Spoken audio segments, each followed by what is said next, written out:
Ghana. Citizen TV, the citizen's power.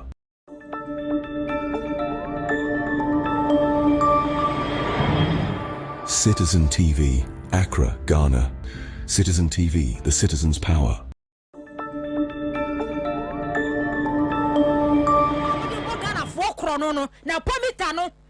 After 7 December, Muluswa, you be making sure say me tani na be go form. Me test ni na be go form. Haptel. You be making sure say you be tie mo amesi ka bi a haptel. Akogu sa app ni so bia mo be refund e. Edi aba. Nipa bibini ti Ghana ha. So we akoto na ba ma MPP. Wo ye MPP ni a MPP ni. But senye Jimmy pa. The course of Ghana happy. Nasa was sorry 7 December. Oh, what to about the MPP? Ah, a yana yam cry ya. Say me trim will be dinner hall, no defend the MPP. I may say, ah, yeah, measure. Papa Nijina hall, or be say, and more 1 cup, 12 cities, and 10 cities, or catch and say, by force said the moon. Can we imagine? Because now Junior say, now Junior say, Omo jaka de sikai so wo mo gini na sikan pempem yin so a omo drani eje free Ghana ho e electricity min so kwa sikan omo fantua o adano be catch o pon tema plant omo tum pon omo tum enye so na sogli kwa na omo tum o tema plant 1 and 2 omo tum we dam no party baby yesi eye eno ne ye solar omo close ni dam any almost closing it down. You can't sogly. And about also crack on Senate, and so almost closing it down. One more close upon. Tema plant, almost closing it down. Senate, almost 2. A son and a sogly, almost 2. Tema plant 1 and 2, almost 2. We part, almost 2.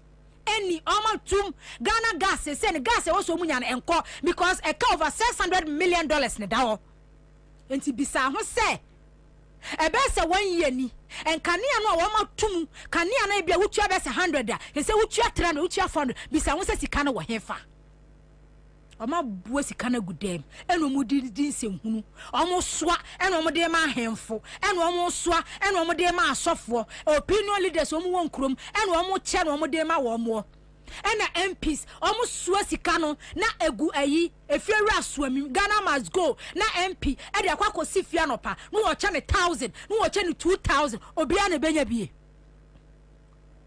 obia na nya bie na akwaje 1000 na eno na ebe solve usol eno ni solution wo Ghana ha sikana omo twun no omo dwenu na omo gie na omo gie no eno na omo pake e de agu ho no no omo didi nsem hu kwase asem eno ena 7 December omo vigilante fo no militant fo no omo group wo from opposition do ma Ghana police service mu e do ma Ghana armed forces mu e do ma national security mu eno no omo be finance omo so metu omo metu tutu mfa nkum nipa e wo police station President Mahama ba e also make sure say sana po contract meters na wo mu install no sana po contract meters ye tuni nyina de gu form e wo sa meters ye tuni nyina de gu form Hapter up no ye shutting it down sika bia wo so bia e so mo refund ba PDS anye ye mamu maya boka over $500 million sika ya kwasi buroni America buroni e de ba be energy sector mu makwate WhatsApp group PDS ekwanya sika no mo kwa akwagire ma ba be che edi sika na abogana fo adai nipa bibini wo Ghana ha eda so di MPP achi wo di MPP achi pe wuni ana awose wo di ba mi achi wo pe wuni ana awose wo aka cho sa covid wona ka cho sa covid na ama Ghana say wona ka cho sa Russia Ukraine wona ama Ghana say eye krono ya president Akufo-Addo ene Dr. Bawumia ministers na po ye krono na po abo Ghana free senior high school krono pa na po krono na po MPP running mate krono wa bo energy sector krono ya na po abo energy sector eka over 47 billion Ghana cedis and na podi egu energy sector na sa ka na de hono no waja de amani nini ne se mahama na emra metua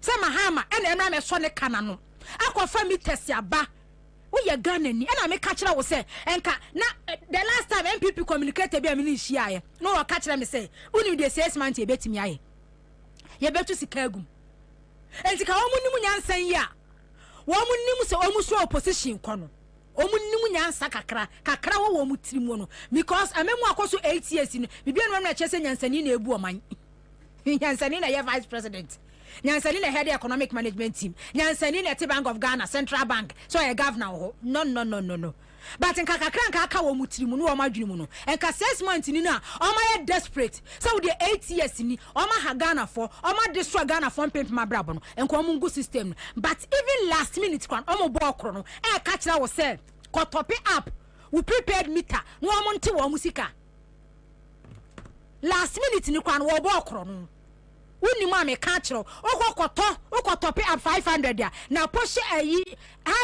no na poni ba omia o mu hyewom mita na ebubo fie na wuntimi ntua no eye na po contract energy sector na podia na po ye energy sector energy minister ya also na po be vice president on na man kwase asem nko an wo keka every say na post status wo ye campaign what is say Kenya asem ba ko pekra asem we de na paka wo asem we say de nipa badwen ba otumfo so tete ni menhia enti menhia de so ahimfie de nyansa wo tirim wo kasa adwe da ho what is say na po eye campaign no wa Kenya asem ba ko pekra da krono sa no ma be boga no ma be lutu wo sori no mo kwa na edo machi no ahye t-shirt na edo machi na samira ba mi aguma ya fi esu enka wo koye no wa ka kire Ghana for say 2016 dia na ye kaye ma hu di economic risk dia wa ya Ghana ka wo koye no wa aguma ya fi e pra for me no na ka wo ka kire Ghana for say mu asem kaye 2016 ensema minimi kunu kaye sema hu dia na Ghana aye eno akwadwam aniema fo nanka wo busa akonta we enye su na wo besuo usu sa de ai usu sa Ghana fo agimi ntino yensa ma wo kunu na metena so na be ye first lady na be kuta designer bags akese na be she designer shoes akese na ye mmere na ye mmere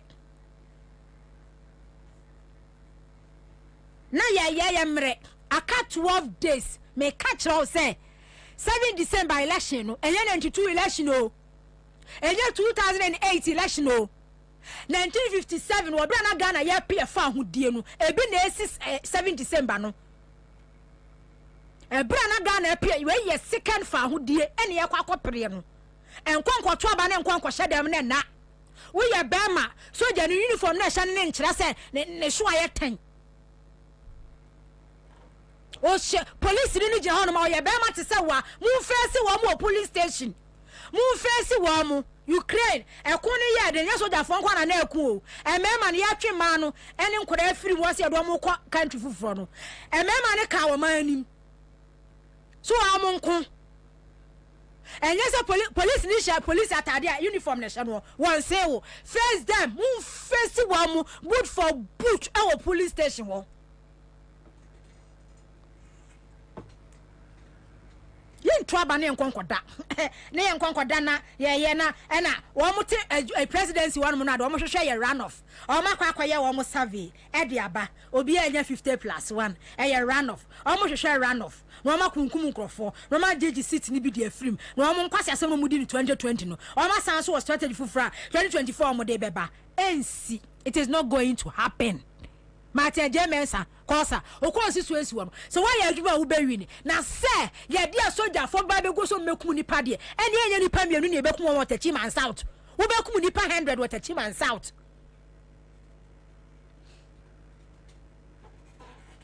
she enipa ni bra bre wodru Saturday na wodru dwamu a wotwa ho wo market wono mo saa na wo kɔ na wo ba na wotwa ho na wo kɔ na wo ba na wo bisa se wo man beni inflation rate that so nam say 23 say 24 now no am ko dwam royal umbrella me 134 Saturday me ko dwam 150 5 kg 134 shop am tono me to bi esan ya me kwa akoto e 150 and so inflation gina die gina me kwa yi na ntwena mfo yi mu weekendi me twa manum me ye part o me fie aponchi 1 kilo eye 40 cedis me wura hon me say do 50 and so mo ka kire ye say inflation am 25 to 23 mark pick mark eye 20 kase 20 now no me 21 Ghana cedis within best 2 weeks ni ya dollar issue to do 17 plus no ya to niemem and so we say Ghana statistical service de bibiaba say ya to adiem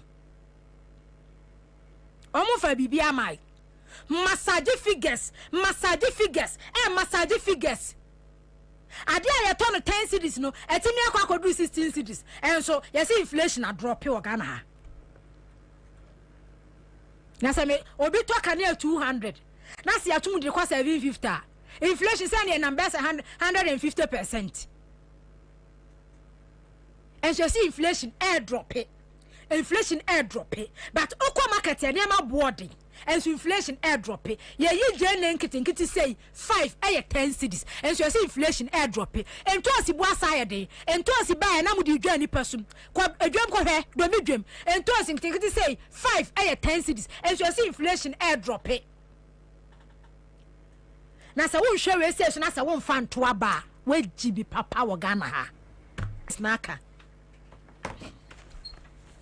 yeah see ya dwi PC rescue Ghana ne de yeah see ya dwi PC rescue Ghana mo amu de mu fi say Russia Ukraine war COVID enti mo agi mu bedi mo ba kwato abama ba omia mo kwato abama ba omia na de ya me ya ne say change ne ba na international community hu ye mobo na dollar bu so mo ma ye bi ne di begum na dollar no so ti aba fam a benefit ni bi be ka wo mo na nka mi ko ma Ashanti region pa de enka mo sa kwato aba fun e de ama MPP na nka president Mahama eba na so me run about na da ne bo so de si wado no ho enka si wonu mo sa be say the next 25 years say 30 years MPP beba power na kwa ba be ya enka se nka be si aye me de no because u share your krom for no mo kasa ase chese wo mo low IQ chese wo ma dwene wo fam wa ma mi hwe video bi Kofobia kokajetia akwa ye obi ho eno obi kasa eno se muhwe kumase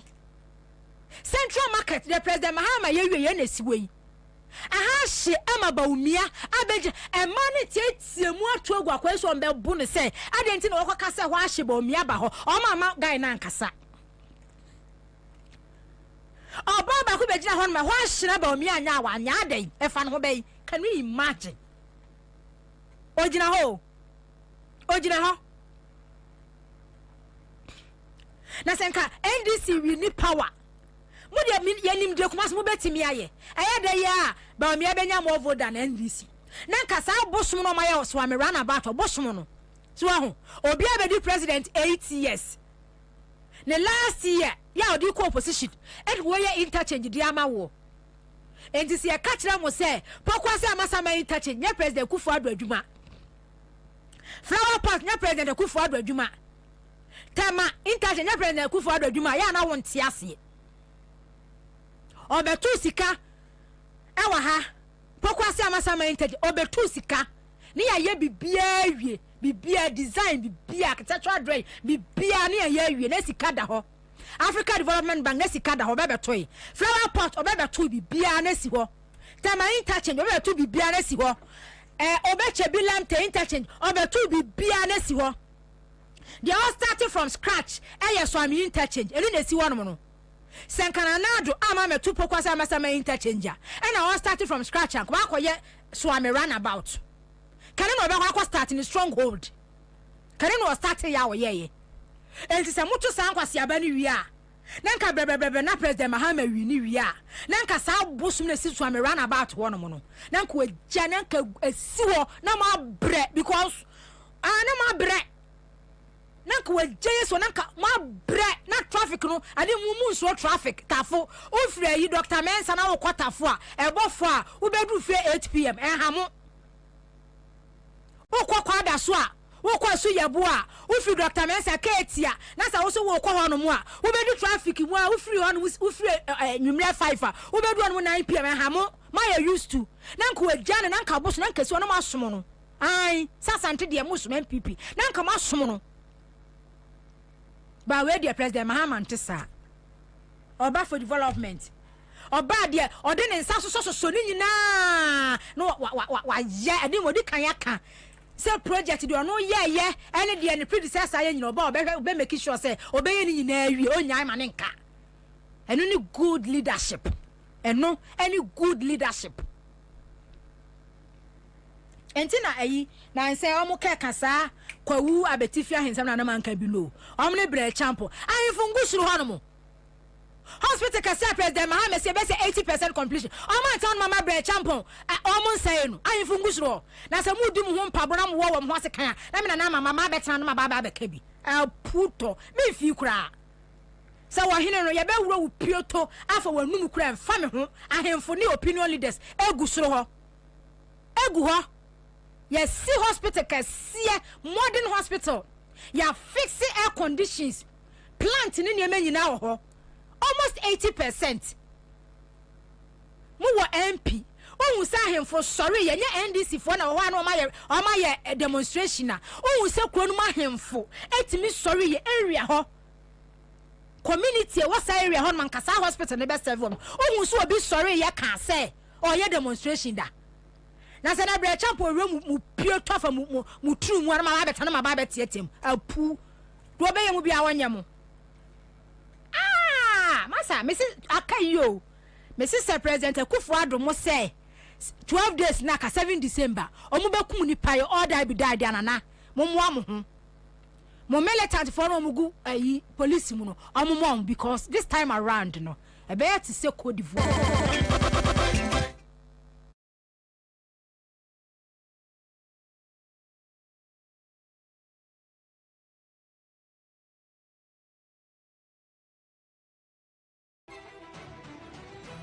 Your election stronghold is here again with the most comprehensive election coverage. A moment to choose between research, upgrade, and the others. We are your trusted source to give you a comprehensive coverage. And Plus Media David is your most... okay. Me read the message now. Some want to ask me about trust is here, but me read the messages ka krabi. Na me trust on free has say. Ha, na me trust. Ye ni abre me say I cut 12 days. Alfredo Ose Ghana second Independence Day. Ena makano. Salima Aminu say it is not possible. Zola action time not ose action time next week for action more. Okay. Me read the message ni bi na wabem. Ene internet no ni ade no bobo fa so ha me. Felix Yabua Ohemen say for my Kwawu folks, sometimes I wonder what kind of people they have turned into, so timid as a people. No mama tina wono mama obi asie adwapade de ante se de asi wono mo hospital no President Mahama sie no or the Lord na Mahama din to so we see airport ama President Akufo-Addo ba ye ne yile ne ma asante bedi atuo yile Nigeria ni omo na era ne omo na eye we see hospital aye hospital kase de ante se de mamo muntu aba ma no muntu aba ma NDC akọ opposition matna hon mama nsu ato abro dan no plant ni air condition nyina atete asen na sa mutu ono na se mwanya hensem na sa bre champions obekunkum mu abobo matodo atodo a so okunkum se okunkum na ntwe ho no na obi fam ho be me fam ho be me na me bebetena ha no ma me ni bra abre no me kwadwuma me ntimi ntone ye ma no ene na me dwen se abanfo bekwa ma abanfo foro aba na nya mo die enya mo ntokwa amugu eso no mo amoko Sami, good afternoon, Kwaba. Good afternoon, Nana. Napome. Nyami adom. Aka 12 days. Na weekend you call say. Weekend na me wo exam sinti na ma so aye shi. Na waso aye shi a ho. Nti se school no e wo ho na politics so na adwuma so ho. Ena ba bia madu ni critical level 400 nti no. So ma focus na me feel ba ko si pa. many be grassy.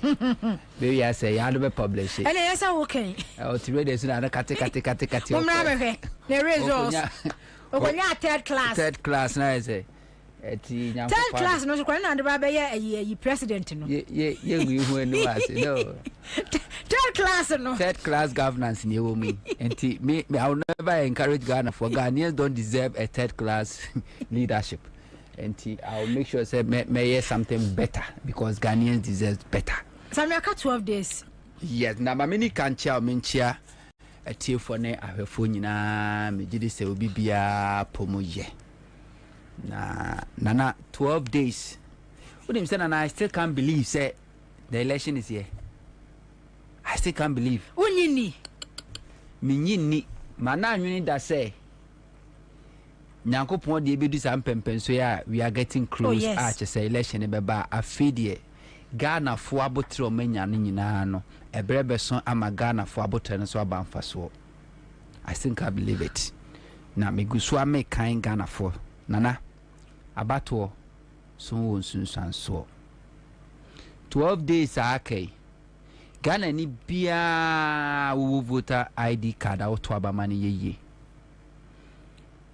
tnase bonkompon ko echi hwe emfie nwotwe bi atwamu sede na wabra bositie se wo ye ebabunu wo ye first time voter afi na abeto aba na 8 years ago na unyanya 18 years one to aba 8 years ago no na o hye wo maame no papa ase a o mena na etoma odie bonkompon ko ekiri na hwese de na wo maame abra bositie sabre no maame wo kodwa so na se oba obie na boso mu a sika na oyigu na wakan sabre no maame wo kodwa kofa ne ama na de kodwa so a emre dodo a edi ansa na asa na akofa foforo edi aba sabre o papa oyi sika akohoma sika ofia sika no oyi ni ahokeka no odi wodi school fees wodi obe koma papa na so wotua eya ahwe ahokeka odi tua ene ne fato aba yenuanom a omowo aboso kan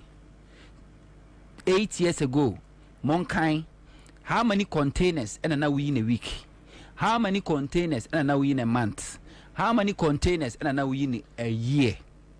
Nebusa ho se si aye kasei afiesi mu fi January ebesi November ekoni ending, how many containers na watumi ayi yenuan maboso kan for mumisa mo ho se sabre no kofa container na wo de babedu a na edi na he na sa omo fa container o de me ba concession na he na asa enne se o mia wani na the container ba ko ba ana obi kro bi di ba na ko yi na wani mi so ba beton a edi how many days na asa.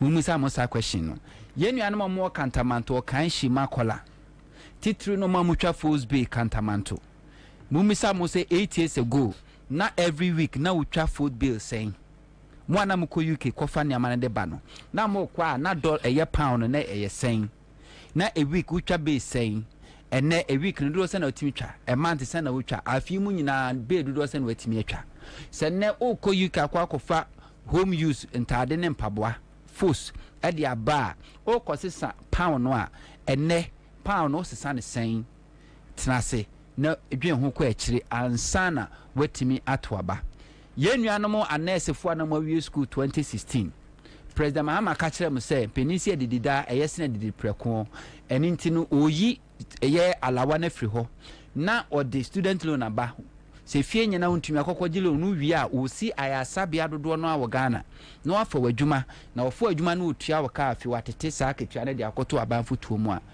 odi sika eko di NDC tik eye t-shirt eye video tietia so no ibisam se ene market etisen ene mumudodo na da so tifie a adwuma no mu enya biye mekan mo se abato so wonsunsanso en sorry ne asofo ahodo a before 2016 modemo pulpit edani campaign stages platform moye campaign na di ma MPP for including Yera Mensa Otabel 2016 o katre say managing bank krano is not a big deal, where the money is coming from and where the money is going. Sabreno na ye board chairman edema the Capital Bank na osa a shareholder, a majority shareholder our Capital Bank at that time now with church ICGC our 5% shares our Capital Bank mu na a year with school the Central University now almost so shares our Capital Bank mu. MPP buy it took them less than 2 years and you're bringing all your businesses down. I feel the Mensa with tabella under NDC now managing banking sector and as a bank any difficult where the money is coming from and where the money is going. No. Mensa with tabella didn't know when the money, he only knew where the money came from, but when whom baby Sikano Koye, Naniti and near revoking a license. Me can Ghana force about to so my Kenyanaku, one young Ghanaian billionaire. A year the beach bank near any dia, and ne he's nowhere to be found. The last time we caught a case on him near what the uncompleted building, and I'm telling you, and ne that's the state. No crown sound fano or sayare. Yes, I channel. You the no court near the neighbor, go you connect the neighbor about to soon so Ghana for Mobetua by Mekaimo. Say before 2016, Dr. Papa Kwasindum near friend Jumara. Na Papa Kwasindum ewo banks, a GN banker, none branches, doors senate a year constituency out of my Ghana. Every district, every constituency, now a branch or ho. Dr. Papa Kwasindum, na our workers of 3,600. Dr. Papa Kwasindum, Dr. Papa Kwasindum, one in a Juma for Kada. 2016 Papa Kwasindum air campaign our American car one of the most expensive car Cadillac and no another Papa Kwasindum no the year campaign now oko market to marketplace catch Ghana for my for Samomra a GN bank MBG interest free loans because Sabreneska busu at the amano and Dr. Papa Kwasindum and all torn saying bring back GN bank. Engineer Dr. Papa Kwasindum is not asking Ghanaian market women to come for interest-free loans. Dr. Papa Kwasindum is now campaigning, say, the bank are collapsing and lines they are revoking a basa babio. It took Dr. Papa Kwasindum more than 30 years to build his legacy, the financial and business empire. It took a Kufuado less than 3 years to bring Dr. Papa Kwasindum down. Tina me country Ghana for say abato so 12 days to elections. Answer na bakwa to aba trans na dwen na kwa chire answer no hu yewra kofia mo GN bank UT bank we soja ni ana retire no be susu we susu onam susu onam kantamanto kantamanto ejiji susu sa ana de bebie ne banka GN UT bank papai under NDC Star Quadi enyum tuni a MPP ni oboma enyuma MPP now or advocate catch Ghana for say GN UT bank one of the banks or money in business Akufuado buy it took them less than 2 years and omo de bring a UT bank Dr. Kofi omo bring in the business empire wa so ya no pa a we dware ogina hwehwe animu aboni suit so what why tighten tight ye and will receive you call pick see take you over your bank. That is how enyama sesa about to sunsan so enti Ghana fo nyina ntras no mon kan no mon hye so about to sunsan so bi ni say a government came Ghana for a better be sorry near launch your commission a rich hospital a 10 key a project hospital across Ghana will be an improvement Mahama de by health sector. But under this government, it got to a point that even bed, a painful hospital, echo, that form will be at the plastic chair, muna in Sunumuja Esin. So even bed, they cry a better so not to talk about a clinic or hospital or medical center or teaching hospital. The common bed and Nagana, Nimbedaso, Ami the paniers, I won't know, Ami the Mujasin, Sudin, Suesin, Sumpono, not a binu honum. To make kind Ghana for Mama Mumre fee. Say a shase free baby and abedu baby a year dream and 12 days to elections. Take a sober reflection. 8 years ago, said an Ghana city na ube who say a nyama be brasesa and sakrana abanoso nyen sakrai papa and sakrabonia actually Ghana for a dia kwachiri. Tinana 8 years of a Kufuado government. Ghana retrogress na in the fortress say a fancy kafamono a better kick Ghana more than 30 years for us to get to where we were before 2016 elections. And now me know can say per dollar you need between 16 to 17 Ghana to get $1. And tell you the phone to me not dollar no matter me at all. And now me know can say inflation is so high. And now me know can say Ghana yeka idea intimintia. And now me know can say electricity ekura ho asa akwatwe awia ebo nanse nya awia ketwa ne nyina chi ECG for edaso ndundum kanea because they cannot even pay independent power producers and I know can say independent power producers are buying the omoka with a tune close to $2 billion and intini ankanya ne edundum no. This is the state of Ghana energy sector to make kind Ghana for senana yento abasa keke abato so na na msisa okoto abano a it will take you less than 5 seconds so do unsa kokromotiebo ink no e de team paper no so no it will take you less than 5 seconds so decision na wa take no se unwo se wa yemfumso a na so person your correction it will require 48 months which is 4 years boso me pore dia na nwotwe ansen wasanya akwanya ayen sakraye ofane na wotwe a ubehia na wotwe mako ahanu no nwotwe 208 weeks ansan opportunity aba amwati my correction because Ghana yemfatu na sesa aban ye de kokromotie no so eba for once in every 4 years ebani days mu a ubehia 1461 days before benya opportunity correct mistake awo ye through 5 seconds voting awo ye Uban hours are ubehia 35,064 hours and sanwanya sa kwanya. So what it means is say that 5 second decision I will take what the shebre e kwa show bin sem for 35,064 hours. And until we answer don't go and vote because we are NDC. Don't go and vote because we are Angrani. Now the officer Angra for the party NDC. No, don't go and vote because we are Kani Ansah Santini. The one anam catch on say MPP there at in Mensia. No, Tinase na show system. Said man penala kufoka and show system na etwa bapa.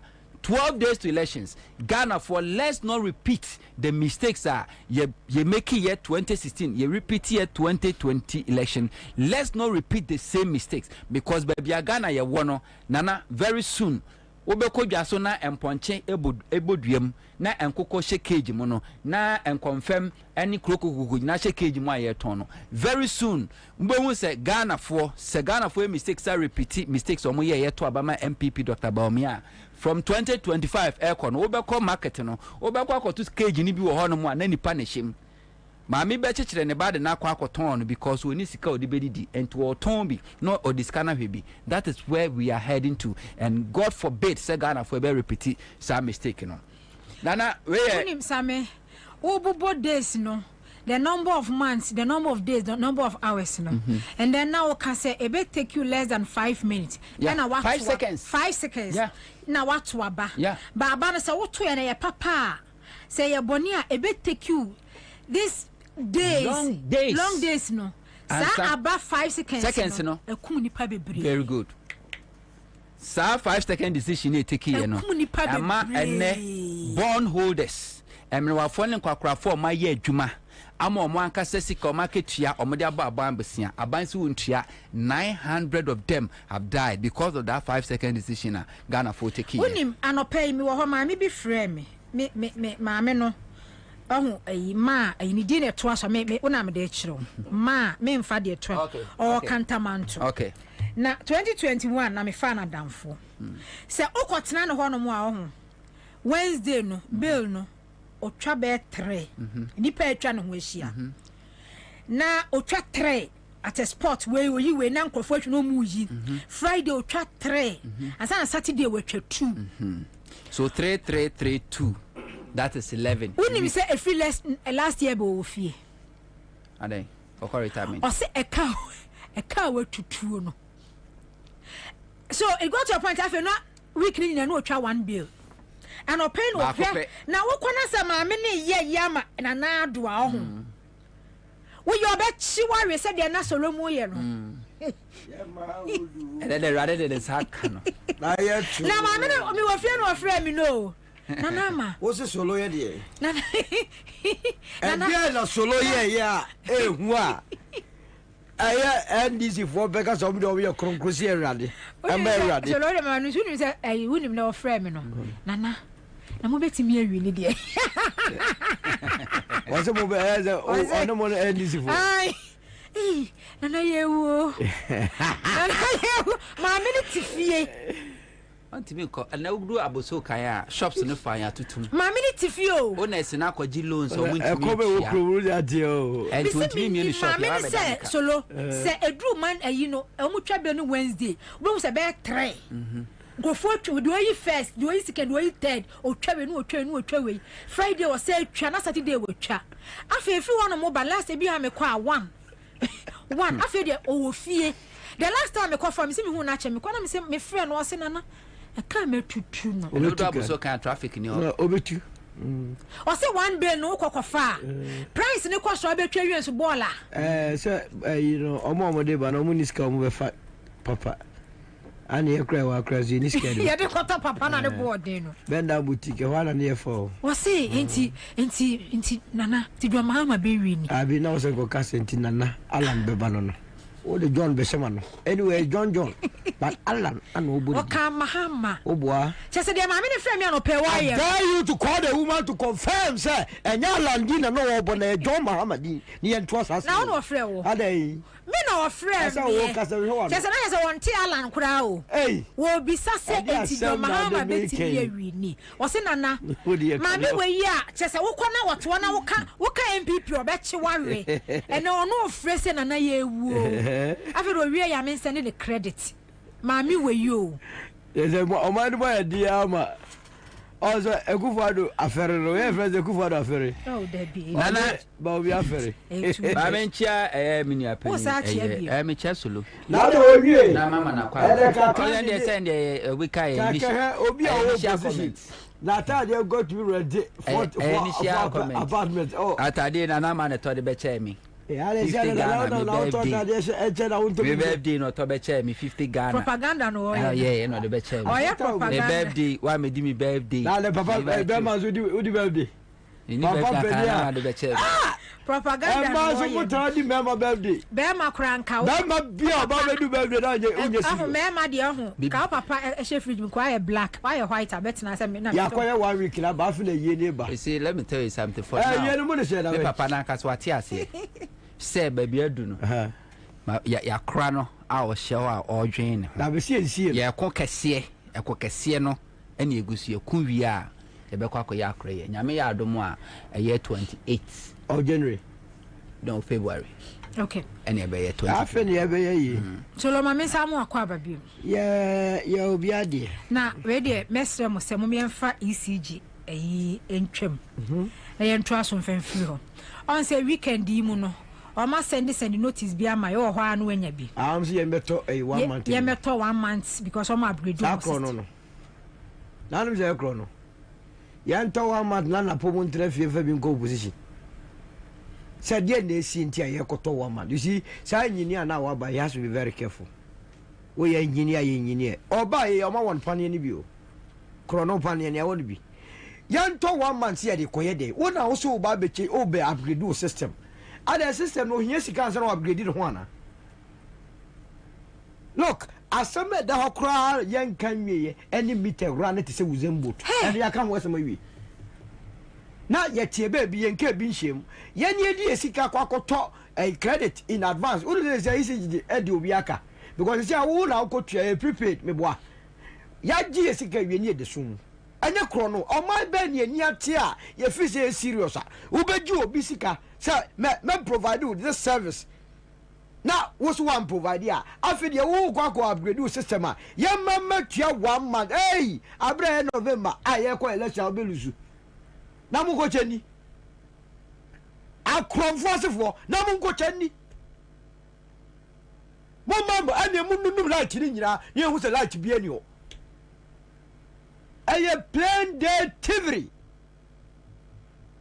ade na ba be ya mai uchi chroma okwa system mu a you have more than 15 different types of your friend is a meters one company who I say be the nuru over to the nuri ai mimi dia be ba yesi nuri se nuri can you imagine amuba normal program would go so wo 200 series and then mrewafo a omu use fan pe ceiling fan pe boso mo otua 12,000 series our sentimental go to Jamasi area ho Krono kwa omuni kamafo. Minister he wa me nche from January wa ya de ni fie wa fida so no ani fie full house enti free January ba watum and oba there's a last month no koi ma bring bill 15,000 can you je on to confirm me myself one if you hold you when you are damn somewhere no man do am ayo no mo press no o ma twe ne wo yes no agu fom can you imagine wa koi CG office almost say almost ya hwehwe enye how or the ka 15,000 I no plan the TV me say my classmates oh hostel also intimi ntua hostel fee no from 2,000 to 3,200 ena na wo fokeka skabo ma no mokope single room at the man ya ma kwan me long back ya ma kwan me eno kofie ena ye bi school September obaye no okono credit woni mita no so obaye no obeso ne light no light after 2 days the light no call off and auto 150 auto ya yeso de ka mita no so oko ECG officer yeso de ka 12,000 Ghana cedis. Can you imagine as a 12,000 what that obi a like from May to September until danum wadundum nyama okofie because amakwa oba na obeso so de ka 12,000 ECG for say before mo be bakra be hwe no o metia half of the 6,000 and intino won sense wo ma wagya dan no ho a wasa kotua hostel I so tell you what free dan yes na me no okay me sister ono ani fie we free well a free January ba wo ya de nti wo ha say meter wo ka money bill 15,000 ya chrono play day nti ono me no ma twe na yi o mu kebu na agu fom ani yeso o so o mo ye ho hwe nyi o de ka system ni tira won tua hwe me meter me use oni en calibrate o mo regularize enti January em say me coffee on na December January and me landlady no ekoye and I must mo de beto mo system no say mo gi 2,000 asa mo de ato mo system asa mo de ato system o mo de to system no wi na mo ma me bill 3,000 eh ekro ma ye hani yo month bia no bill ne be 250 na no ya na so mo bi app no wo me phone so na hwebi na me hwe na me ntua from me phone asa me o mo bia ma me a o mo say bill no from August year 250 September 250 October ending 750 hey mi do nyame afi almost o man regularize eno so mama me bill 5,400 Ghana cedis hey and easy jira crime bomudia na no penimi se need buy no e crime osisa meter no mo ka ho asem no sa Samodubik Muhammad Dubik ne pension no mo kra de buy na company no manufacture meter no omotor company no $4 no more so Samodubik ebeton de ma ECG $400 na say na pona na ye na minister I don't want to scare nobody ya no eye napo dia yes I don't need ba omiamu na control that sector no enti big money and na ye ka say ECG pickers omodical operations nyina no enyo omodia o omo rent every day pick up will be almost $250. I see. Now no yes. So you will be contract. Yeah, kwa lunch. Can I say manifesto. Our Winiba. Menyon could be my make rent V8. Total land cruiser V8 and the coy a day. 1,005. Only the amount by ECG pick up. Pick up tan is that hard bodies, you know. $250 obi contract no every day that institution a chrono plane a day TV meter na system mu a what the two system a what the 2,000 what the two system mu we na what 3,000 a chrono sanko for akrovonko take what the 3,000 after 6 months I catch me say we regularize asama me ka 5,400 bill lay 250 no what's out to me the cost 750 Ghana for na ya me kasa company one day ya sorry akọ yi omu nyina si timi ka je prepaid meter now talk credit Ansah na we so usika sa na asa no so wasa be catch us with the car 12,000 ma me bi bro omu nua ofrefri se jache pram so o se wono fan pen wo the bill by 12,000 what did the two twi for ma bomu nua adua wabo mu dia ebi na me kan mi sister ni fie ye si wonu mi fan any TV ne mani ni nchen enti no ono so kra se ayi oni fie o store obe fie ni mo se TV no be se yi on fa light chrono no me nya bi omo ka cho say techno boy chrono pure day TV omo de mo omo se ne wire nye wire one way you swa da chrono omo ne omo dia no omo champion for na cho top na engineers so regional engineers ajo omo shares akron fon ko a we mu ti won go prison na innocent person bi akwa kofa body banche batim no the prison we mu wi daylight ala me ka to se ye tua prepared ye din ka tua sika mo eso de sumu ye bi kura ntrem wei ye di piaka nana kai Ghana for biom sabato so so there cause we ECG opeso hu enkuntabu abeba ye holding crofo accountable. You know what to do ebreno sina okwa John Dramani Mahama and also to abama ni NDC because it's only NDC and the betimi holding MPP accountable. We NDC through our bien Baumia can never hold MPP accountable.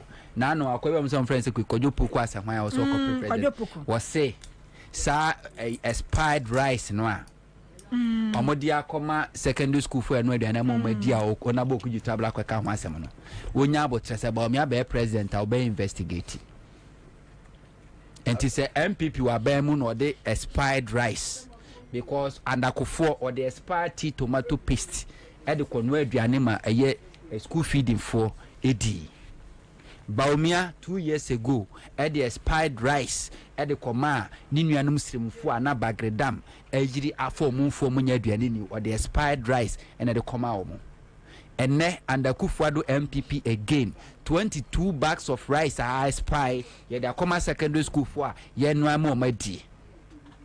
That's why me catch say then so see them MPP and Akufuado MPP and Kufuano and so see bia nantemo because the Kufuo ye noa enwe bi and Akufuado but me akra the one twan amanu no so anondo so supply expired rice but na me share some national now mo mo Lodina Mahama you see now the truth is that Ghana sell mine ye wabusuan bebre ye nya so mfaso ye funu e wo Kwame Nkrumah de bia Ghana foko nhira enhira sa ye funu no ko sa ye funu no ka ho bi edi mpuntu ba Ghana ye funu wo Rollins de bia Ghana foko nhira ye nhira sa ye funu no because be bia Rollins peke Ghana di fie de be de Ghana bedu ye no wo ye bi papa sanso na ye funu e wo Mahama ene ninuanom Mahama papa Nyankopon nhira sa papa na papa and then met me a catch or say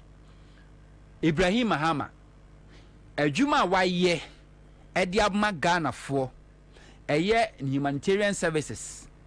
I just say why ye diabwa Ghana for na some wasn't the whole government what to me. Nano and so yirifa a man for a mua kusumbo. And yama Ibrahim Mahama de Koyeno a kufuadra bankrupt me anya kota. The so-called East Legon fan club for Sika for Ghana, we won 1 year na ba. Na yasaka yasal la car 10 near 2 brisi near the Aguso near far bloggers near China Diaba, yes, yeah, Ghana Sika Funi. We didn't see any of them there. Nancy Mwadia Ibrahim Mahama single-handedly adia wa ye edema Ghana for. Ninya president. In so to yirifa Ghana for cycle wono ankasa etimi fa na dwuma for dia ban fidie kwotete gatam MPP phone di na temo manyi na ye na bamu amu eneniama Ibrahim amaye enobeti Ibrahim ama AC hostel AC boarding house e dia Tamale secondary school obehu na 32 seater bus no de akwache en obehu e car no de akwakoma mofra na manfo mo yade sesi latest one abayo bi o yade na sebi wo da wo paso wo 10-year-old girl a mo hia $110,000 and no Ibrahim Ahmad na to private jet ma fly no to South Africa o mo kwakwa adwuma wa photo bills ni nyina enyama wudo bebre na papa ye wo de no to nchen o be fa Mahama as opposition in the Ghana for entry tax e ma no Mahama ne wasi na no o na no mehu sa atebubu wa kwa kwesi maternity ward a 10 key project a cat a 10 key project yes we mfidie bia wo se edugu makade bia wom enti the key ni she omonsa say pa mu bia mokwa koye adwuma and in the 10 key is unlike Akufuado uncompleted project Akufuado and also a commission Bank of Ghana kwana kwa adwumafo gina omo na so 10 day and night omo ye adwuma yenwie wo so akwa commission flower pot flyover and na me no kase wokokodu ofa udu flower pot sa kwa na alternative route na das Printers Road na chi no baby wakora quota akromu wuye yenyanwie so akwa commission Mahama in opposition etimi asi a brand new maternity ward and children's ward actually what they ache the good people of Atebubu. The same Mahama in opposition who call the chrome bole will see a himfie ediama a yeni chromo hene on one kasani bottom sika. Nanso so one more almost woman a Ghana sika or money di sika kane our mother almost say from say the Fourier test and the co chebi man hene when Timian na himfie antese Akufuado eba be president Akufuado timitam Ghana sika 400 and something thousand e dia match bi ma hene se on fan konko nua after se waton nsa ase nyina me dia tu galam sei won san fan konko nua enti ene and Akufuado do moyen but in opposition they couldn't build their palace or man timi renovate one palace but Mahama in opposition on one kase free no pocket awusi Lordina Foundation for the past 8 years maternity ward or we see a commission dia chekwa hospital beds are provided potable water our provided ediama communities are omuhiano more than what the whole government of Akufuado Baumia aye. It is a Ghana for kunshra yenshra na MPP for say campaign omu Lordina Mahama wa hemfa said yes Samira Baumia na mo our campaign no omu Lordina Mahama Samira yemi se ho pa say we say Nikruni Vice President Baumia Ghana former adwuma kra be say sika say bi Baumia edu anadwuna so opobi ni na kasumasem na se bi oni taki ba o ko ba bi adwodwo no ho a fa so be mpa na Ghana yenya e wo Samira Baumia ho kire ye emfa so ba ko Lordina Foundation wote Ansah na Nikruni Mahama be Vice President wo chance so obo Ghana nyene Samira Baumia ne foundation wey apart from onamwa no okuta makeup tool bag kese a no nko asi VAT ba ko mu a edi na chie no o de no eto nchen a Samira Baumia no so mfa so pa Ghana fo ma anya anase Ghana fo mofra apemfo ene ma anya eso ene de hin omunya mfa so bia nanso na MPP fo so mo de Samira ba betoto Lordina Mahama ena me no ka say Samira Baumia say Ghana for featuring Ashanti Region Kumasi Kumawood for nto abama MPP na sa MPP wakoche scam me ba so oni kunu be president or no be the mouthpiece for the creative act na me gusua me kind the good people of Ashanti Region Kumawood for no more creative industry 2016 the same Samira Baumia any Matilda Asante any Kumawood ejakumo omukoko dada omukwa jisika diye catch omo so omo beye ama Kumawood agina ne naso omo ye campaign to abama MPP ma Samira Baumia beye second lady pe Samira Baumia so de any India ano ko shia kunkum bagia for actors and actresses ano no mu ko ye meeting ano invite omo so omo mra Ghana ena omo ba bedu Ghana eda omo bedu Kotoka International Port Terminal 3 Samira Baumia ni kunu amia ma omo VVIP treat ye di eye V8 any police motorcade ena kofa eye Prague omo say from say Prague ene hwan kunkum bag afo ene di omo kom hotel Samira Baumia entwane ni ankan say eye Kumawood fo yi a se bi omo nansa popra a omo movie omo nkanya asasem bi atenie nko a no madie unhwe Kumawood scene 5 seconds or 10 seconds I want to aboa no kwase a ene gimi wo mu da atenie de wankan se sankrofo na ye campaign ma ni kunu ene MPP mo wini ye wa engage o mo da wanya bibia afa mo ena me no ka se Kumawood agu ene Kumawood actors and actresses o mo ye campaign ma MPP no ene fine spokesperson e dia ma dunsifo ene omo iton bibiduro e wo TV so omo ton se bi okote kese aduro ne kote dindin aduro eno ma ye PR no mo kasa e de ma omo a omo ti TV so emu baako na oye PR de ma agrada Udo asme pa ko TV no so behu ene fa sika beji sika send na men send Kumawood actors and actresses at TV so no me send na men send fa sika beji sika because Kumawood egu about was a drusubi in the same Samira Baumia as I could the same region Ashanti region SRL lobby the same MPP for any Kumawood for the Sikakwa komo mo catch from say or monto abana oba be first lady we went to me anya you know a second lady now this time obey first lady dia obey the mouthpiece akasa e dia ma the creative art industry and do we have anything creative art egu okofa anyum to for Omudi MPP achi. When was the last time Dana Samoa or release album? Dana Samoa. When was the last time or release album? I ampon. Akuko Jerry. Akuko Jerry out share a flat t-shirt, inner t-shirt. No I share green a suit. Na basa and dressing basa. When was the last time if we say MPP by 8 years? When was the last time Ampon a release album? Koko Chinaka Sakwaya wari super clear. Ni hunye ya ni hunye se kosiamuna ehwe living room no. Ni wapon ho ama ni search nyina esa kokohwede na ho. Tabita kum. When was the last time we release ni nyom? Mumisa mo kai kire kwa me apia. Ai na osu odi hine. Mumusa kechire Kwame Apia. When was the last time I kechire Kwame Apia a release album as a nyumtuni anase wotimi organize a concert, musical concert in this country? Mumisa no. Munko bisa Philippa Befi. Mumusa say when was the last time we release album as a gospel musician? Sanyum to no a omudi MPP a chiri nyina including a Christiana Love or so no friend Papa Christy ne sanyum to fo nyina no. Mumisa omo say where is their music career? For the past 8 years of MPP, when the band number releasing nyom, kwesi waten na oka gospel musicians are 2016 na omoye adwuma edema MPP. Mumisa kwesi waten said the band and be releasing nyom ediama Ghana for. Na no 2020 na Kwame Eugene eye MPP nyom. And na Kwame Eugene so onye MPP nyum bia fe so ye peace song.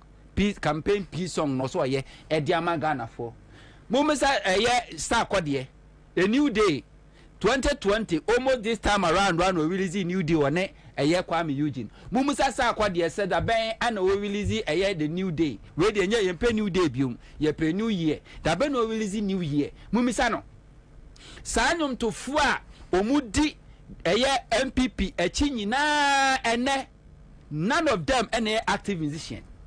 Mumisa ba ku ya no otumbrodo the obo odamakoma pono so me new agro oh babe you know I love you talk my friend come back lucky Mensa Mumisa no they say why you busy wo tunubrodo on ten kakra wa MPP mu enti de bia meka Ghana we are where we are today because enkrofo a yesu system komuni ni nyansa omo na nkebe leadi na oma chart the path to a growing department a development no do na adwene wo form ukọ man bia na o man bia projecting itself through creative art. America superpower nyina no we watch them through their movies omo military setups equipment ni am omo war systems okofa China you Chinese culture through their music through their movie. Okofa India. We got to know Indians through their movies and their music. That's what you are the project to Ghana. Yeah, their way. Egu because I'm Crawford from celebrities. No, Omonyansa from Tudwana, Junior from Kakrebi and Nyansa, and Oma Politi Ghana for a year. Adrian, says Obanyansa, no cry mu, yes, or Boquasianum, and Tiama and my one, so Obonus said, you me, you 1,000 will be a new baby. Will carry a baby. And Samira Baumia can never be a mouthpiece for a year the creative art, a good under a year Baumia. Umisa, now the new Baumia, so I call on a year streaming up. You could see saying, how many Ghanaian songs in the world so Ghana for a modemo annual cotosa upon us. So far, how many Ghanaians or across the group, how many microphone aqua streaming union, how much in the way almost a manta Baumia launch this app to Ghana for your steady. na ɔmo nkan sɛ abatoɔ no so nsunsuansoɔ na no mate sɛ na no nkɔmɔ a yɛbɛdi wɔ abaakofoɔ MPP foɔ akotwa yɛ voice no ano makɔyɛ deba ɛwɔ Kumasi Central Market yes na now de on tie share ye ko viral rough o ma di atem rough na da we mani asi agye no na we mani asi agye no because I don't see why in my style of communication I should communicate an MPP full soldier or MPP member or this MPP sympathizer to feel comfortable about the way me political communication. No, se me betna radio su kasa. Na se MPP communicator, MPP sympathizer nigia me a failure. But when I hit them hard, na mu so mu bu afu no mu bru nua no mu di atem sa no mu send message ba me boss mu no mu di matem sa na mani agye. That's why I get my fulfillment and I feel fulfilled. No mo ti Kumasi Central Market. Say mema ko kase kofuo nwene asantema ho na kofuo se bi ekanim difo ga na meme nkan ho eni nti no mo nti ase mi bi se o mo kofuo no a mo sum ne se nyame no kofuo records na Ashanti region way Central Market na mo tene wan na siye ba bia mo tena ase no kra mo ye there ba wan na siye. Can you compare kofuo 8 years record in Ashanti region to John Dramani Mahama? Can you bet me for kofuo adwuma o ye school send na kofuo si Ashanti region, hospital send we si Ashanti region, school do send we si Ashanti region, kofuo timi si one market at the Ashanti region. But you can count number of markets, schools, hospitals, roads Mahama ye e wa Ashanti memu. Enti sa ofa kofuo na kasa na sem o kan ye se we wa system na to abapa se ye wi system mu a usi den ekofa kofuo records e to John Dramani Mahama ho man ye kofuo be ya mampeni ketia omulary station anokole hotels enukra na nsuo yiri fa ho ateche word pavement blocks ena kototo ho ateche yiri fa ho nom ketia ekowi ase na so mo say tutu ni record no kofuo etisu 8 years Central Market ketia market they be almost every week na ejatom na ahye kofuo ana anwene ho da so betima si ketia market Mahama ekosi ketia market no na adwadifo a omabobo om kiosk no om shares om hoton ade na om dodo ya mpem miensa 3000 Mahama si market no si market no ka chom se sa nipa mpem miensa adwadifo mpem miensa no a om wro om do Mahama etwi form se om bo Mahama dua because Mahama na dodo no ahu bi da say ye see ye construction here the chance ajijo ne mfidi akesi no mu bi da Thomas om kan se Mahama e2 galam say omo ye demonstration kodeke demonstration against John Dramani Mahama bro si ketia market phase 1 say adwadi fo no do ya fo efa market ni nyina shares ni nyina na wuntumi ena ono abe goro na tese ohia age so ba no ho to the sense we needed 25,000 Ghana cedi to get a store shop no Mahama si de ma santimai no ebe si na onim se MPP before buy 1 meter pe no mu so ho no the whole ketia market kese we over 8,000 stores no omu meter eye ba unim se ma hwe video bosome so a na eye sampine wa tro e de agu eye papers no de nam shop obi adie ni shop na Mahama sie na insurance wo ho omu kwa adwarifo koje eto a omu ni ko insurance no so mantua omadi mark ejato ho e ma market no 42 stores ene hye ba omi akọ ho share boss obe make sure so omu besi ena menu ka say omu hye the chanete Mahama esi first phase second phase no akufo adu 8 years nie wantimi anwie second phase na oja ho ede akọ enti Ashanti region before you sit down say ube heli kufo no ufi se kufo enyame no amemu se kufo sasabonsam ansese Ghana ni bia praise kufo Ghana we are where we are today you cannot count and kufo ma bo Ghana for from emfa kufo ebe kufo si nchen kufo worse than a kufuado. But many people don't know.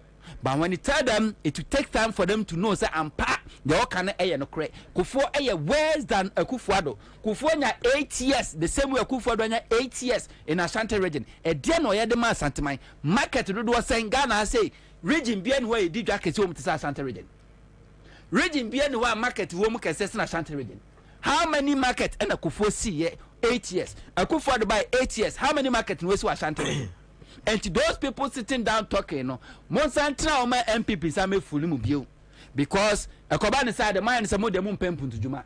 nanso campaigning say asantema say de opa ade akwa asante kotoko no yenye na bro MPP wan kasa mo de amode made no ye ne hospitals ahodo mahama sha se na Ashanti region na no aka wuro mu a promontumi anya ho hwe Akufo-Addo no nam no all commission uncompleted projects but the last time me say President Akufo-Addo commission Kumawu hospital na Kumawu hospital is here met ana nye Kumawu na be Kumawu commission Kumawu hospital on because same zo mu nwie you say Akufo-Addo nam no all commission uncompleted project na me de ma no si na sulaba no me kan Ghana for where there Mahama did less than 4 years and a see a year circle Kwame Nkrumah interchange a commission year less than 4 years and would see a year Kaswa interchange and no commission year Mahama secure funding said odi kakaya no Obechebi interchange Pokwase interchange Tema runabout interchange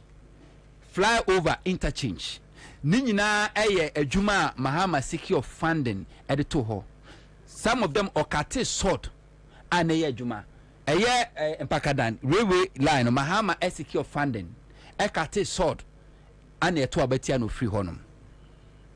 It has taken Akufo-Addo 8 years. Akufo-Addo entiment complete as we speak. Obechebi runabout interchange. Akufo-Addo entiment complete. Eye every Pokwase interchange no my but road nankasa entiment complete. And Pakadan eye railway akwa launching. Ejuma no kra is uncompleted. Flyover is uncompleted. Akufo-Addo de nankasa wo shase which is Junction Mall, Nungwa Junction Mall. Anwini siswa ontumi nye. Enokofa Beach Road. Akufo-Addo so rehabilitation. Me no kasa adwuma na anwe ne sen egu ho a ontumi enyeye. So you see adwuma Mahama did less than 4 years here no. Everything shows says and Mahama win in the second term 2016 kasa adwuma Mahama kwa ye wian kaka na kwa anim. But because here to about here NDC John Dramani Mahama nitino a delay for 8 good years. Still Akufo-Addo nwe Mahama the less than 4 years in the CKT market commission here. It are taking Akufo-Addo 8 years as second phase one team commission here. To Ghana for me come about. The second phase no ma come kra. Oh. Send on your beto aba no msa smart contractor.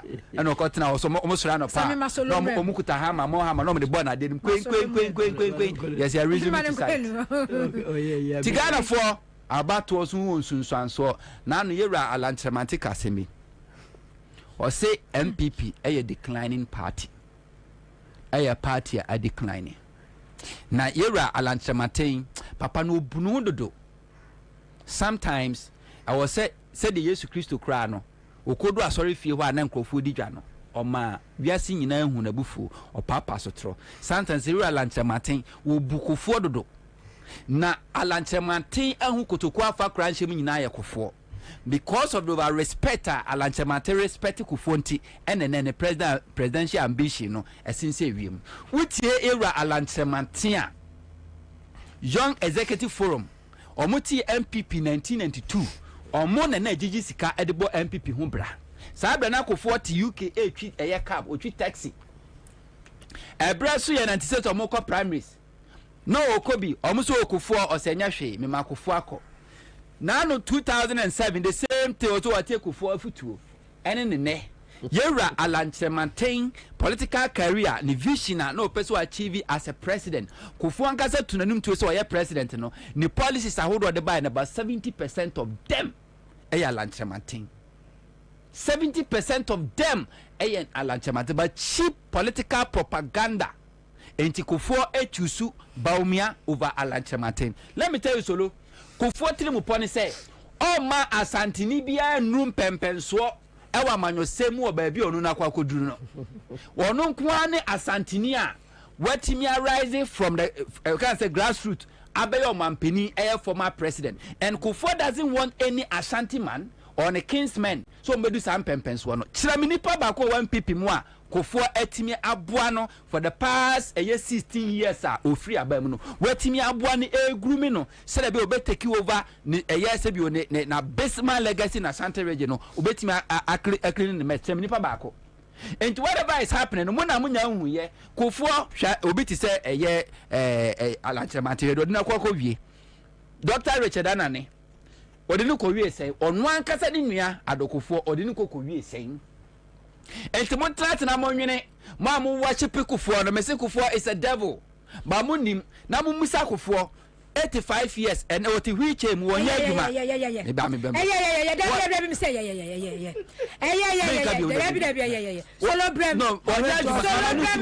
yeah o si $1 million mansion e woni krom kofo si $1 million mansion e woni krom at the age of 85 mu musa akofo se wonya sika e wo hen. Why is it that businessmen my investment over 30-40 years to say Michael Ajikum of Kama and now we because of one kasani investment are blocking now I buy at it with the Ghana Revenue Authority Emma over 900 pensioners because of a coup for this economy now for 85 years in a wheelchair see $1 million man Nana mechiao echia tiefo nyina wheelchair ne wa ma na chese ne wa ma ha honto mechia onso na memfa na siemu adin piesie ma musicians na no memenda omeboayo afrafranto concert the youth concert yenuaba sister Fia medical yadase ene won makeka nyina se mebeboa manipa be boardom pemolego Mochire said, indeed, history will be made come the 7th of December. When this year, that's a pa, and when you more over 2 years, I encouraging go for was also shenko for Washa will masse or Montrabanoma oral and Trebantin. And I'm at 12 days' time, no, a be a fe, a bandy a betono, a be of a Holy Spirit about. Ebetu awie no yebekin kawie no na oral anchamati of president elect but I know must encourage you esan say we wini a mo wini mo benya adwuma no bia ye say ye na ekodi MP before nsemu a nya binye honto wo he mini di nya no ti obenya bia di wonso obenya because adwuma no bebu na mebuna mu tie mi nyina mo kwadanda meda sori anopa nyina mo di mu CV ba no atadwe ya tem for the CV bro ni pa ya na every your problem o my no your problem pa Matia se dientia na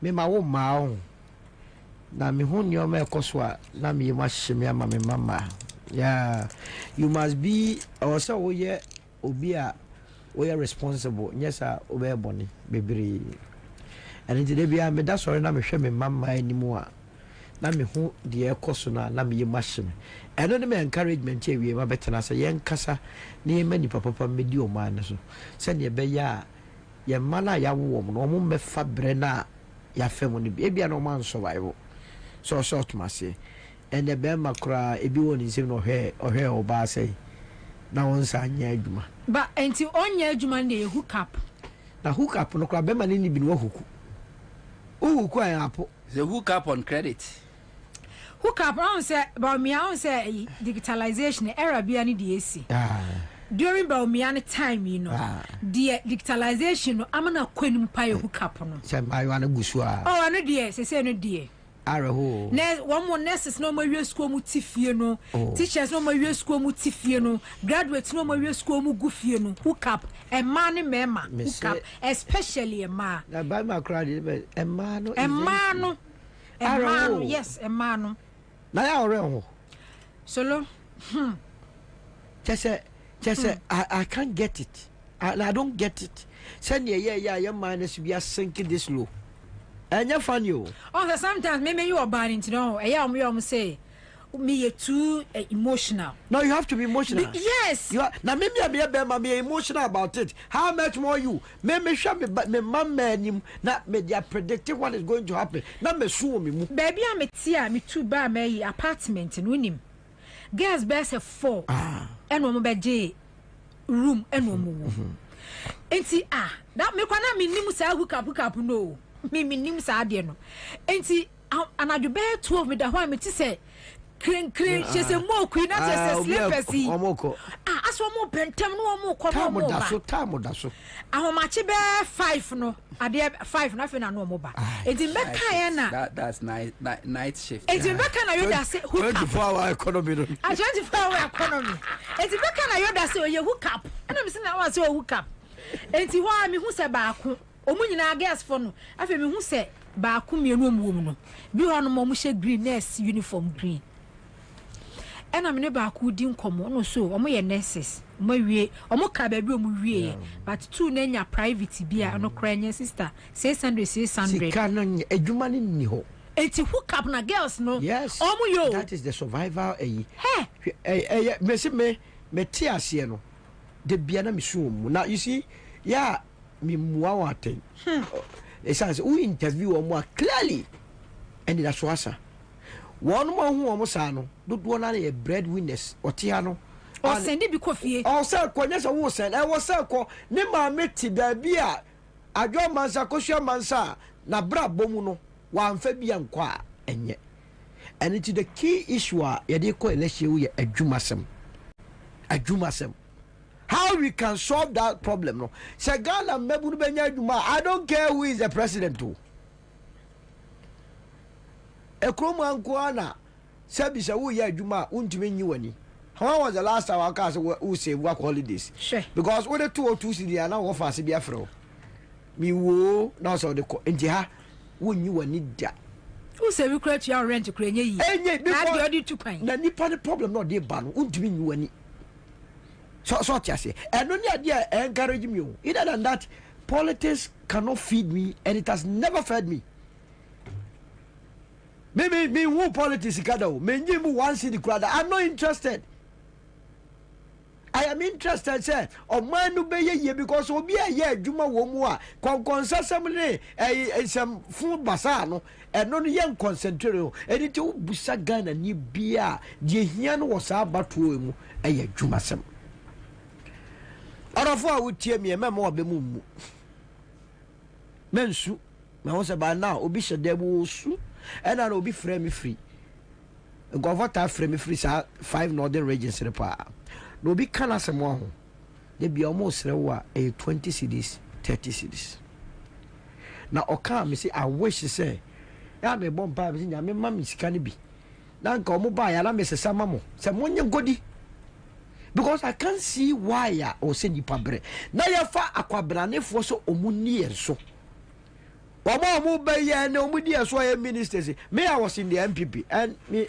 mfare hoda because principle ni ideals are near the MPP achi no and yes and the person menim kumnya no dos ye me wi o man no and some of us o dey yes our business na ye I believe say yin nyina ye nko ye adwuma no we di ho mfa so men konko wi aban sika o ma wi sika ni nyina ana ye o mo fen so se nkoda na ye hook up because e be ye force some five some section my one be to catch them say hey mon go for ya mo de o ma to position o mo pese ye ma 10 ne da o mo obi twe ne so obi twe ne fene obi kwasasa mo kwa and no mu sika ye and it mebura mo ahia wo Ghana ha visit www.3mjgh.com fasivi ko adwuma eba www.3mjgh.com Alan Chamante say in the first 1.5 years we be create 3 million jobs amamo monkoye na me hu wiase ba bia mbeburu pese mo ye adwuma wo mo wolele pa adwuma wo yesi ye nya adwuma mo na bola e mene entie ntumi greti bibi ekoma e di enti family ye ntumi nya bibi wo yakwa ye ntumi nya hospital eni ho ye ntumi edan eni ho ye ntumi ma construction ko ni nyina nya nnuma ede no se ke kom de ya adwem bone ni fi wasese ye sika no de akoto edan wa brochi wone ne mako ye de ye nsem hunu and then nnuma sem must be a key issue. Yes, say about what I won't so. Yes, I agree. Obi obeka chose about to ni so biano. No ni left and right or left from right. And nobody akoya yenyemu cathedral ya. Adane baby a de boy sui baptism. E say ya to abama Akufo Addo ni tirimi ya de.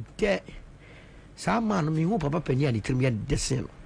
Wane kenofori ade etirimo de fonko ha.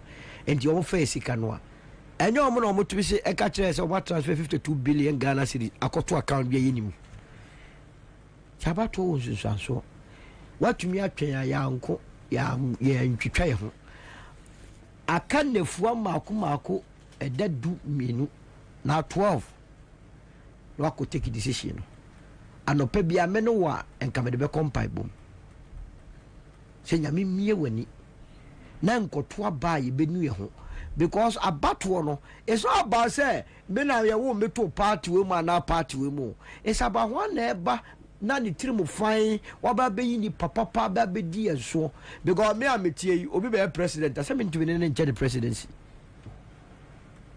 ebia me candidate kra me support Roland but ebia obeba kra no security arrangement bi be 5 years kra na me hu no da. The same thing applies to what was saying the Woody Baumiachi, Woody Mahamachi, Obebano. You will not have access to him because the point is that Obina Bear President, why your minor asset and into minor regulations, the regulating want to mean your access to that person unless say the other one say or the impuntunyuma beba ne bia source. That is all to it. It's not about one one anim. Etina ya no be so politics to one between sir. No, obey onya o mampani a won't mean kasa me Solomon o so ametie wa gye me nationality free me nsem adwuma bi a meye won't mean me woni sa 2 min won't mean yekoto but the here nyina ne se eto dodo a me ne ye ya kwan a enye sika ye gyegye nkakrakra no won fa nkonko ye mesem onkodi ni nyafunyafu ne ye de be ye adwuma amenya eno na me nua ba ma wotie mi ena awie you are confronted with corruption. One of the reasons why I'm munya adwuma say sika o se di bi adwuma no nkofo na wia ni nyina ye fa ECG ya koto ye nkania na o ma fisika no na o ma sa be ka kire say exchange rate nchina de bia ye tum between last year and this year ya to electricity grow almost 100%. Eso kania ni so na hu ko sam aya me mofu ya eye pesemi nkunyafo eye wo mo anwe no ma no eno ti na chese o kan sa na sa no seye ti mesra mu se abana ye kwa koto no mamu mfa ni agro mo de se mo de be di agro anyway mo asho se mbeto amala nti no me ni problem but wo kwa akoye mistake a me sa ba betra ha ya sa kasa se wo hu de la ya lankofo be gbogbo ano in an unlikely event Alan and Winnie I'll still be here. You ever start discussing Ghana issues because your issues, you know, and you or Maya won't diversify our economy. I'm a bre. Me say one year queer yeah. Can you imagine say a tear and yet be an upon ye depa and yamu anyamu ye banku anyabanku ye fufu anyamu ye yampesi ye and so Ghana as agriculture policy no ye need see cocoa so. On this will be case yen could be a move bebre. Yenya ba yire bebre. Now the cocoa na ye duan yedi anope wienwure. How many Ghanaians kwan no? Ase cocoa no kwai say asay. O ta say eno ti adentina ye policy no enye nyoma hia ye se de hia yie ansa na ye de fata. Ye fata. These are the issues. These are the issues oh.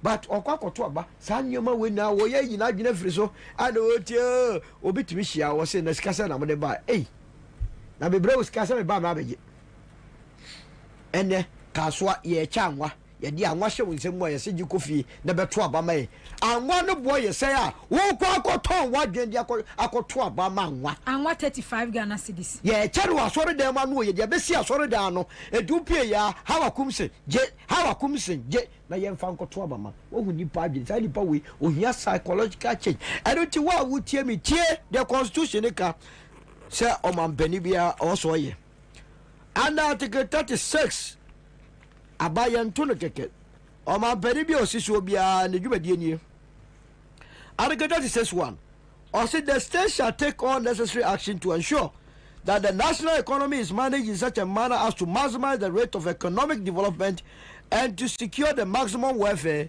freedom and happiness of every person in Ghana, and to provide adequate means of livelihood and suitable employment and public assistance to the needy. Why would you be out of war?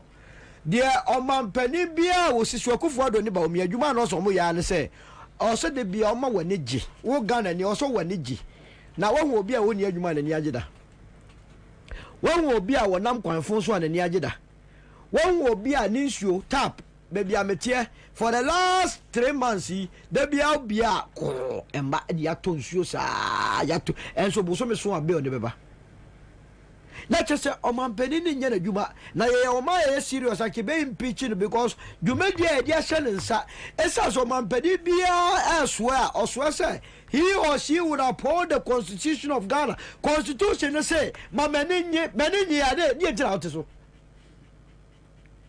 and it na oraba umia oni any justification say obetina so na mate say ora Kufuado edru Asante mantem benu abo kwa abere sa tape na nsɛmhunu na ɔka kyerɛ mu no ɔsɛ mobɔma no time a musu afrɛ ne sɛ ɛkwan ne nyɛ no deɛ no ɔka kyerɛ mu ɔdɔm ntoma yɛ mu nyaram katema de ɛde de wɔhu sɛ abato ho hia because ɛnneɔma bebree na bɔne na ɔmo di no afɛ na atwa ne mfonyin sɛ mmerɛ na so because whether he likes it or not in a month and a half time yɛhunu yɛ TV so bio obɛfiri so yɛnte ne no bio fellow Ghanaians no abɛsrange ɛnkɔ bio ɛno nti sisi a wasade ahobrase honhom aba Kumase ɛne Asante mantem sɛ ɔba bedaada ba omia bedi 15 days mate sɛ ɔno so bedi 10 days samira nso nemu ye ba bedaada ada ya enami nkotie the youth organizer for Ashanti region was said that Ashanti region have to liberate MPP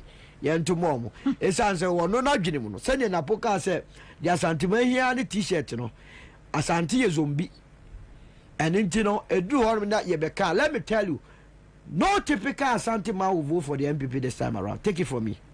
Yes, sure. Take it from me.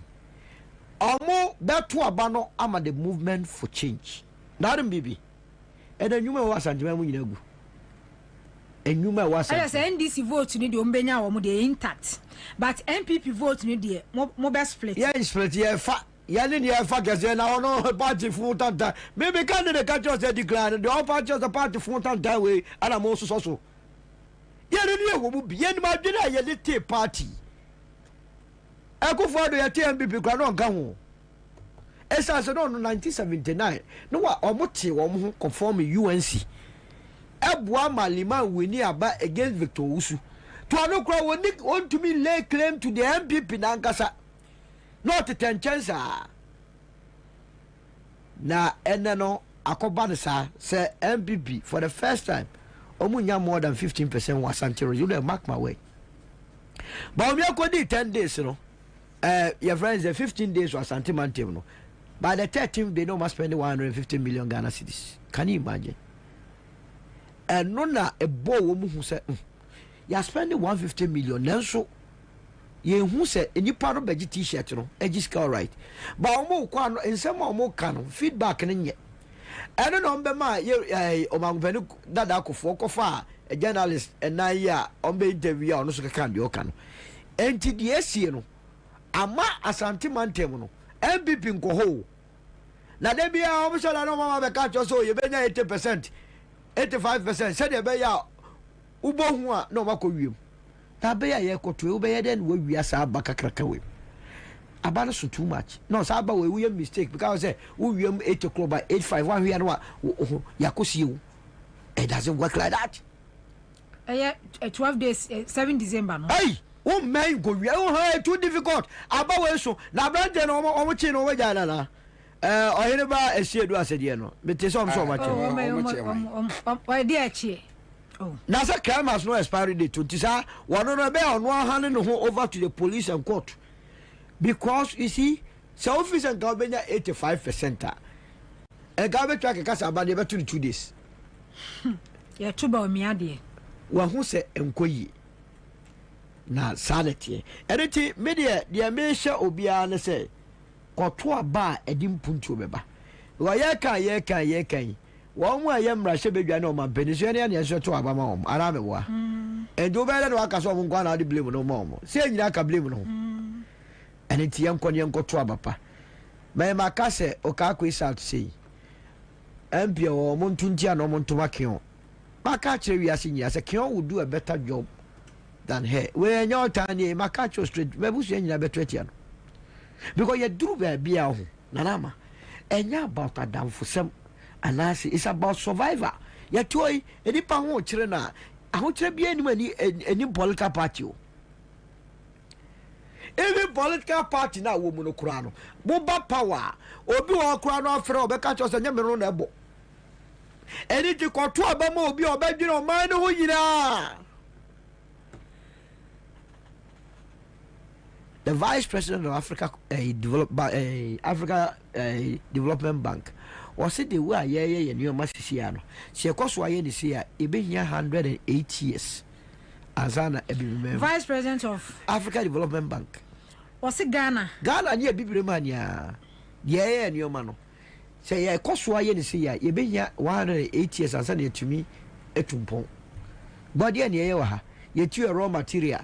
Ni aswa ni de ko ni akoton ni abetra ni ebo ho kwasafo hene ye ton gold raw ni de ko ni asay ensase ni asay diskara ko kran roba ni de amai we ni se ni ti bibu o mai ya se nso we ni afesika akofa nuro ti de beti nso ni nti unja adwene ne nya adwene no na hu sa adwene ne nya ya se ni afesika se ye di koto drone aba be checking sase na yes who say na who afre who say na who say ya and who say afi na who go into the policies ah who say adwene na ye nipa na die ni mu adwene ne nye na obi antimi kan je so wa say wajimi adwene ne nye sa education woni wo say di ma voters mo nwene ni o manya se be ka bibia na form adwene eni se form adwene sa me kra going for them say ye electoral college ni be okroma America obi ato abanya obi aba so edimu.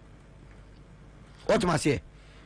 And you maybe want to confront because you see, say one here now omo ekoto abado do na ngasa no omo nti issues na sia say ya ne benya ebeba say ye ba beto aba anwa ya ne beche ene mu bi aba ye say be yes it is possible rice e be so freedom rice most of crimes about the aba 24-hour rice ani e chemankofo obi be gina so akoto bet na wate ye de mo abeda da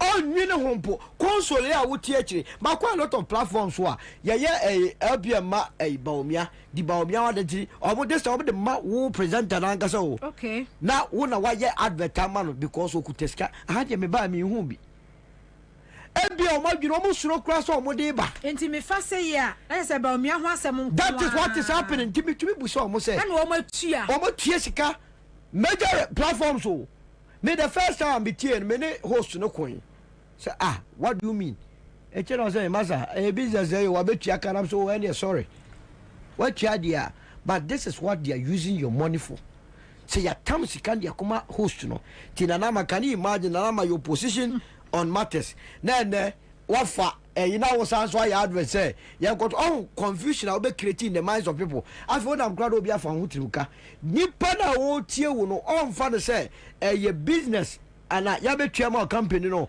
obi fa say na ma afi de na ma class sanage wo de omo de ayenkofo enti omama na hiaye ana omo ne ye ko no sa de we but bibia no wo ebesi a ebesesena what is ahead of us there will be a change.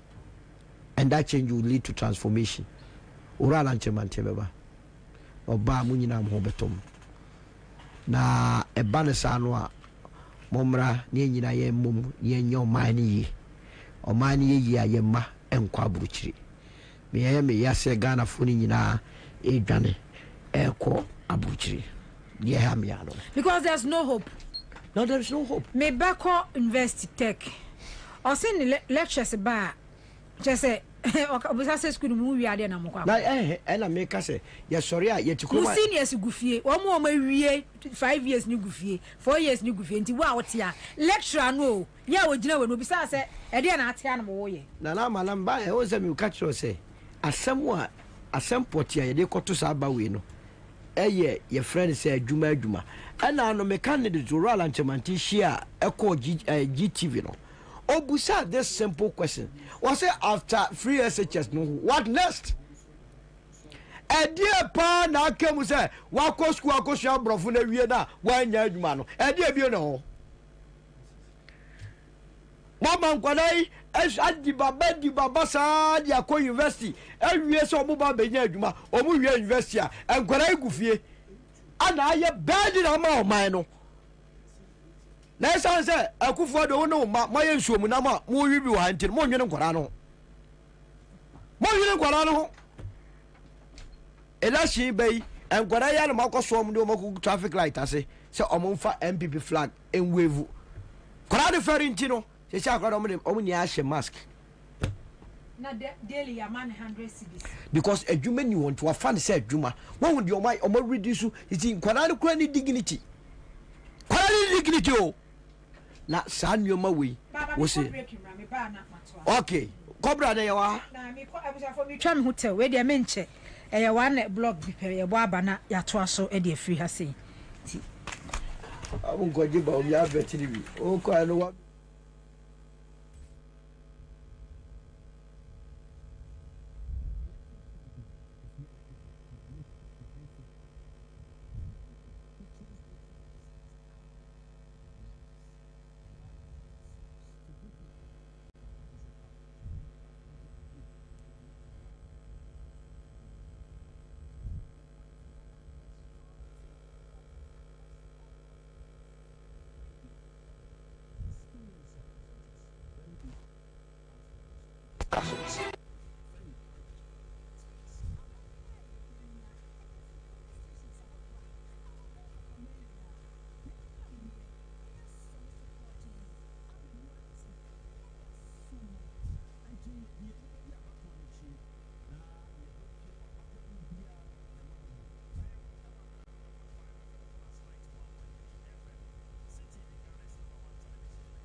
Accra 100.5 FM sina wi me fast dama top choco chocolate spreader eye chocolate ye defa bread dim eye nutritional ankasa de papa ya che say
abusuafo amaba enti ya to so de free ha sei enrada ablekuma central ehwo no mu ebunkam edefa so na chese enema nyina di adanse se Ghana fo ani abre se change ni de o mo hwe o masetem no o mato abapa na yenya leak tape bi a Gomua East NPP parliamentary candidate oni EC officials wo mo plotte ade a wo mo be 7 December ekwan yo mbefa so a wo mo be wia election nim. Last week ni bo video bi mawo Gomua East parliamentary candidate constituency wo e wo ne ya hye ska e de agu table so a ye bo polling station na polling station executives no maba no maba be giska no ye bo polling station na executives no maba no maba be giska no enti parliamentary candidate no Gomua East PC no MPP oni EC officials no e kwan be fa so a wo mo be rege election amena wini ena wo hunu nso se honorable Peter August come na ndamifia na mbeza August ya na de yake ndio umemwento mwakaba hapo kwa ele kaya mwachi tumbo kwa maya Yo, this is Yeah. when the kind of pouch out. Oh. Since I shed it now, then you may be able to Yeah. the men land at dinner. You see the posse, Yamanepa and a pay by himself. And they send the board and mamma near a crack ride the other two into a fair and eating. Yeah. Cover. I'm not muscle. Maybe I have Boko. I'm kind of miss you. Now, you bought one to a friend. For me, you are over the Electoral Commission for they are dispensable when it comes to elections. And as all, I'm moving here. I'm trying to billboard and so even though I don't discount you people, this time the billboard my trust so lessons learned experience gained. Maybe these are some of the things that man to women and discussions about. So even though you say when the Akuma Power or some by the writing, but my shadow man also the no the writing. My friend, yes, for us to have a discussion about the elections that is coming. Number one, my share more help to do the writing.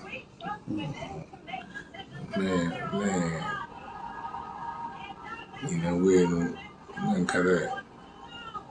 Korea Abamum. As I said, I will not say that. At the same time, also, I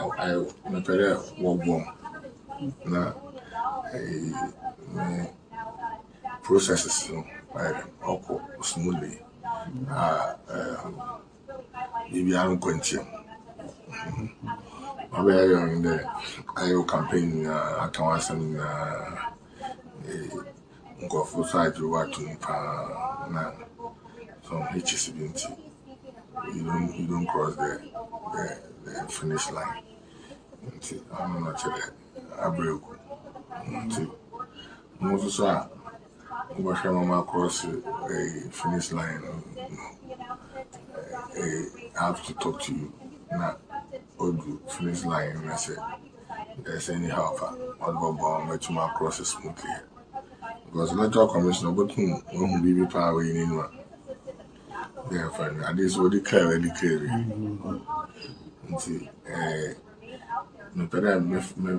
First of all, maybe you done request. Now, from your end, so maybe say what you can do to help me. Mankasa asked 3. So be kind of you are here because of competency and other experience and other because some catch them what kept other one far uncofu embra into boy shouldn't be or far from coffee not do what the way. And when I'm called postman, of course, maybe I'm used to catch him. I don't know of feminist. I know, I mean, they're on the leading nurse on a federal news, no, can't, and what you do. I'm not comfortable with them. You know, me all right, but more being a moody, and would you know, so part of about 7 or so people, and I say, and I will be that where you'll be our pen. But I do some more conference now. I'm going to marry one woman. God is my witness. Boss man, I mean, not me. I'm corrections in what anything. The main Ansah. Maybe I know they say about from you are not here, yes, because yes, you are competent, only. But I got because I sent me out to me because I had to come in Ansah. I'm not so Not my parents who protect my interests. I'm not going to do anything untoward, but maybe uncle Yamoko, now. I'm winning this election big time. Having said that, in the processes, especially placement of presiding officers and not all those things. If you have been more, I mean, one those years, I share one relationship with the other party, even though over interview na dinner. He has your uncle Fuma, one so by interview, you know, the NPP in the power, but I got you on the political affiliation. I didn't go phone as heroes. Nina, the preparation. I'm not sure how more work and how it goes. I'm not sure where you can help me. Then maybe they will talk about other things on the closing remarks. The ball is in your court. I wish that your friend mobile phone to be comfortable and imagine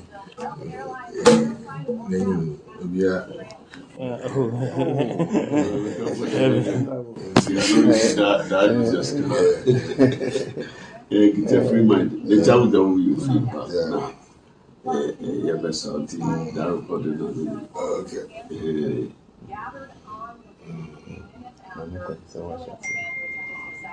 Honorable, send your welcome. Yes, sir. In fact, it's for our own good. You may ask what our command was there.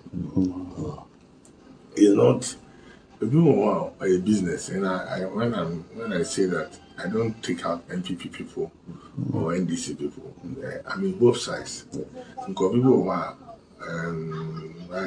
okay. And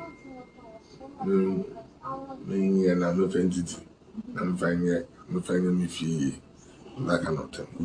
And I say, we also kind of be a own your own profits, and I don't own your own benefits. But where you set out the business, it goes against the community. Sorry. If you are not there, only cry. I remember your copy. Me no be aso nko baby atase. Nti me family e tre. Me yere na baba. Na ina nyanko pa do so me ko pay US. Na me na baba na why citizen me do obi anke because me for something it's just being wicked towards the people. It's more so now another 4 years. And this time, what would be Uncle Bill? A copying, what's a copying the same thing? Oh, no, conference no soon. Also, until I met my she first happened to the woman Cobio. Namukobio, what him the answer to the East and Albany. One was the conference. What 2 years prepared? I say, me, my woman Cobio. It's need to put you besides your almost kind of by now saying, or because on your behind the answer, Uncle Bill. On what needs that fat regional operator for this need. Oh, yeah, them no feel there's a man, I mean, a chief executive officer, Cocoa board, be director, deputy director, my question will be also, or this kind of don't know, wise man, right? Come the same thing, which I feel, say, I want to be, you will be, quite apart from the fact that. You too, it is your responsibility to make sure that we catch him because we don't have to allow him to come and misbehave again. Because me, all in what the man so no, I have intimacy. Ever plan ever for may pen me a baby. We never any more relationship, but may pen may be significant so. Apart from Nama organize as soon as possible. Ansah ever elections. Make sure that be organize 30,000 as a friend. package. Then immediately after the elections, I do another 30,000. It's a 60,000 minimum. Then after that, employment some for more farmer another movie because of the unity. A story we are yes, of course, I'm in school. Worker train or be so on your security fabian and I call what's your portrait and I could call you a portrait in power if you know the other one chill. I don't want to know so okay. May report to behind there. Sometimes you have a ship in the air from until I know or need you know. Not so that I didn't ship to I didn't so already after the oil turn us. Remember the chicken. Now, it's got Mutumu 30,000. We prepare another 30,000. Then after only just 4, then after that, 20 Gomua East NPP parliamentary candidates. Moi, joining your Facebook no on our that's one. On a last week me in video.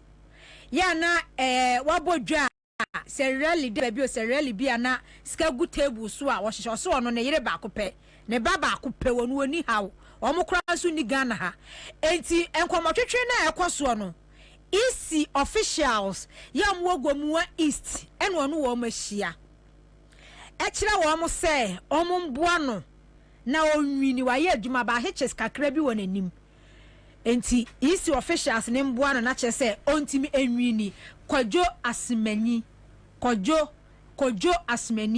as MP for Gomua East constituency on our dasono. Or some more crown, one am on yes, I'm competent binting a more. Now, when you are bossman is share. It will any bossman share and chess a boss my ass on 1 year recommendation on one and crop 1 money a day. Nana, Matty, we tell. Say, we are by week in I better discuss this issue, but if we are CBB and way hinter. Twede amponyankopon ese se wokohye wram etu amana kantam gumu a du fie na pie na de din kan adusuade kakra ewo mu se no amount of money and MPP beat me their brave Ghana for nyina conscience recording edamu pefe clear utene no bibia de o kan o ka che o mokra se mokra nka mo nsem fata what is about your qualification or incompetence? Come on, say fata, but men are media jumana mamu. So it's about time for them to pay him back. And intino, I will say ombayes wajuma. And the first, or more 30,000 Ghana cedis, 300 million. Now muya jumana ni via, or the 300 million as so now 60,000, 600 million. And Ukrainian no, via nasa MPP we non be MPP MPA. Obe say obemo majuma employment opportunity any omo hon crop obetime anya adwuma ye na de okaye about boss Manasare is he one dey ntia boss Manasare and Jenadukwe Mensa Electoral Commission for my tintin because they be am catch us say their job is at stake. There's no way these electoral commissioners can go after 2025 election if NDC wins. Now, after the victory of John Dramani Mahama, when Ghana for the damage, Boss Manasare, Jenadukwe Mensa, any Samotiti, any the current corp of electoral commissioners, across to Ghana's electoral system. The same way after the defeat of MPP when Mahama takes over, Ghana will be the real rot and the mess Akufo the government are creating. Nyakopo so office one do omo koye ne mo madwuma do so office omo qualify no and it is like do opebi omo ye de ama no any recording e de aba and that means that this conversation happen between ono any sankrofo no se wa mo madwuma any say isi officials and I recorded de aba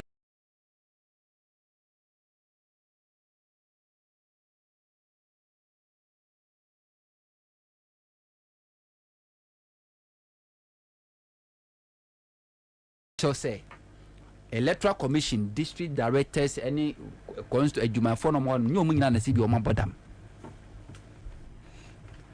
Yes, una man adjuma but for Ghana for. Now, meaning say the next thing on back and so the tape is doctored. As always, yeah, they will come out to say the tape is doctored. Say Akufu Dampare IGP. So how man Ghana for bank a tape by this time in Sakai I was say Papa no more coaching. Big commissioners in your constituency or in your district in a private conversation. On what grounds? Offering them bribe to compromise so that you can have your way out. But Akufu Dampare himself the IGP. You cover you up, over covering up. And to mobile catch for you so a doctor, the tape is doctored. Most of voice now, but don't mean Casanyon. To my catch so a doctored. Or much channel, Mudisi and no the buyer. And the airport so every constituency is this.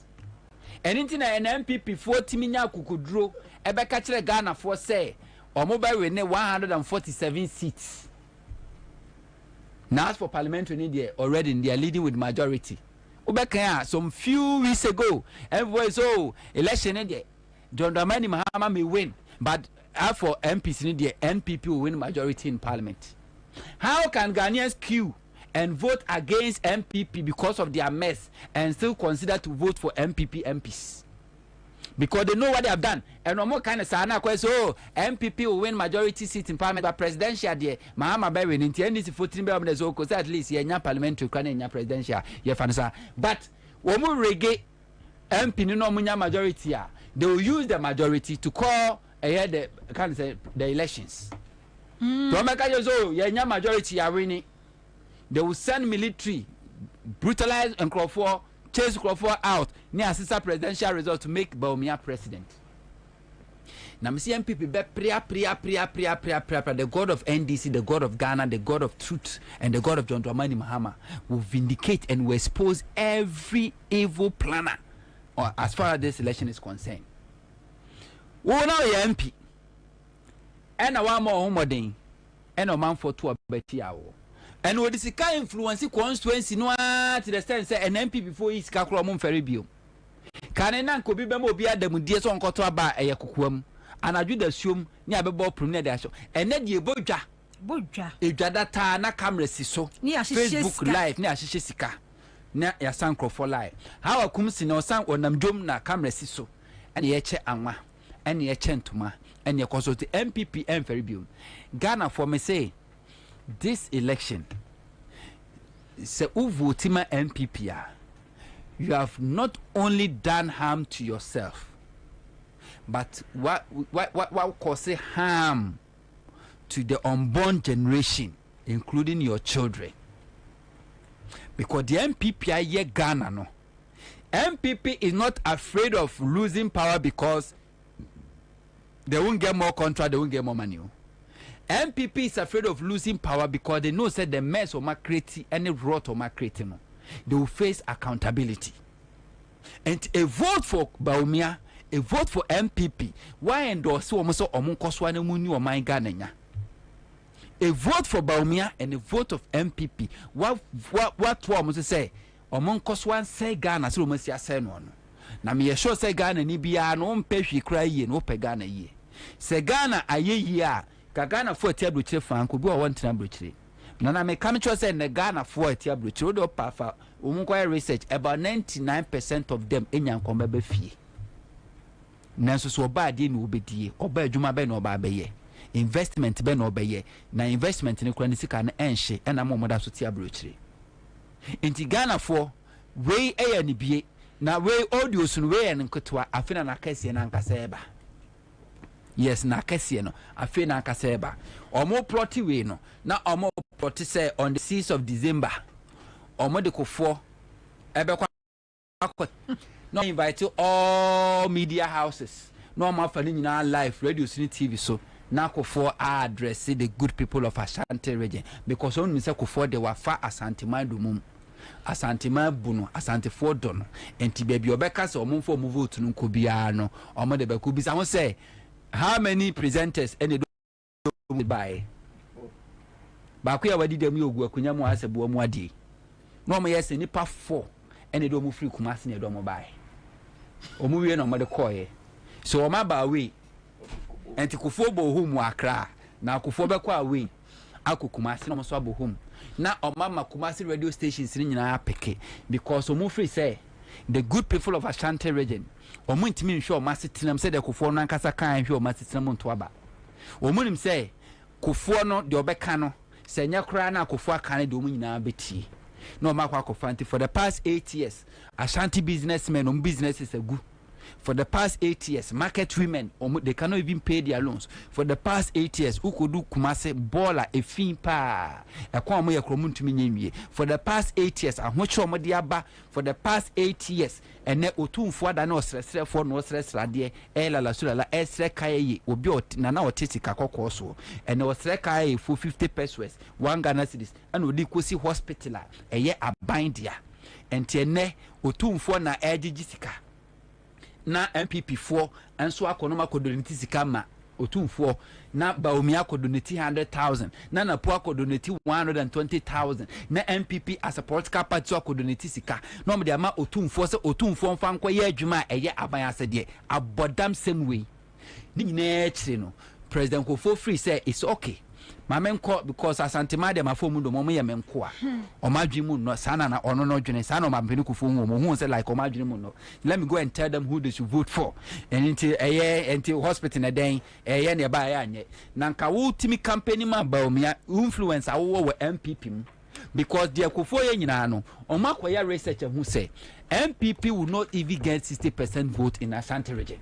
And nobody Baumia ko anyeye Kufuor akra de bobo na polu kra de okokra no ase bibia ena omaka chom say Kufuor na nanimu ye duru ena manfo fere no enti omomma Kufuor ana Kufuor so age pawemfo enti ehu adwuma enomo eye no said the beya Asantemanti na MPP is campaigning with emotion and ka 8 years of MPP ka or the MPP and say they should tour the whole region Ashanti region with their infrastructure, with their development, with their policy, with their legacy. Oh Asantemanti to me my no Mahama si hospital mi ensa yesi aduasa Mahama si school dumienu yesi empem wa ha Mahama ema market nsia ye de market wo ha ena de aba eno na wosen ka MPP for wosen ko man kasa nwuma e di omwa dance wa Ashanti region but in this case nya no mo yo omo ekofa Kufuor nko pachel oh ya pamcho enema be yi the same Kufuor ka che se Baumia is the best man Kufuor eka kire se ono Baumia na wa bempa nanso ofa Baumia as a president wa ma Baumia man be ye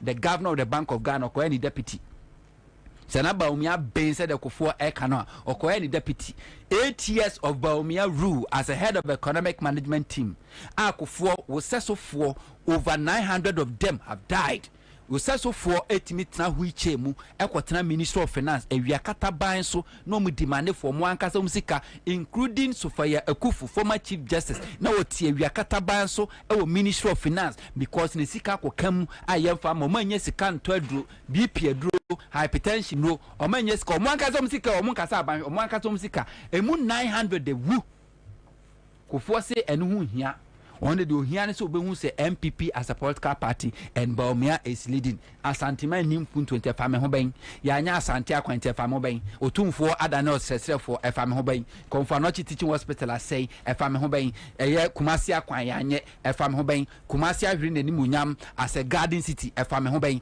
medium nim say dey am kwa mekoka nkrofo no beto abade amame entimi metena nkran ha and at the age of 85 years awadane ankobia hene Kufuor adane ankobia hene tifi no oje nchia onko no aba Ankobia hini and we will see $1 million mansion. Solo pacho bremu business equals. Pacho solo bremu. Tape ya boy dear. Tape na me boy. The woman is a strategy. Mabeka no fear that say obeso hu NPP strategy na. Eno no mo dan di o just by election. Okay. Na just by election dia no mo ye. E na sa man na mo friend dia Kingsley Nyako was a professor Okotam Sikapudio dollar ma or the koshe easy form you know some a year in your bar Regina Sewa and in your Bema Sasu Okay, as I me kaipa. And no more testing your mana. One, you be my easy for sika. Two, you be my emranti or area more we. Also, can say, kinds of memo. We just say, the papa on the 70 degree, we come to be quack on my so I come out. And say, a day, I then now, about our best right is a be over mammy. And be before we are fucking. Cherry, we in the phone, this is Anua. Yamasika home. Could you bonny? To quote police station, what? Easy for the be almost Yamo Muska. To turn ballot and I saw the Akonaka Akonaba. Now, aye, but to see, baby, eba out. Easy for 1 year, or more, you mind about 90% GMP before. Take it from me. Easy officials. Or more, I return police stations, no. 90% GMP before. 90% MP before. Yeah, and deliberate. Maybe na me ba na me demand say omonfa list no mon publish afro moye but me man ntu akuma so omo so bu omo amko dwaso bi ana omo busuafo so bra omo bro mu MPP ni o dabi eye ade a odi be ma no on that day obe kai esunsun sanso no de akwa na adwuma papa. Yes, and incumbent government being will be losing election. South is so we have a sorry. Why do you think that will be fresh in Ubiaba? Or maybe our spirit soon may do a minor so. And it Macquam will be a back patch or born eating men is on a boss annual. Obekwa Amobiaba, Moka Yambokaba. No amount of bribery. Say ya party sika with them. Any me can say movement for change agent say almost show mu de bia ni de bia ho ha no masa asada fro na how many be mo agents so ha ye park bribe mo sika no go pa enu wini aba ya aba we no ho na na ba so wonim tension e wo kromu aho wo de wo kwaya hye de election bia aba oti so ba belusu bia na kroba e din ase bibia mbesi na on the election day no who tension na ama no so IGP dampare onko pick money on chiro esan say ono na ankasa no osuro MPP fuyi ono mu ya de ne mane oh yeah ba so say ai onyo ma ka chiri ya de ne mane o ti ase enye sa sem we e so serious especially say o mas o sa boss man di wa di o boss man di. So o meet is officials across obemo mu 60,000. What you say? Odi come mo 30,000 after election. Mo 30,000. So no cry no nya say bia o qualification certificate bi ndi no mo ye omo na dem akosho se mo be na dwuma. Yes. Eri to wono no onye sete na mpio. Wo de chiasem ni yi o. Wono na wonye sete na mpi na tumi influence ama ye de nkofo akọ. This was how they behaved. MB before Emma omo candidates ni nyina de nipa ko isi omo yes ayi no se na be amba be ye returning officers ni ade wo ho okay na dru ho mo a na omarege now beyond that no isi officials na nkwa ntumi rege de atosu mienu so omo kwa ko hwe agents na eba be represent candidates no ni asanso omo musika because you see election Ansah na obetumi awiem no hia isi fo no ene agents no esa say all the agent or tip ballot account asepa there is no way okay esa say Ansah na eba beto aba no yenye anu aye de baaye so tiase wa record no kama ya tu wi a rejected ballot ni anim ni pe beto aba ye verify omo no unim saade no omo aya verify mu unim waka bom unim se nipa se de beto ye ya tu wi and rejected ballot ye say o kan ni abom e wo se no in fact before se bu be bie you know so ballot you know so no e wo se hu nipa beto aba I verify omo through sa verification device no e no ma aya verify omo e tu ka bom na say 20,000 I was say who say before say we be ade de so no ballot papers are more expect paper no say 20,000 now what be sunya kan 21,000 now so wako sign immediately 21,000 ban yapon and this wo dwene ho tere kwase e be kan so to say and it a bass here or money name more share agents no na omakoto mo so ayede aka ho say the be ya the enti omo for party for ne say omo na nkrofo yi MPP fu movement for change mo nkrofo say movement for mu free MPP na da and this omo free CPP mu ne buy to mo say CPP mo nkrofo free MPP mu yi yeah mo nkrofo dey say na te say dey na just ahwe ye dey NDC ne be te say NDC tuta ono ani polling agent na just say MPP yi movement for change MPP yeah they win the election no amount of be change every 7 out of every 10 Ghanaians so pese side put you bebre and any movement for change eduma semo a yo ti dey make Kenya say wunya good agent obey the right work. Why nya good agent obekwa koton erunti nasre say party agents na and as a candidate agents na ekono on that day kwa sacrifice now you the right thing ebo man na ebebo nyina na kai hu se sika bia o mede be ma obeje di no oba betereka is as well for the Christmas akoyi a o se your friend say odin come out 30 dey je odin come out 30 say the remaining 30 no oba be gino abem ansa no dia so oba be wia ye ne to no so ti ase but set up ya dey epie said the be ya and no must tell you say enyo obia ne so epe de ekọ so ti ase because obia hu say politicians no omumuye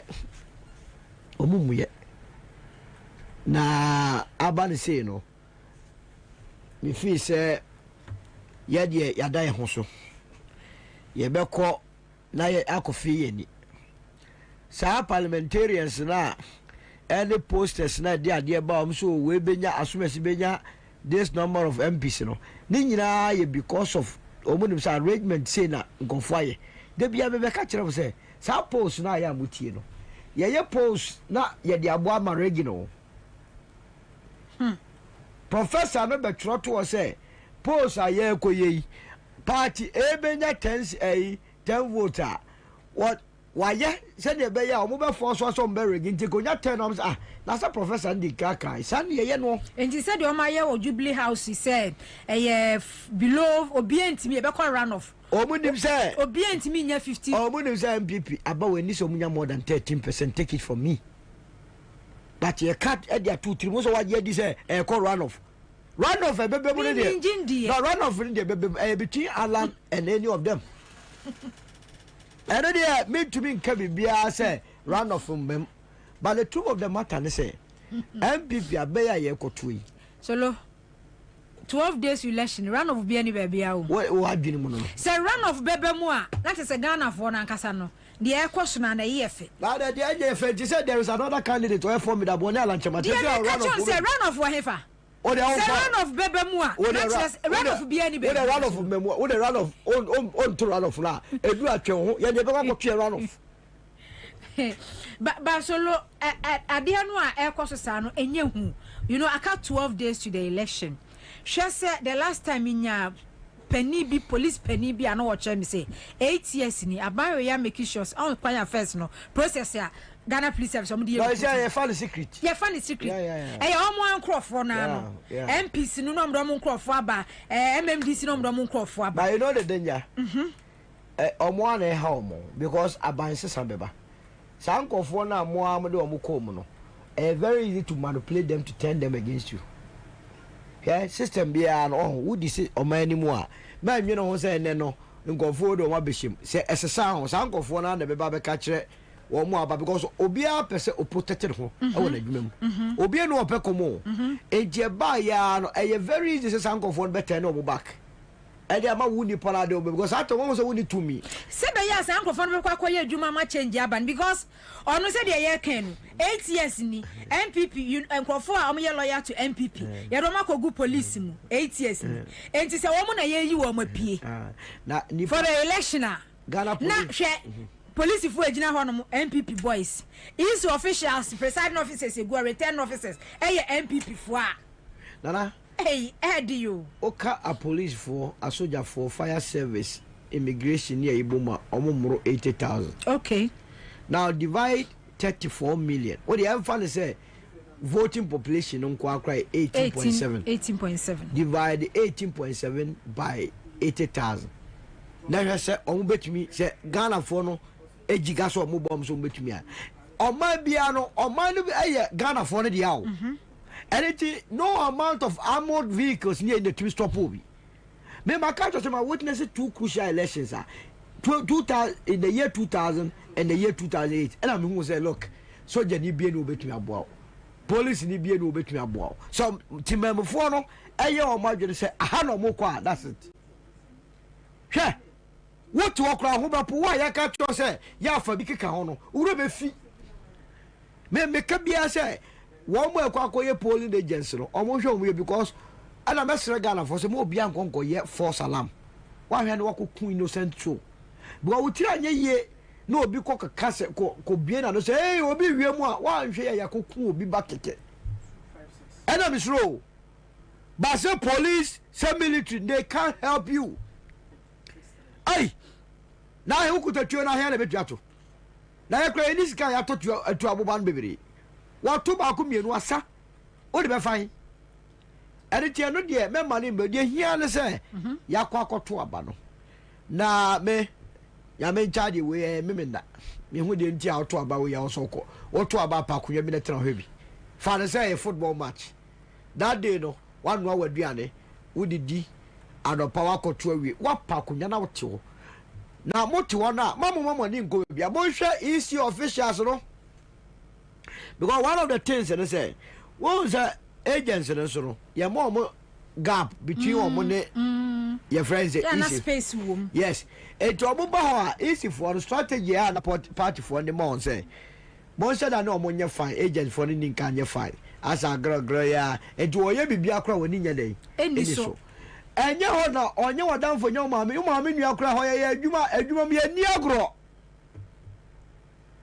that will make sure say because obetumi the same serial numbers aba your friends a ballot no near tetem double ma wani nda ho na mo ma wani nko mo so na ye wi a ye nkan ne ye enye saa obi a ye nto aba ma no wono na akwakotua adamudie nti ose wa win election na say the person officer or parliament obefa serious because the obey odebe ye obi a mran so a wa twa sika ba enye saa oto no watua woka ombelusu ama say sika na kokam ekekoma a omebe kroma ba bedi ohia politics the end o mu no ebe ye say wona kura to me no eni je wo ye the open to sika aka wo de ye mensem ekona se wo wini ana wasaba be wia ebe ko ombeji sika na di obo wa se abobo abana wi yesi wo lusu anu anu to bo se nipa team fifiri anati we na abana de enye me nwanwa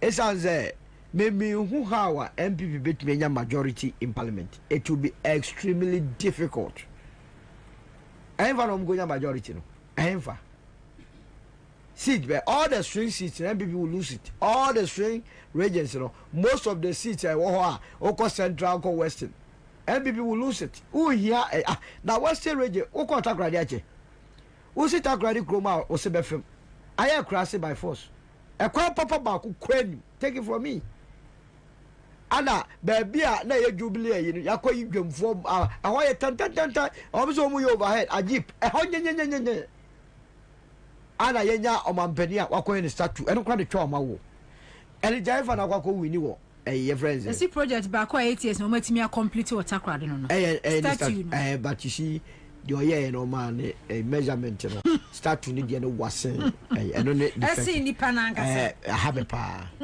ona bichi eno ji jaifa na ko oko central regional ohia mu hia oma ya mana do kro bia jaifa na ko wini so to mase anything you don't need but omo kana to tirimu a we ya akwakoye de anti obi record on ne say ye nyina ne te importem omo so nim what is going on me tie odi obi represent me gogoku obi a before say di pa kwakokun o had circumstance o betu ya society na man society dia na betumi to mu nyia nim say aban ya wote so Ghana for bu afu wo se me ma magisika na me nkonkọ ya ade ebeboa ma wo wini na wo de sata na to fie o enti ekochimi a na ye kumia o be me e be le obi ehun se o ka ho eno ntina nipa no recording no eno ntina nipa ana you see nipa bia wo da e obi ne control wadwene eno ntina obi nkwatu kokun nipa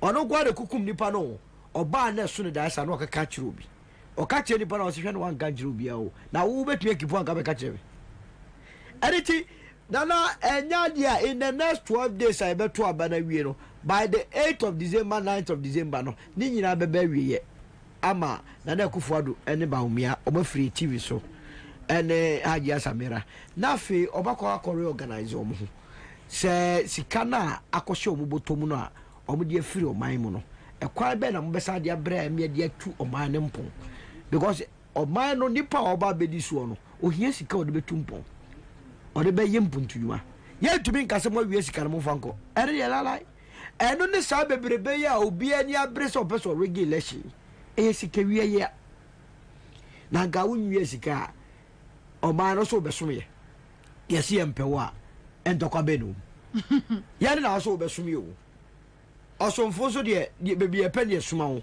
ye se da bi wosomo nso ani ana sambre we mu de ye mpeso wo na besom etija ma ka ka ku besom ye enka ye ohaw ba wo mo besom ye o mewiaye even last minute no kra no a just few weeks to election no kra no still na wia na wia no da so wia e ka kire Ghana ni say one topic up ni meter because wo say opposition so mo nim de o mda yan go for opposition say e koma ya o mama koma de go for nto mo ko ro pese o mo miao na say 4 years 8 years 85 years o betra wa de bia no wa me chepe me go for first class bi wono no pese o betra opposition no otuko a was afa first class and it is a bad dia 1 month no ko top no for the whole Ghana nipa dodo use electricity na so obi e kwa koto even 200 kra say e do say sikari bi o do ba be bribe mo sa election and it measure mo ayese mo koto electricity ma mo koto ele isi je omu nu ye nyina kan ya after all ya debuda ni ha de be si okroma ale jira o se kotua so mo de kotua bribe o ma be bribe obi a na e mo wie mpanifo no and the penny be any kroma won say asem bia ba ahemfo asofo no mo won so makasa bi da omo enye so mo ni ano omo ame sofo ba ku bi a e na no mete se ba omi akokuma so friends be ku asede the video there circulate so wodru airport a Ghana card asede e no kai ya no transfer bibi na bebi adru nya nipa nyi mu na eye di obetuna ya adwa wo ti wa sorry wasore baba na nko peso ware muslimini ana nodna wo ka kire wasore fo se obi a wonimu a ode nodna beba wasore no unhira so da ede ye ma kakra ebofa wonim so no wona ato na o nipa nka no kre ebenifo wo kromo a o men kokrafo ne yi no o mo na disappoint o man o mo na edi o man na boro no because no kre e wo manumu aho eka na na kufodo ontumi nya sa hode no ense ore ba omi anse o man emedu sa level ya ene ye ton akwada takaba 300 Ghana cedis e ofe ba wono wa me ne ba ye nsom nam ukotra wono mo a 115,000 what is some mumbi the banner restaurant ko 15,000 $6 million restaurant no de papa ma no nya restaurant 6 million de papa 6 million restaurant no who could di ensom na 15,000 ncha wono wo sika charge wo se emo me na ni ensom na mponi na ne wan ya omo no mo enti wo be free ho ncha na chese cash wo mo so mo aya we strategy omo ya we se boys no nya cash wo mo enti mo wie de yensa meyi mo ho ti wo ye lobby to ba ha na mo be business yi position ni o man no o be sa nkomo ni nyina wie a na watua seska no as wato nsom na be ni e se ni obi akura na timi wura na o be he wo ti se bia wo be ko me baby am boga beans ore ajre dinala adia enipa ana abedi de ana mo se mre na so ana ha wo mo ana on person kom sa tena so enu nti yanko pesika mankofo ana nkofo asati yi on to esa se ye nyina ne o mo teman mu a ana ye hu se ne o man koye enu ti mo ka ba ko atu ye mu ora la nchema te ba be nyina fefefe ene wazia so ta ma so ya ho adia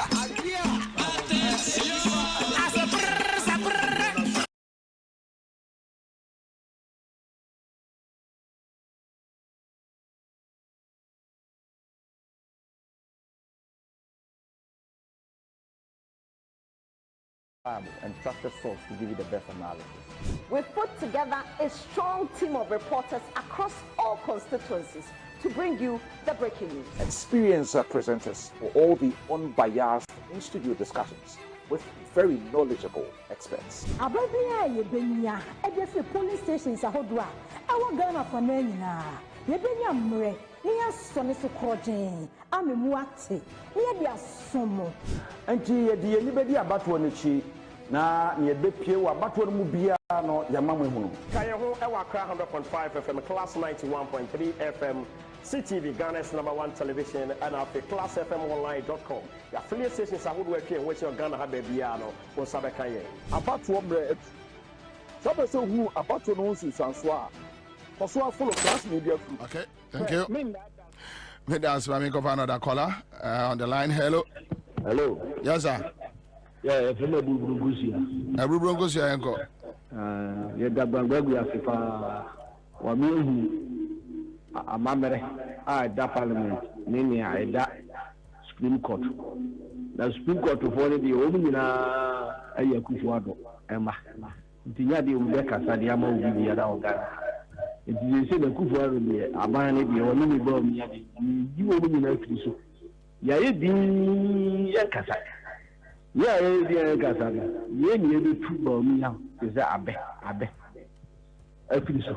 I'm not a Kufu. All right, thank you. Madam Semameko for another caller. Hello.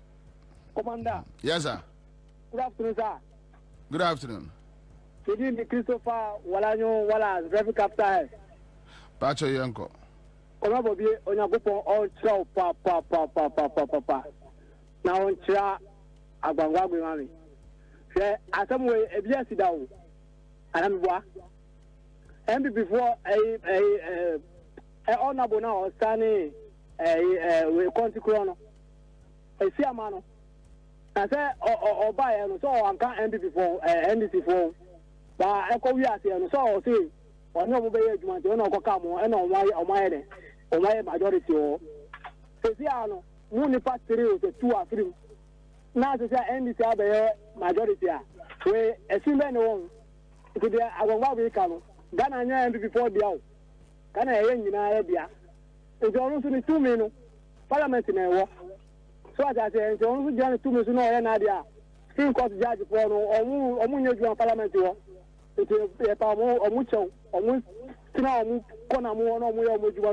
All right. Madam, say my man for another caller. Hello. Hello, Commander. Yes, sir. As when you come and council. Oh, we got a babu every square and yet babu in yet. About what you go for too much. Babu is running yet. I'm not so much under the problem. Oh, it's a main cost or no. About what we had an answer. They question why when you know why man couldn't remember the chief. You know why I had an answer. Okay, all right. So, how many day? Yeah, I'm for a drink to Jumadina, ABC, Saddam Hussein is here. But, okay, so you got Parliament, and I hope so. Follow. Yeah. Now, Yana make us a Kwabena 1902 Constitution. On say NDC for Omoyeno, a Ghana for Constitution. Into omo core grounds no omo ye in such a way say obi e ready obeti ase entu say ya na omo nkotu wo mo lawyers ni west akese ene utie speaker ansem a wo kana e da ho no mu plain enya de bia ye din bia che say wo be finding difficult na wati ase wo say judiciary does not have the right to interfere with the works of parliament. Judiciary no omo need to me say parliament wo mo adwuma a wo mo eye no wo mo do mo be rewura mu say speaker ma ruling enu enti no ya bo speaker ruling no egu anase ya set no aside and what kan ya no wo kire mu say was say according to the speaker the Supreme Court had powers to put on hold rulings of courts and not those of non-judicial bodies such as parliament. Enti say ne a high court o a lower court o court of appeal o say Supreme Court o ruling bi ba ho no mo a circuit court o and we na bia you putting it on hold say be a ruling where a free court we say bed but no I say non-judicial we say institutions no bodies no to say parliament no say speaker me ruling na most Supreme Court judges no or say Marabe to me ben and Mujina say a non-judicial body. In inference to what he's saying, so which means the declaration in Parliament still stands. Yes. The declaration in Parliament is not annulled, and as it stands, we know that we have 4 vacant seats. Yeah. 3 to the MP, 1 to the NDC. Simple. What's it democracy, rule of law? In the end, I allow my rule of law and juma. But you see, Nanama, Aban Kasembi, which you do ya bet, and then what teach them we. That yes, as much as NDC won numbers, then again, your mind here, so even sometimes NDC for him say Yemen bu omo jituma, their supporters will be angry, but for the sake of a year or mind chichiri na omo ajia tumusa na ye koye nim. But you see, we jai MPP momu nya numbers we na say NDC ne government, they will make sure they will destroy the country. They will make sure that they will destroy the country, giving them the opportunity. What tiny table no upside down, and you find MPP in the situation NDC find themselves in, while NDC finds themselves in the situation MPP finds themselves in. Omobe say Omaino say MPP kura speaker ekura 137 Parliament. They'll destroy the country, and that is what we are saying. Just say ungovernable the amount. Yeah, of course. Because speaker, also there are some days proceedings on my Parliament here. NDC MPs now 137 but obesha MPP for no maybe omo be 110. Business of the day no omo here NPP MPs ni nyina say omo be wo ho. But you see, otimi bo delay taxes sa won wan kasa timi sheda e bo delay taxes sa ma e bi kwa na omo nyina no antimi ambo ano kwa no na che say what two proceedings na sanso a sheda fufu. But enipa ne ba abonte no abeka kire nkrofo say wo ye saboteur ona oma government business enkoso. Yes, your wife start kapa. Yeah. Your wife start kapa. Omo ta kapa. Yeah. And then no oma sanso aka say this 8th parliament na ye chaotic. Yeah.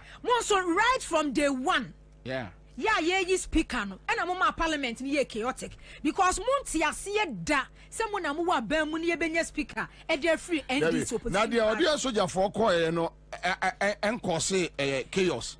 Dia ono fa balloting paper e se na num wi ye no nkoso chaos. Dia ono no tia konwa mu direct affairs e koso chaos. I mean, some more damo a sa adwa safu issue ya omo dressing ma mi bi ni kwatena parliament. Can you imagine? Na NDC fo nim. You are aware? Later, Harry Drusu ama me chere there address of land Kotoka International Airport. No, they were aware. No mo ya aware pass say enipa no we parliament one no na nya adwasafu. But senka eye MPP fua Canada Japan afenyo markets nom wo mo ntwe deslo wusunu mo entwe da. Amontiase. Ko mo ntiase da.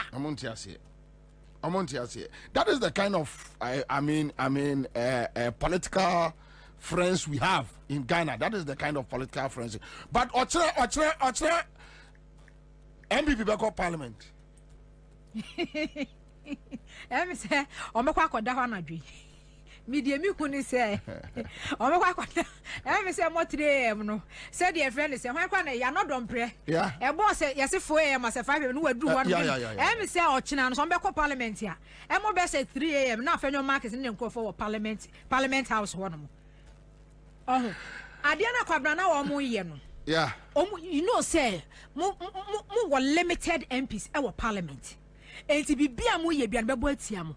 But omo dwene nyina ne say ye was Supreme Court. Nti ye beba fa ho. Omo dwene nyina ne say emfa ho ne de besi bia na as much as say we have the Supreme Court and then Chief Justice and I were judges from so cases BTC and woman betena so no nko ade head wo mu be ye bia omo nye ye Supreme Court the here say president be free Chief Justice madam and then utimi say den kwa ye kan wo dem hye no dem and AP ade no omo ye ni nyina nye so omo ni mo because Supreme Court judges Kwabena omo nye lectures of course omo ye lectures at the end of the day no man can say student if you can pass it out one more practice law no money ade no na one more chem say the Supreme Court judges ne eye no etiamra one ma fomra your own constitution you say knowing very well say omo ye ne enye but in as much as say President Akufo-Addo now appointee who go Supreme Court na what so any Chief Justice ne there whether you like it or not, whether say your own constitutional then na wo ye no kra no your own democratic kra no, you will do it, you will be forced to do it. Nana, meaning say Dabrene America for the overcome. Okay, so we have some a few tweets Gabriel Chidakoye yena said about for no. And I think when you take over you work on it. Yeah. All right, so that's it. Live on Accra 100.5.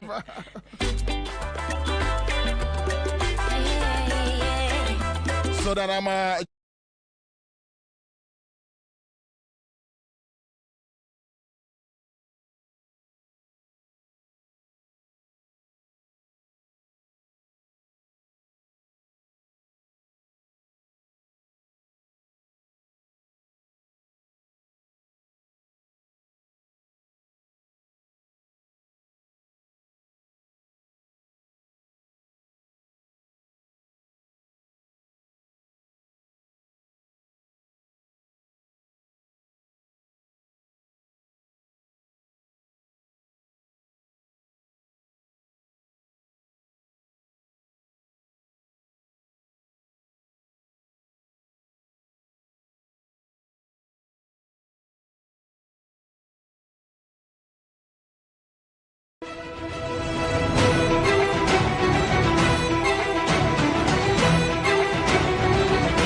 Your election strong room is here again with the most comprehensive election coverage. The moment to choose between reset, upgrade, and the others. We are your trusted source to give you a comprehensive coverage. And Class Media Group is your most reliable and trusted source to give you the best analysis. We've put together a strong team of reporters across all constituencies to bring you the breaking news. Experienced presenters for all the unbiased in-studio discussions with very knowledgeable experts. Ababia ye benya e dey fi polling stations ahodo a e wo Ghana for na nyina ye benya mre ni asone so krojen amemu ate ni ye dia somo Enti ye di ni bedi abato n'echi na ye bepie wa abato mu bia no yamam ehunu. Kaye ho e wa Accra 100.5 FM, Class 91.3 FM, CTV, Ghana's #1 television, and our classfmonline.com. The affiliate stations are who in which your Ghana have baby for Sabekaye. Abato mre sabe so hu abato no nsu sanso a koso follow Class Media Group your election strong group. Your election strong room is here again with the most comprehensive election coverage. The moment to choose between reset, upgrade, and the others. We are your trusted source to give you a comprehensive coverage. And Class Media Group is your most reliable and trusted source to give you the best analysis. We've put together a strong team of reporters across all constituencies to bring you the breaking news. Experienced presenters for all the unbiased in-studio discussions with very knowledgeable experts. Ababia ye benya e dey fi polling stations ahodo a e wo Ghana for na nyina ye benya mre ni asone so krojen amemu ate ni ye dia somo Enti ye di ni bedi abato n'echi na ye bepie wa abato mu bia no yamam ehunu. Kaye ho e wa Accra 100.5 FM, Class 91.3 FM, CTV, Ghana's #1 television, and our classfmonline.com. The affiliate stations are who in which your Ghana have baby for Sabekaye. Abato mre sabe so hu abato no nsu sanso a koso follow Class Media Group your election strong group. Your election strong room is here again with the most comprehensive election coverage. The moment to choose between reset, upgrade, and the others. We are your trusted source to give you a comprehensive coverage. And Class Media Group is your most reliable and trusted source to give you the best analysis. We've put together a strong team of reporters across all constituencies to na bring you ejimekua a network for societal transformation na etwanity a friend nest juma yedia ne se ye kyerɛkyerɛ opportunities bia nipa bia betimi ayebi amano ayeyi ye seda hwɛ nyuma obi hia skakɛseɛ ansa no ahyɛseɛ ne akyerɛkyerɛ ne ye ye hwɛ nyuma obi hia so benya machines bi ansa no ahyɛseɛ ne akyerɛkyerɛ ne ye ye hwɛ nyuma obi hia so obenya impostore ene okwaje store kora kitchen ne vonya sam ketwa ye sheda hwe niema sabi obia betimi ayebie aboa amanipa ensa etumi akoya no nti e kase nesta na djuma ye dia ne se ye kyerɛkyerɛ enyuma simple bia wonipa bi etumi ye bie man ye empu sabe ye hwe niema obi nsi school demo dampa obetimi ayebie amanaboa ama asetenam no ye ho etumi ahenhayen kakra nti next de djuma ye dia eno no. Wonderful. Upcoming skills training program na ebrebe na eba so o ka se nyemne dey ya Saturday ebe ya day nim ya nyemne ya 9th November ya enajumedi eba so. Wow, memre da na yenhwe a venue no na efe ya ba behwe enoma mo be kyerɛkyerɛ da na bi ye be program yi e National Theatre. Okay. Ebi kra na jama na no bi tie nka kane ya na bosumi bi ede da krisi ho e kyerɛkyerɛ enyuma simple bia obi abetimi ayebie amana yeye na November bosumi ye wiremu no ye training program na e ba so Saturday a ebe ya ka ho asema be bosumi nie nyame ya adoma memende yi na program yi ebe koso ye be no Accra National Theatre enye yira kwan kra National Theatre de bi ya obi anya fo Accra ka na osinnovotela o how bisa bofra kropi abechiro enye yira kwan na jumedie no ye be hyase anopa 8 o'clock Saturday ebe ya e National Theatre enti yesre ebia no bia pejuma che na onye bi nye ya ya wo mra bi ebi nso anasabi obi ye housewife na kichiro ya jubete sei na onye bi kra temenye adwuma mako dukura me nya sem ke to yesre se obi enfa ne ho hyemu bi na ebi kra na sabi obi edru ni penny fee so akọ pension Saturday isafo ni nyina for ho hyemu bi jumedi be koso Accra ya National Theatre ye be hyase anopa 8 o'clock. Wonderful. Efe ye hu bebia ana ebre ene bia e bedi sa dwumedi ma yenhwe what are some of the things mo bechre eda no nyame ya doma Saturday no ya ene se promotional program. Okay. Nti ye bechre enyuma bebre asabe onipa bia betimi ayebie amana yeye edi kan no eye liquid soap ya de hofro niam mi eya na eniema etai edisika benipa botom no enye niema eye hu bebre enye niema eso a kyerese di paintminto eniema nketenkete ni pehia wo yendada asetenem menjin dise efie bi wasase so a omo use semina and then come home bon papa obe su semina edware obe su semina sinu ma odi betwitwin kukom obe su semina ye no ma bebre woni e wo bie ebeto semina woni eni sika beto semina nipa bia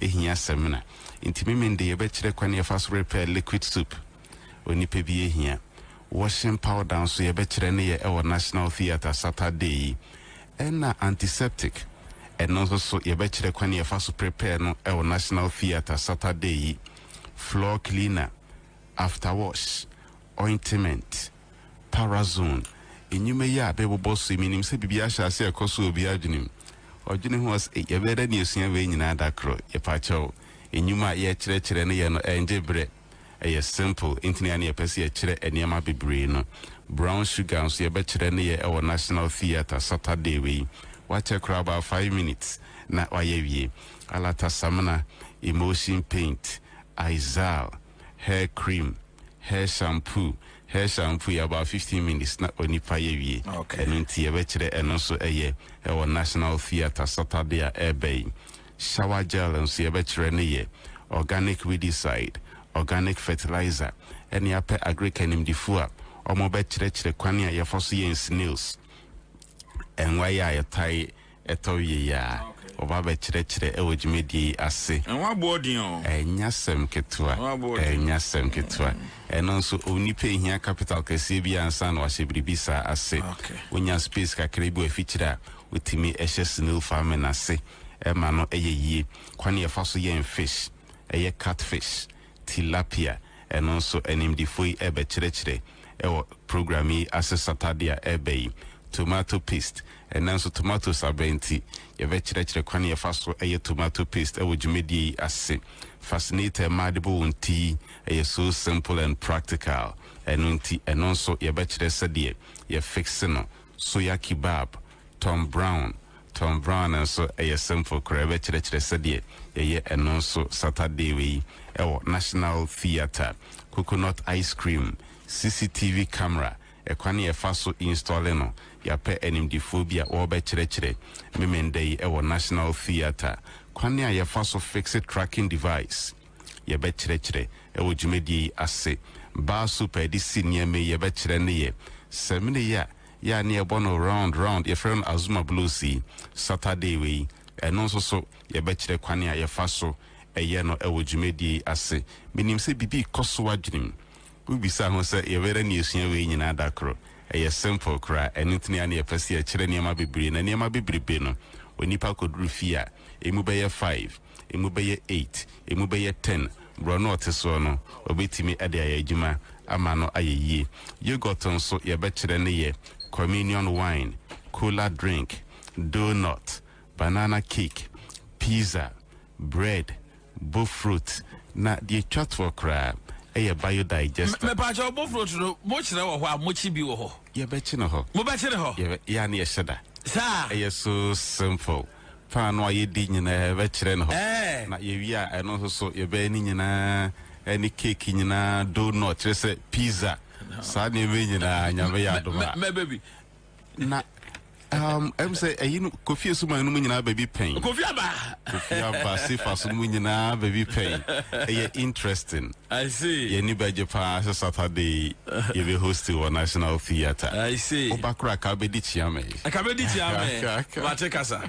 batekasa eti na me ya do me ndai enyime ye dia today ye be chire ni nyina akoye se bia we be ye last program for the year and in TSS one ati program hu asem for so many years ebi di eti acho ebi 5 years 8 years 10 years when timi me be that yes so we nyina for hu him nyame ya adoma memenda ebe e National Theatre ye be shase anopa 8 o'clock the entire ye chire niam bebre no ne se niam ye chire ye simple obia ebetimi ayebie amano ayeye enuntina ye chire enyima bebre ni nim se ebe yemfa so ama woni a ede won ho ebe hyemu enyina ebe yemfa so die yese mekobi yenkone kwa ma yenhwe registration ne packages no say the way a package na ACT program we no ya na ye get 350 cedis price and as a registration fee near 350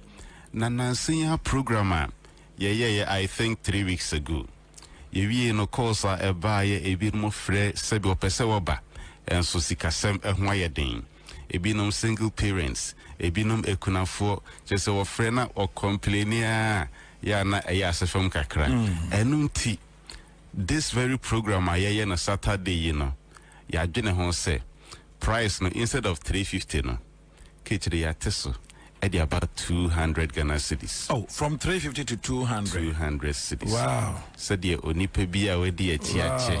Our person baby ni nyina betimi do ho ahim. Abesunsua. Obesunsua say nyume ya e bia ebre mo mfa nya dwuma. The next 5 years. 10 years no eso betimi abamfa so amanipa e de wo ho behyem nyina ntimi mendai.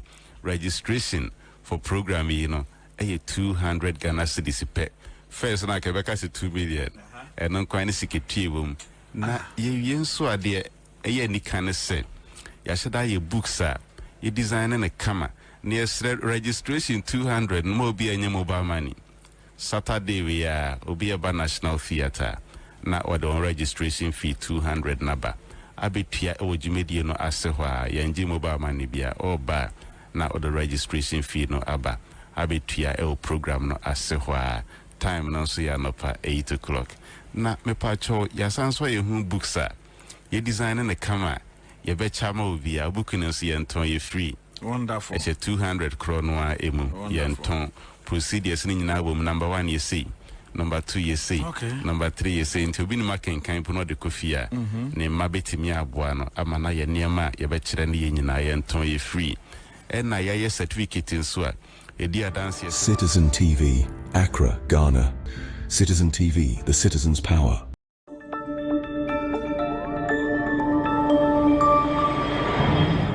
Citizen TV, Accra, Ghana. Citizen TV, the citizen's power.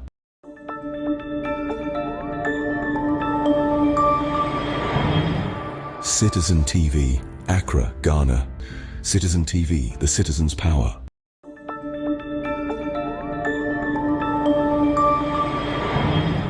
Citizen TV, Accra, Ghana. Citizen TV, the citizen's power.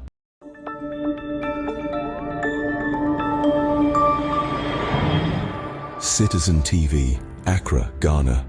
Citizen TV, the citizen's power.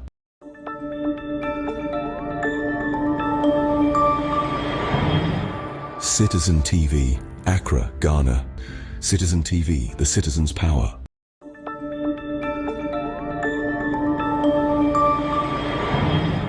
Citizen TV, Accra. You know, you can see, say, people who have just decided to be mean against the people of this country. And Oma form that syndicate. And Oma de Bonnie. There is everything wrong about what they have done. Apart from Ghana a statistical service, Ekoka Adriane Bois, not Minister Bedi do Omatem. Oh, Eboapaye. Eboapaye, Omi NDC for. Oh, David. Eboapaye. Just so that a better so many or more but they are cooking the books. Yes, no, but with the food figures last week, I read it. Yes. And meaning so they have been very economical with the truth. Yes, even with that. Yes.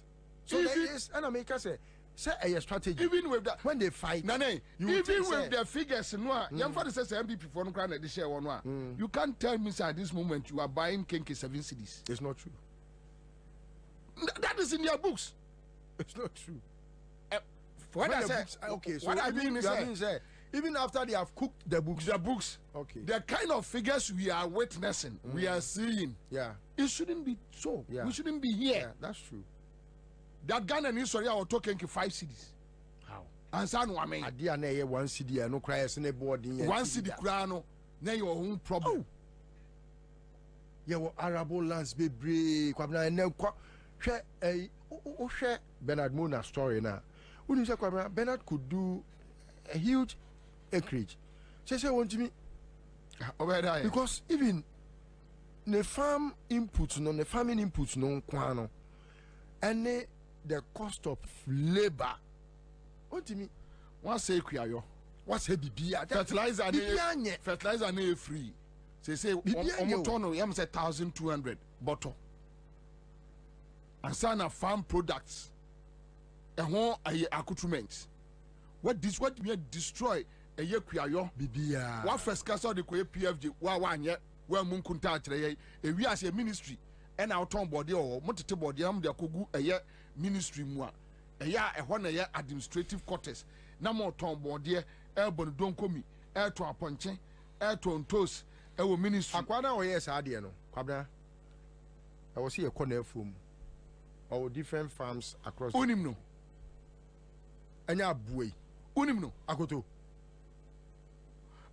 but yes what the contract ne ma wo abusuafo ni bi wono na ma hwehwe no yes ene mehu ni pakro omo de tie unim de omo ye akoa bi anya sika na nsen mehu no unim de omo ye omo de contract ne ma individuals ene omo ma omo aban car eto di ye taxpayers cars na okay trucks no edi ye taxpayer money at fuel na omo no de akwa enema no free ewrem wo edi aba na omo de abegu ministries na omo no aton ama aban na aban aton ama ye Kora. Kwakwa na nse no. on a talker no and what talker no a driver no a driver no a mate and on was a fitter no was a passenger it was no go as a tracker no agye muska la car is ya no aye no one a pie car drive no side driving oh enti omo e the contract ne ma omo nkrofo a no omo nkrofo no atwa akofa aduane no and they give them government trucks no omo dey sika atofu ama omo no omo so what they do is they are insulting the traders. Yes, they are that is the point. Apart from insulting the farmers, no, because trader no, and you see can their money get. So unim the omo to make sure say farmers ni me ye dey no. Se bia body edro no. So omo be bre ministry no, agric ministry no yemfa se bia 200 Ghana cedis e bia ministry no akwa afuom anka obeto no bia 220. No friend ni nua MPP ni kuani so obema no bia 240 to some for 40 cedis. Ono ba no de abaji 260. Ba sebe ya amanfo hu se aduane bo aye di nti no. Uko ministry wa on to no fofofo. Ye na ma e kasa abeto agric ministry no. It always there was a deficit. This can no mu spend this almost spend this kind of keke. San is kind of cost. So it's like government has subsidized for exactly the cost of food. Exactly. Now how many people are able to buy the food? Exactly. Even the subsidized one. In this kind of near cost santi kana baba beto nyina no. This kind of mo nkrofo in the name of buying air subsidizing aduane. That's all.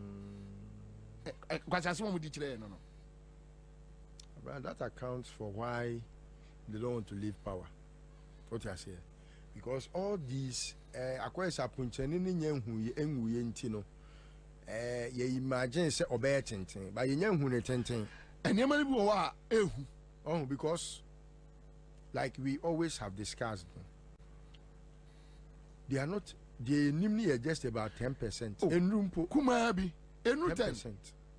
Enru hwa nana odi opa adakro yenya size we pick Ghana police pick Ghana military pick immigration pick fire service and yema akoso be 7 years ni no ehu too much. Even with the national look the BNI workers the way omo kasa no nana find time and meet BNI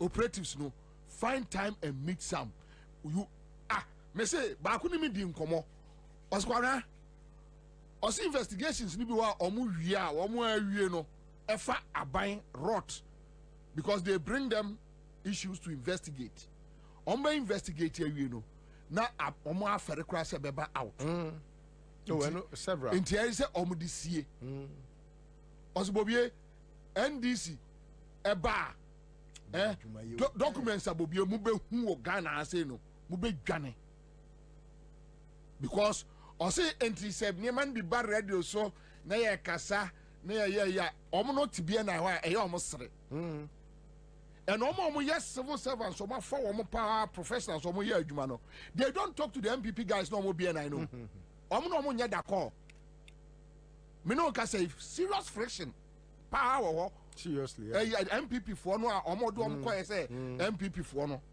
omo ko they are fighting at the BNI and we know and to omo ko to omo no omo ye mainstream members across the country ni there omo ni no omo dey share MPP for no omo to one keke because they know omo ya research na yira omo ye say na yira ya obone ankrofo we adi no erade nko anenim but yenko easy na yemfa you say no mo ye IPAC meeting and some of the proceedings no and now so na almost started with a year online I would say re-exhibition online re-exhibition and Franklin Kujo Busa very simple question on his page that one nipa dodo say na mobile phone looking at the current your friend say telecos oyako enko and then me talk credit kwabra ma bre no aha So you know, so one issue. It took Unyaba and a talk credit. Mommy. Heidi. Heidi nettoy. Yes. Inspect nettoy. When you have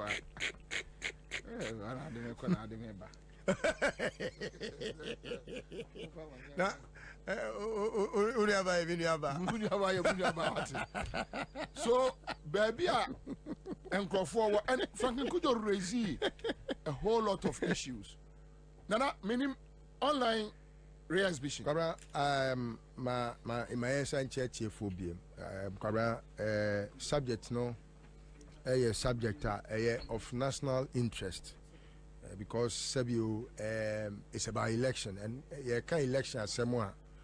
What first come in my mind is how do I live my life and destiny in the hands of just a person whose decision will affect my life in 4 years. And it's a very critical stage in life.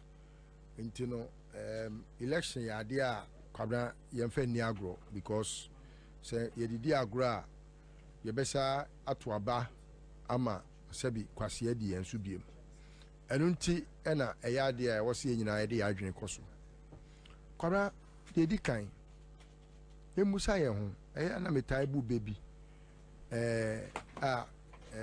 penifo et netai emayeka you see which one comes first?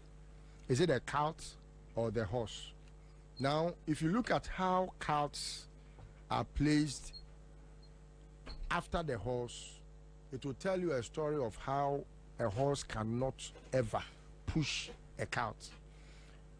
Oh, efunumu, pianioma, efunumu, ochinioma. Eti Kwabena sa wo hwe tetefo no ekwan na omo fa so emma adia ye frɛ no chariot on adia ahemfo eya na omo tenam na bia ohema tim ohini tim ase eye cage bi na cage no ye di nhwire atwitwa ho ahia na ye di ahoma som na tai wase na ye di abo afurumponko ni kom na afurumponko or China was one bedroom as a man fans, as a man fans, or shall Yesu Christo, or Tid Donkey, Nesuyama the fans, no, and a story of how the donkey thought nay a man fans rather than say Nipana or Tennesono. A fruponco pianioma.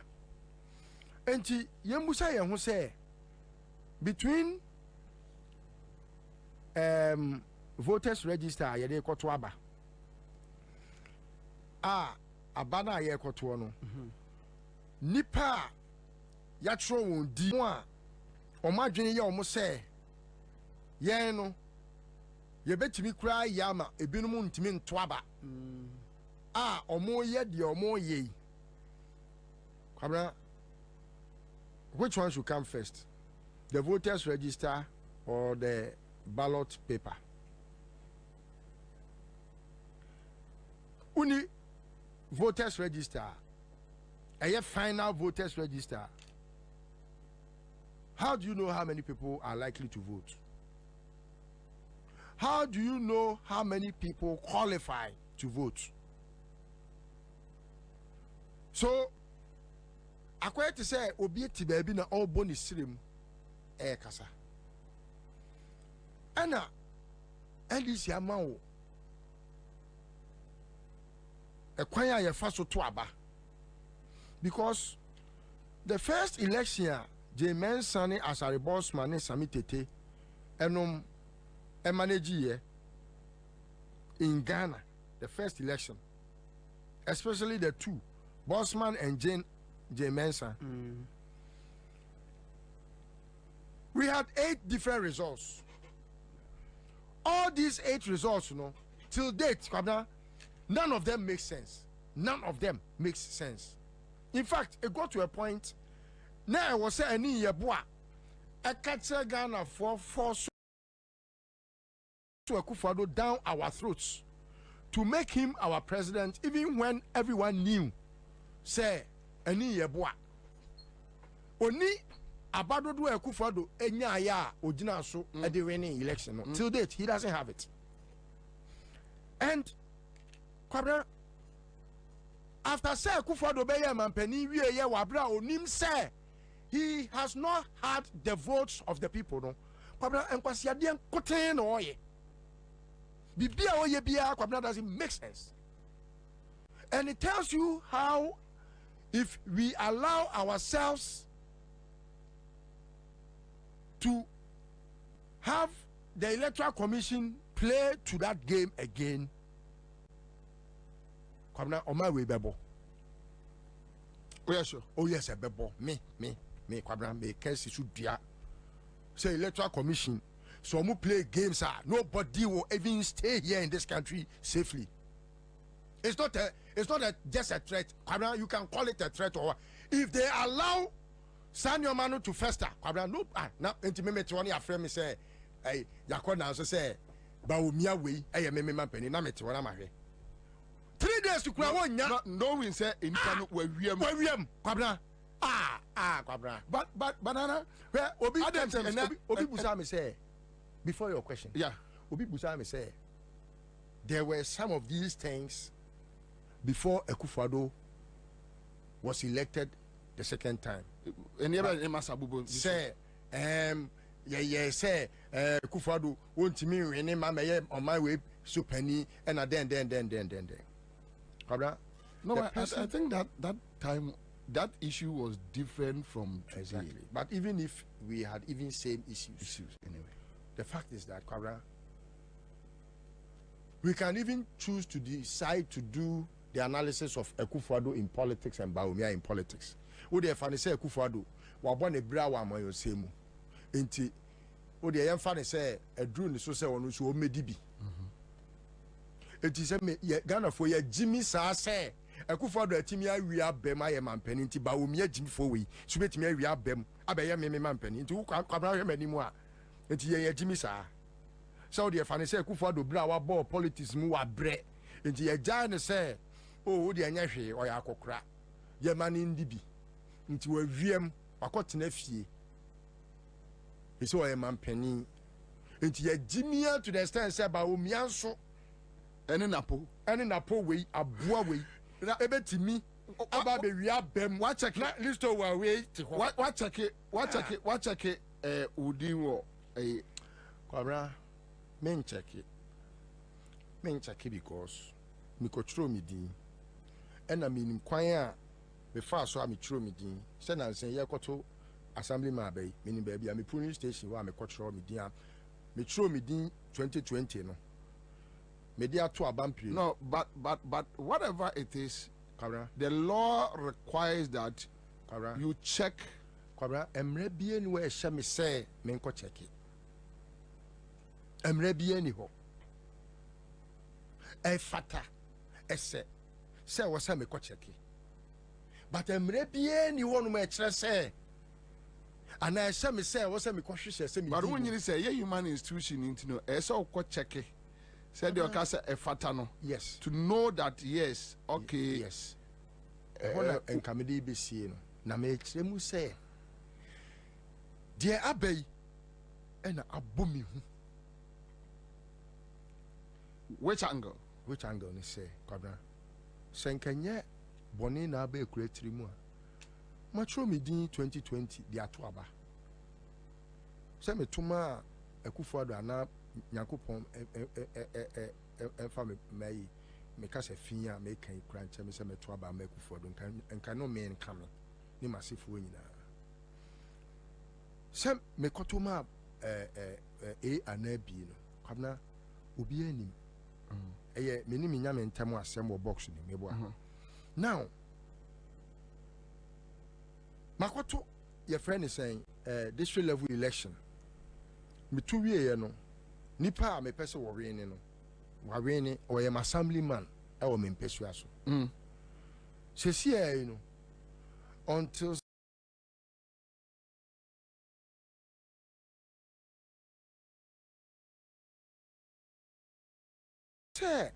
many Bobie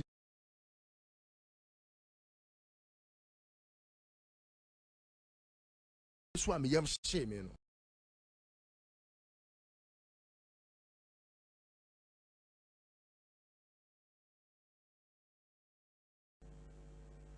Na enkensem fata say me kura me bon ho pempe say ma tro me din wa ha to ababa ko ma tu mienu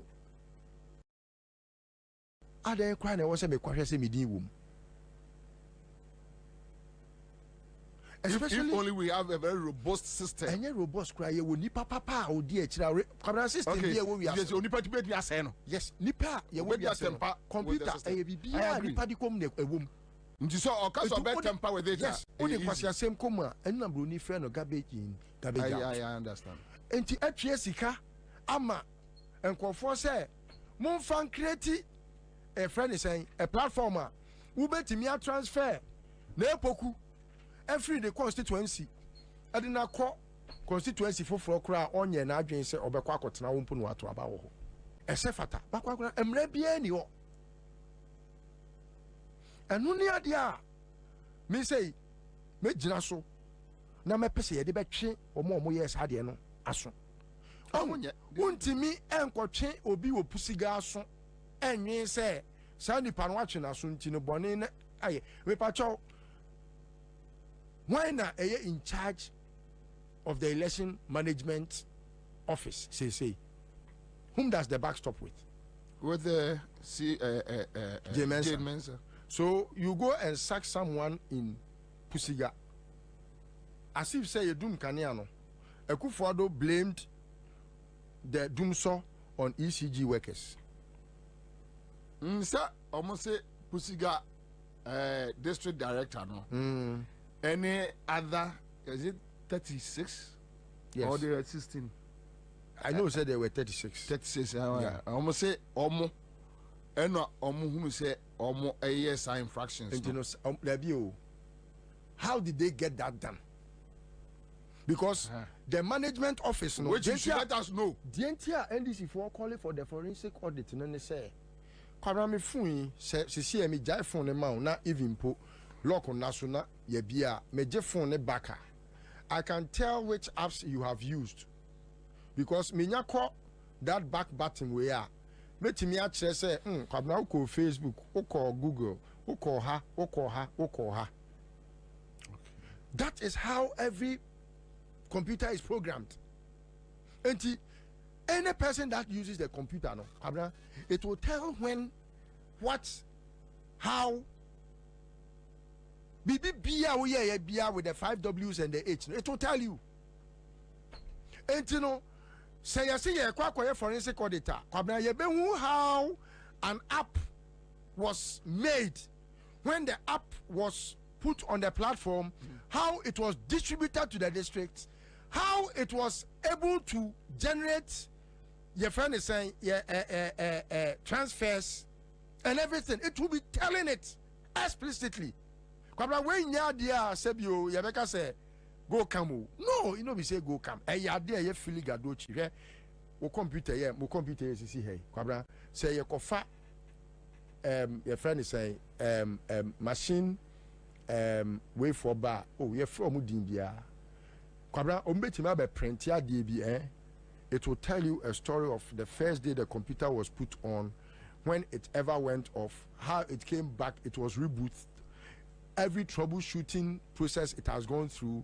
A better story, a better be detailed. It is here the share document in it was a CIA. Every computer will have that document. And no na ema Kwabena uko crack computer e bi abronia use fra brochire e de ba Ghana ha kra so de ba be che school sa. Ubo se omo de sa we no computer na adwuma aye nyina no omo de ka ho. No omo de amount. Eno no edru e bi a port kra na omo timi hwe se awo okay computer we na e de ye den bia no se bia enkonko ha o man na e de amount. All these things ubusa national security for it's their work. And you know, so we are obia adwembone ma wutirim. So pese we are bem. Emma ba wo mia we hey be say kabe yo muti sesini. Se me meti ha na yɛ se ba wo mia yɛde na hyɛ me kɔn sɛ me mampani a awurade nyame ɛbɛyɛ ɔmo fɛ kɛkɛ but the point is ɛbɛyɛ ɔmo fɛ kɛkɛ but the point is the way they are running the system. Yes. Mensa Boni Trim say the only thing they can do is to cover up the current government because someone cover up mind you, Mensa Nuano procurement breaches, yes, baby. Essay no com, yes, baby. You know what sometimes. So sometimes, wobɛtumi adwane bɔne but there are times you cannot. Sɛ mahu sɛ observers ni bi ahyɛ aseɛ ɛɛba town and adeɛ bi wɔ hɔ a we are not in an island.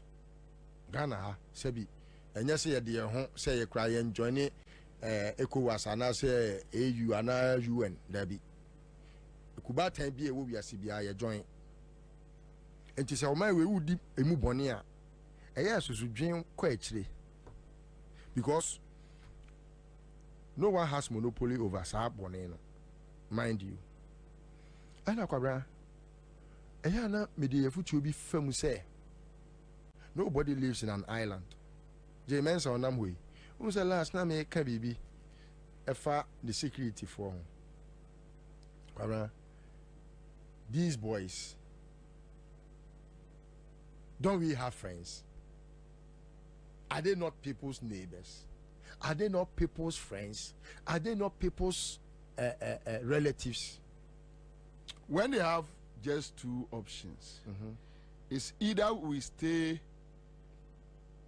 do the right thing, lose and get punished, or either we do buga buga.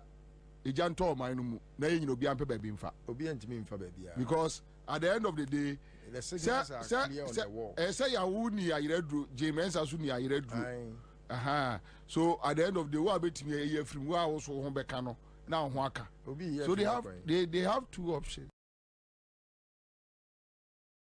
Sarah make us we actually they themselves they know they are not safe. Mobutu Bia when a Kabila. Yeah. One of Bambate's most loving quotes. Every Mobutu has a Kabila. Yeah. A man for Yumbusa Mosomo Ashasi check with the re-exhibition online. Let's find out from the public. We'll 220 Ashasi check a year Udi online. My more difficulties talk to us. Said koso me nyan check minim say nwumre na so ochra nyame adoma me bad more check no tell us said esitie whether go through and answer and go through looking at network challenges was will be across the country. You can call and talk to me. Pacho EAD re-exhibition no komo. And me can't tell me any bit two in and fine kosi and fine kosi. Only me say no koma. Obviously, I'll just take you off. Hello. Hello, Kama. Yes, sir. May I friend please because every Bunso. Bunso, okay, all right. Yeah, and now almost you know food job and I'm checking. We didn't okay.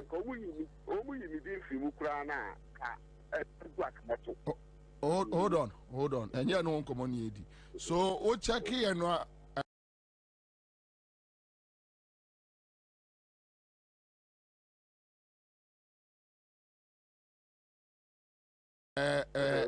we find any challenges and answer process no go through. Yeah, me check.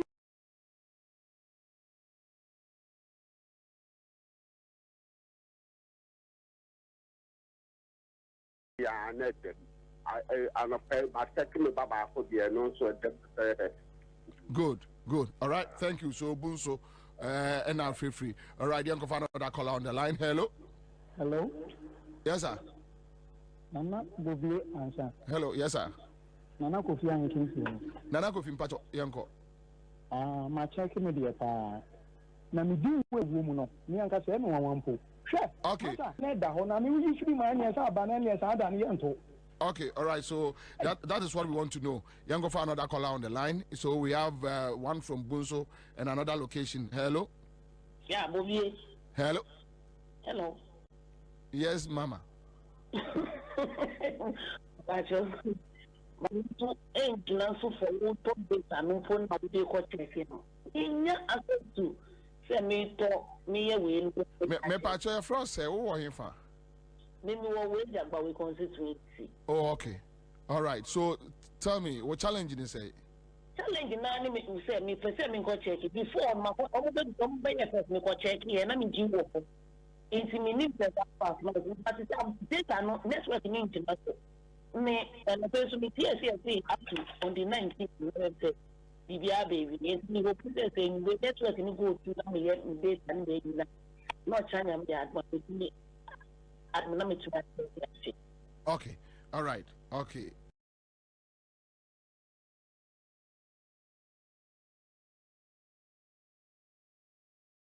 That's it. So we have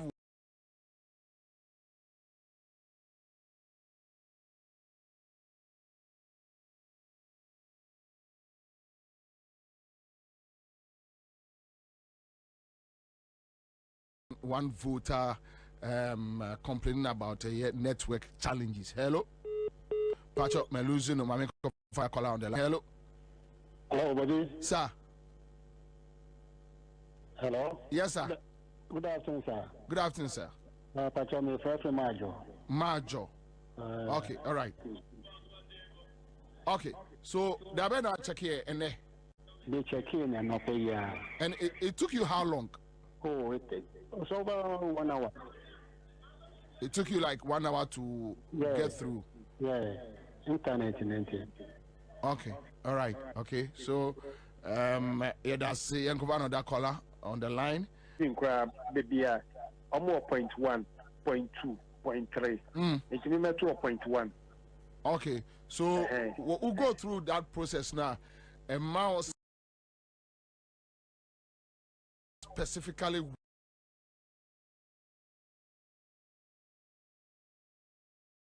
okay.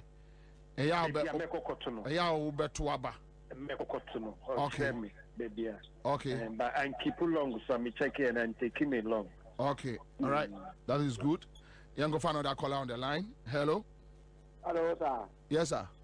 Pacho, yeah, any phone so I have Me Pacho, who phone? Yeah, me before me touch, Who they near yam? Yeah. Okay, but with that one, yeah, MC and no bit near Jubi DIA, right? Is it short code? I don't even know. A short code. But yam bet me right?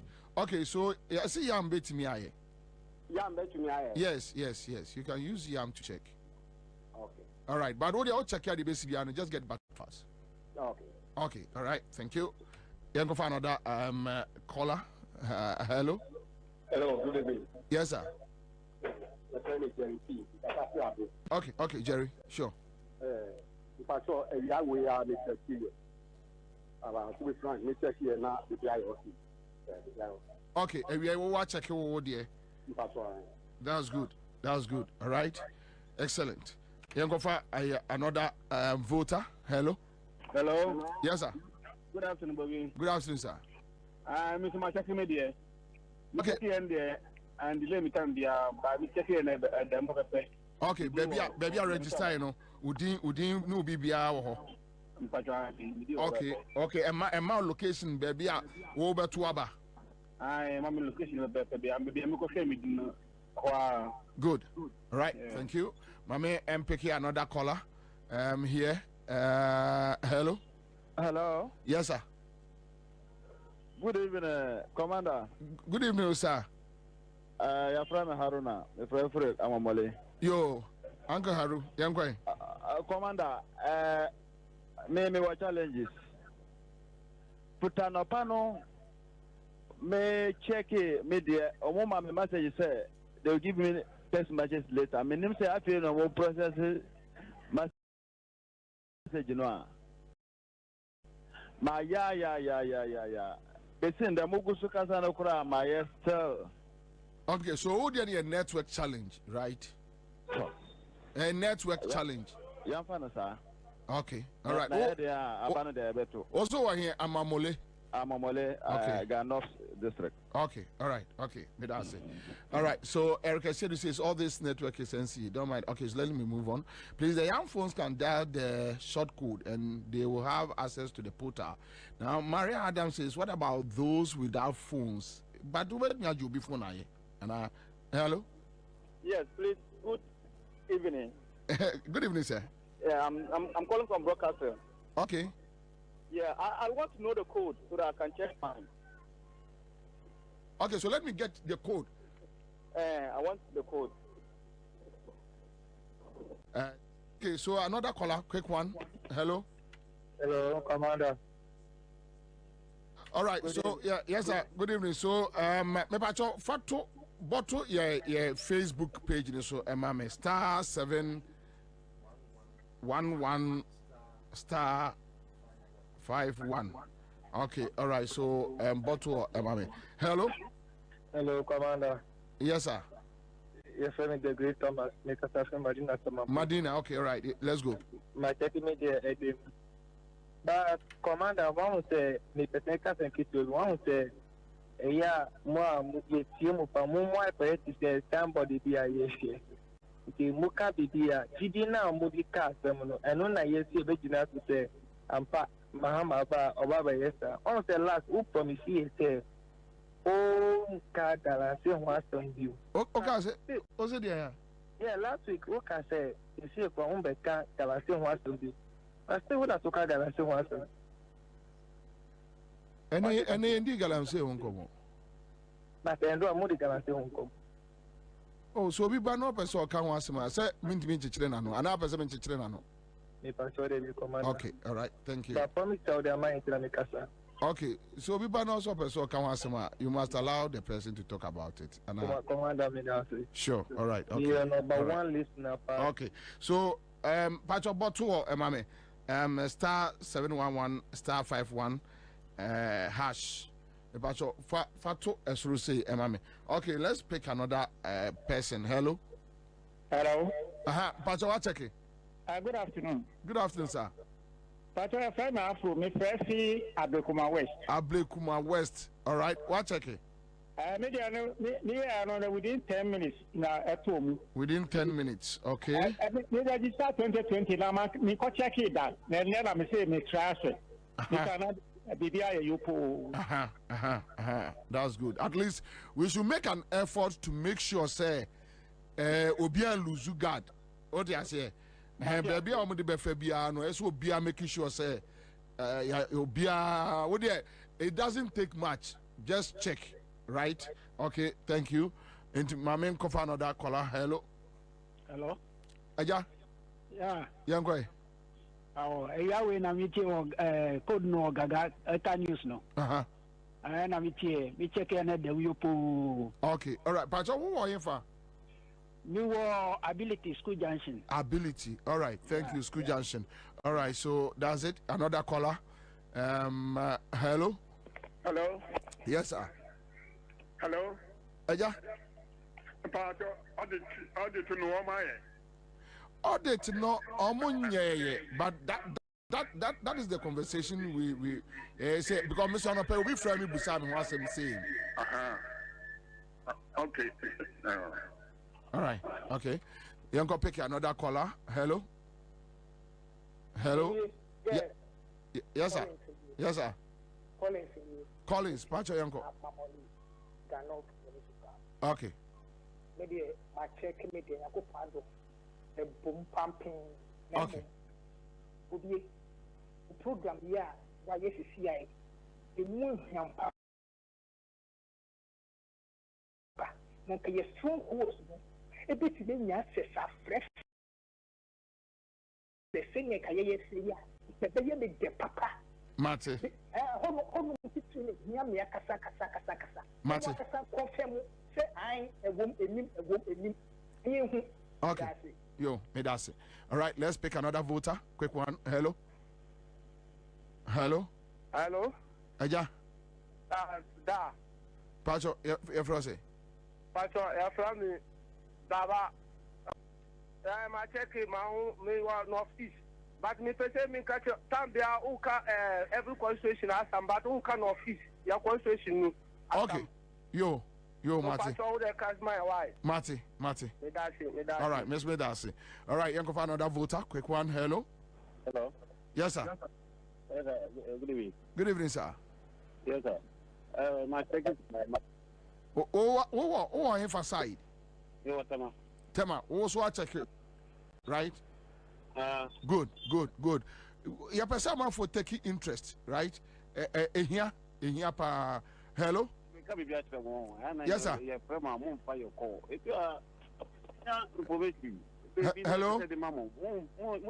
Hello? Eja, hello? Hello? Yes, sir. Pacho menti di okano. Me say, ebi etimi nya information bi enya ebe po wan kasa but ye the mama ye ebe from some of your call. Pacho, why now friend no? Me from line we are try from line ya. A landline, Pacho won say, a adwuma mu line a landline, eni obi a nchen. Enti obi a nte ho. Enti o constituency wonu nya information say afre chairman no. Why? Oh, me no line. Onim chairman, but some more branch branch organizer and say no. Yeah. What we should do is that let's try and keep in touch with those people who are close to us, our communities. Okay. What they say. So let's look for your community leaders. Then we start dealing with them because so I can say, oh, China Fred will be an answer list to well. When you information, you crowd. Maybe so information who here. What they say. Some right way soon a yamra ye didi a home come quick. In the quickly one you look at your branch area. Your branch area ne de e den ya ubenya ensipani bi o aka akere no. Okay. Right. Okay. All right. Thank you. Quick one. Hello. Yeah, hello. Pacho. Good afternoon, sir. Yes, sir. Mr. Bobie, my checking with your mom, your friend, I blink. Oh, I blink. Okay, what check it? Also, what check it, right? I checked my home, but it was small comments here and person here. Okay. So, Bobie, what are the leadership of NDC doing? What happened at Mamobi? They are quiet. No, but I think I hope say minim say what utie Orajo Mama. We're making statement on it. We have state issue. But the national headquarters, the executives. There be na national headquarters beka Orajo Mama kanye final.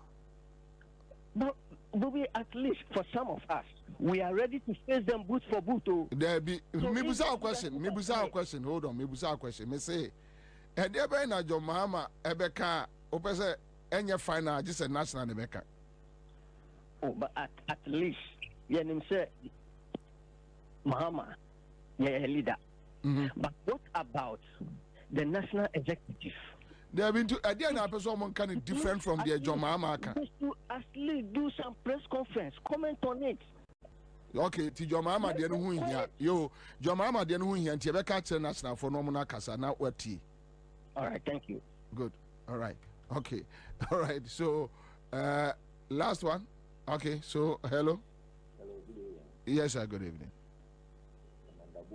Yes, sir. Pacho, umani sukakra. Good evening. Eja, majeso. What check it? Internet. Hello, Pacho Yantuanka. Internet. And difficulties. Okay, all right. So, I am said this is the third or fourth caller. Commander. Yes, sir. Me say who checking na after the day who go to na say within the moon. Well, minim that issue. No, these are some of the things we need to cross-check from the EC, or maybe a party leadership. At least they will know their friends say election directorate no say check from more, but I think says so check is here now din woman ain't be ma say adano aye to abano be check now din enim. I doubt it. Okay. All right. Okay. Me that's it. All right. So that's it.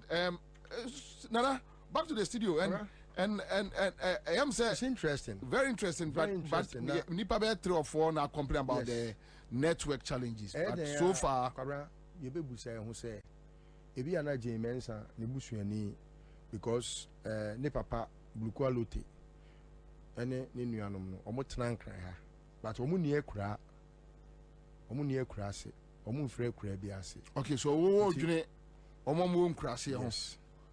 Kwabena anyway mami we ni be ye na no she too much hwe enkame de menim se anye bia no obia wonim se sebio ne papa wa kura ne maame wa kura ofire kura bi ase no wo ya ade e wo kuromu a odwen ho se o na omo so tin kura se no omba ye den.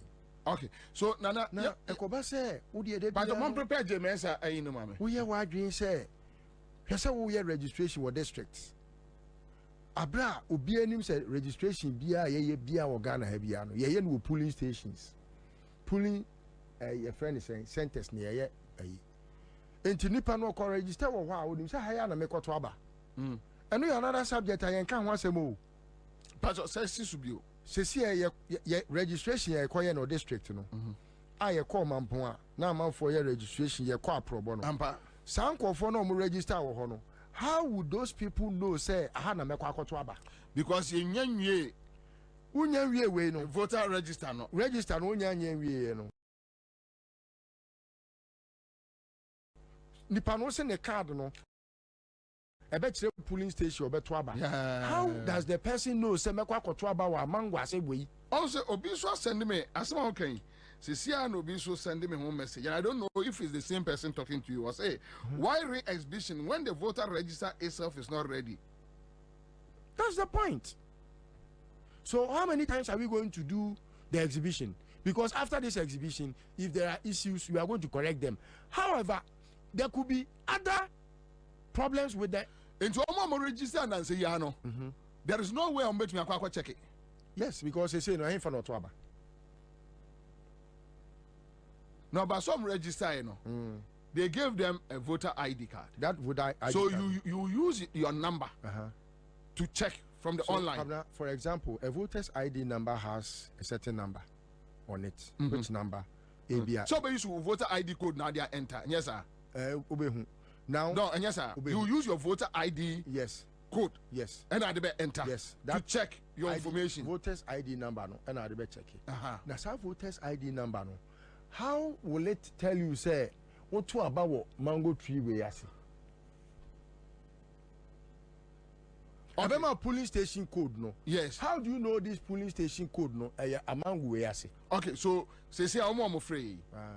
Ebi no say omo ebia.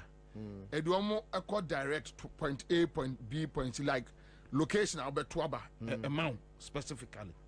Now okay, so for say ebi a wokɔ no wakɔ register wo mampɔn yɛse kɔto aba wo ebi a wokɔ ebi a wo se wote kofiase kofiase no wabɔ wo house number ɛne yɛma wo ebi a code a ɛwɔ kofiase hɔ a how would abrewa know say abrewa wobɛto aba wo Methodist? Okay, so you are talking about omo nye IT inclined. Yes. Okay.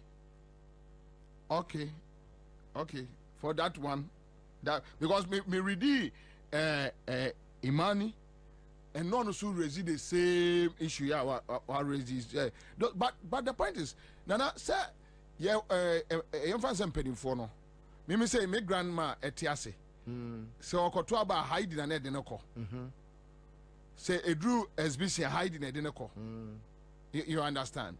So say yeah online the same one name Kokrafono.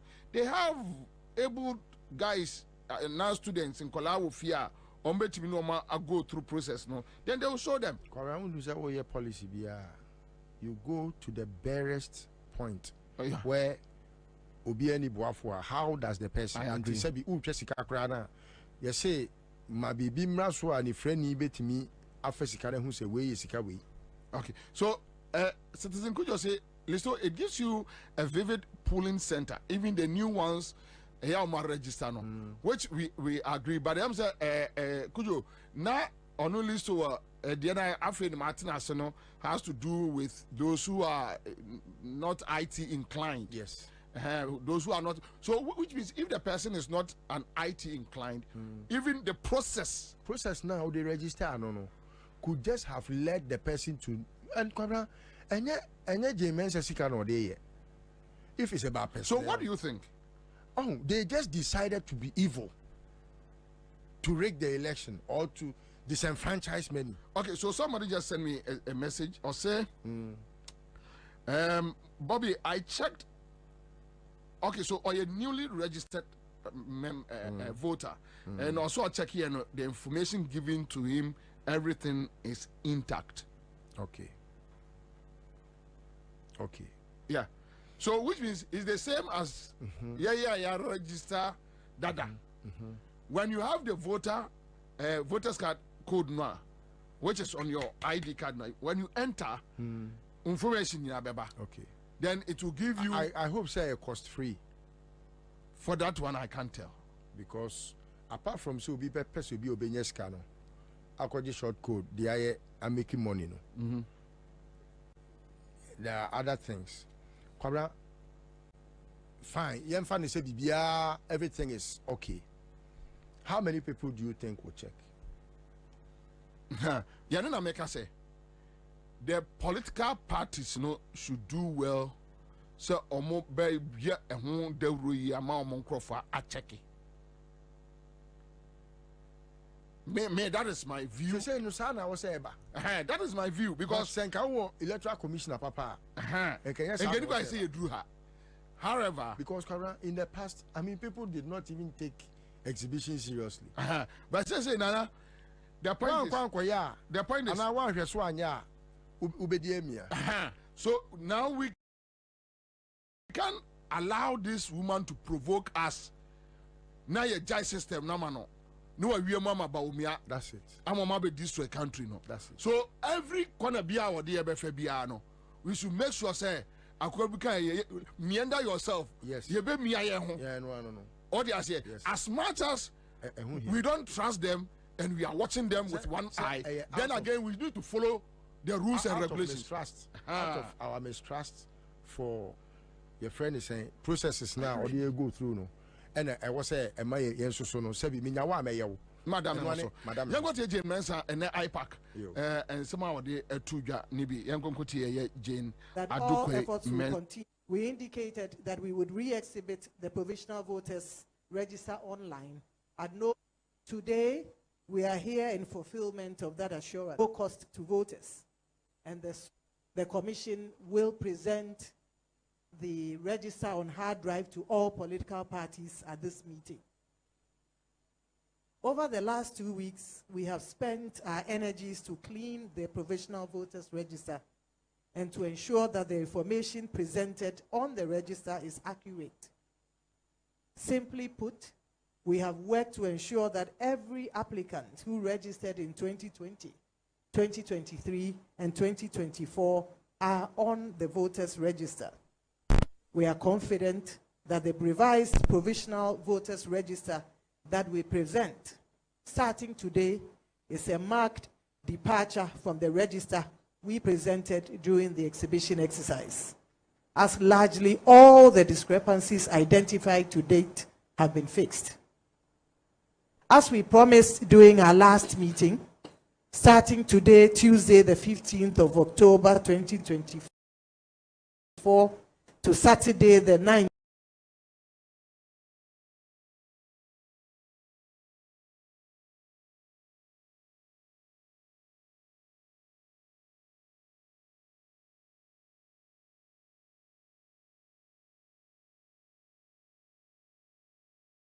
of October 2024 parties at this meeting.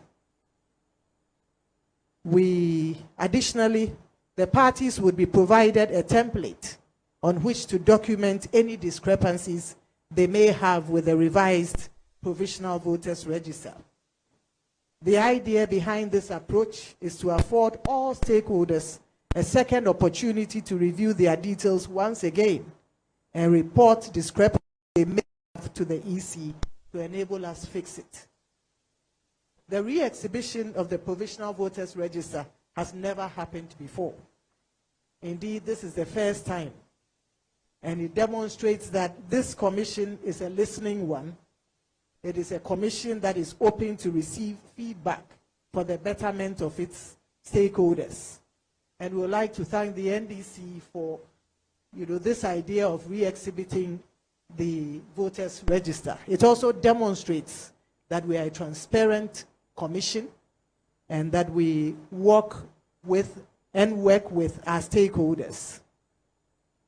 We are confident with this approach, and we believe that we will have a near perfect final voters register ahead of the 2024 December elections. Once again, we encourage all voters and registered voters and political parties to take the time and effort to review their details and report any issues they may have with their details before Saturday, the 19th of October, 2024. It is important to note that after Saturday, the 19th of October, the Commission will no longer receive complaints on discrepancies from the general public and from the political parties. However, voters can still continue to check their details online and on the Commission's website at no cost to them. It is free of all charges. The Commission is confident that with this collective approach of working to clean the register, we will have a robust and credible final voters register ahead of the 2024 general election. Permit me to veer to other matters briefly. That all efforts will continue. We indicated that we would re-exhibit the provisional voters register online at no. Today, we are here in fulfillment of that assurance. No cost to voters.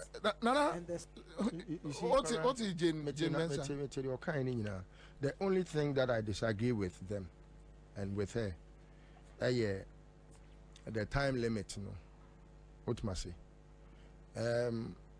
Mistakes now, but and yet electorates mistakes. What must I say? Discrepancies now, okay, one seven.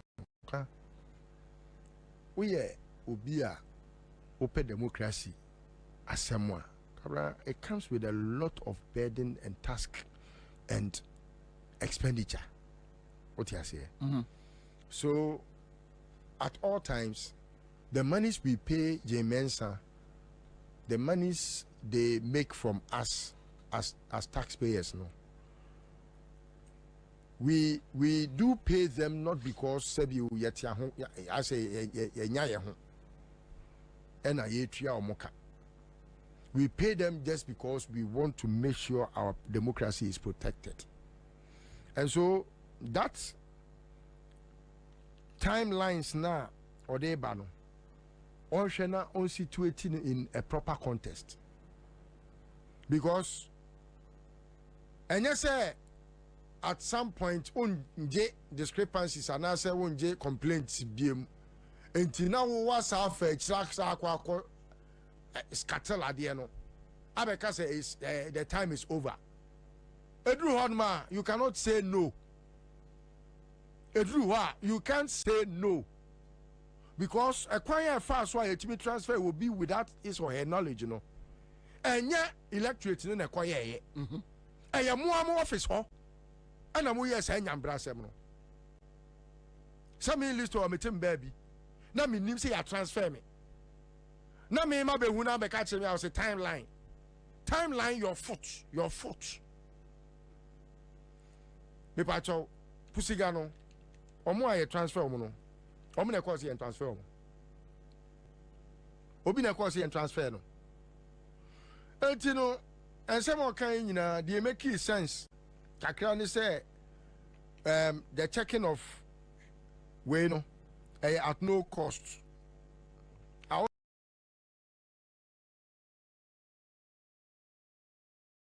wasn't expecting any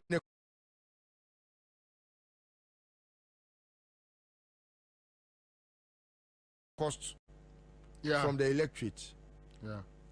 The sad it was what Messana Nyadrin. On say or can be say a revised provisional register. It means say now your provisional register and a more revised no. A year then and a provisional register no. No, but only me so baby ya me problem kakra. James Abeda ka try say omo cleaning ade no without interest parties knowledge. How? I don't see another big question. How? So how did you go about it? Meme na mako hunu ade bone bi say. Yes. Mako hu say ekura bi awu asha akra from studio. Management mu ahu. And I must say you yebekwa akoyi afri ho. You need me. Me. Say me di mo achi abtre mo say na ehye ha. Dia meti ya ne say mo say o ye akura no so stay ho bon. Ebi kura mpa me kan no. Meti sent and me hu akura baako. Ebi ani nkura ni bia say ewu. Yes, me I want to. Intino that is why I can make a computer near Busa to say what is the way forward? Errors. Errors now me identify me de buy no ojitu mu.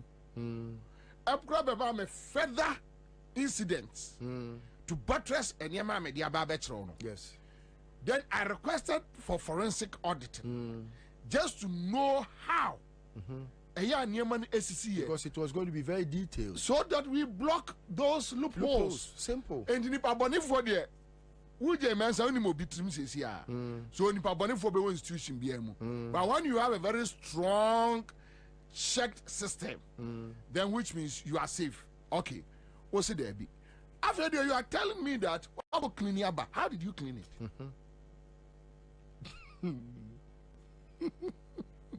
No, how did you clean it? Oh, say, Kara. And I think the NDC leadership, I haven't spoken to them. Nyamiadum, Dr. Omane Boama is very open. Oh, yes. Sometimes these issues, when you're more ready to would be getting in touch with him or be breaking it down now. So I just want to take my time. But the mensa issue of Yako cleaning and a day bano, it doesn't sit well with me. Not at all. All right, it's true. Your can very much apt. Now, Kwabena. All right, Nana. Obi maybe Peter Usu or say or check in the Bobie. I checked mine and the system is telling me that I should go to the district office. Yeah, Peter Osu. So if you have some of these things, yeah, also check here no, almost on district office, which they did not explain. District office, no himfa. Okay, so baby or no one register. Baby or one a district office. So young father say bia and pram pram. Then you go to pram pram is district office. But and I kind of so Okoa what are they going to allow you to vote there? No, say I'm more catch and say uncle says yeah. Also so then the system tells you that go to the district office for verification. Okay, then that so as to whether we can say within the I register for free. And I say you take you through a process to get your name back.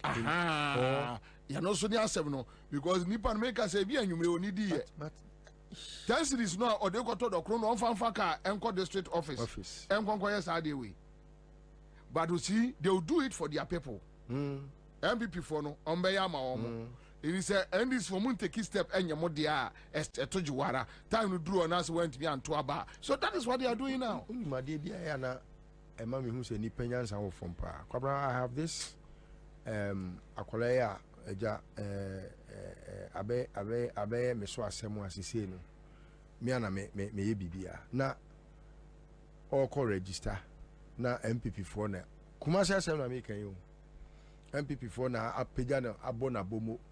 Edina call register all corners so no one ne namfo no maku 16 ene ede omugu basim na yɛde ɔmo kɔɔyɛ so ɔmo nkɔ register ɛfɛ bi mu pick up mu baayɛ afei Kwabena wonim sɛ ne namfonom no nyinaa no t-shirts yɛ kokumase ɔmo hɔ na ɛkɔ SS livers no ɔmo hɔ na ɛkɔ now Kwabena, how do you know who is going to vote for who? Kwabena nya wona okọ fa abasa eduru baabi ankofo no duru sokode ya omo roro omo shirti sa na ni so afa NDC for omo koto aba me sokode de na omo koto tia o bas kanu omo de wade ebre o me che ba kwa nkran what you say so ni panim nyansa aba ye koto yi ebi kurampo a Kwabena obi aye na adwen pan se manu sisumina so obeto amaba omia the day na nkasa na bi kura ska o de fa ka akoto amaba omia no na wa anya bi na eno ho abufuo nti no wakoto ama praise the Lord Mahama praise the Lord hallelujah amen oti ase eti no eye nioma bebre. You are not able to tell who will vote for who. So how do you try to skill? Where may say Kwabena there maybe for the purpose of a TA4. Kwabena, are there not people who are working all the time with Baumia who call you? Oh. They call you. Baby. They will call you and tell you what is happening and insult Baumia on top. 1001. Insult Baumia on top. As I catch up, say Chalemonye. Monyere mu na we dey time ba ku bi enne amehwe video bi Samira ko mampon santimampon na video na amehwe no boy bi o MPP ata yes biche na amehwe se wo him duku wo Samira tri so sa me ko mampon bia so won first person be odika be sham se masa krofo wo ise buje ja wo mo a. And I know because many need their grow from Tunsuom, from Nkwala Abrim, they have free Chirimfaso, your village. And meaning that all to about Mabawomia da. Evident when you need levy. And on about to onto Krano, and Yabaomi and you, and your economy into you, Samirenti. Or no Samirenti. And your economy, a good father, in fact, left with him alone, say Kufado Betwamano. A Kufado Yanishe, Baumia, Unibaumia wasn't Bia Uriase, Samirenti. Young Fanson Kowa. One was Samirenti was one who said, as a Leo Freeman Papa on Tiase. One yes, I mistaken it that. And now, me share a video on social media, Messi one of Kraduku. Samira.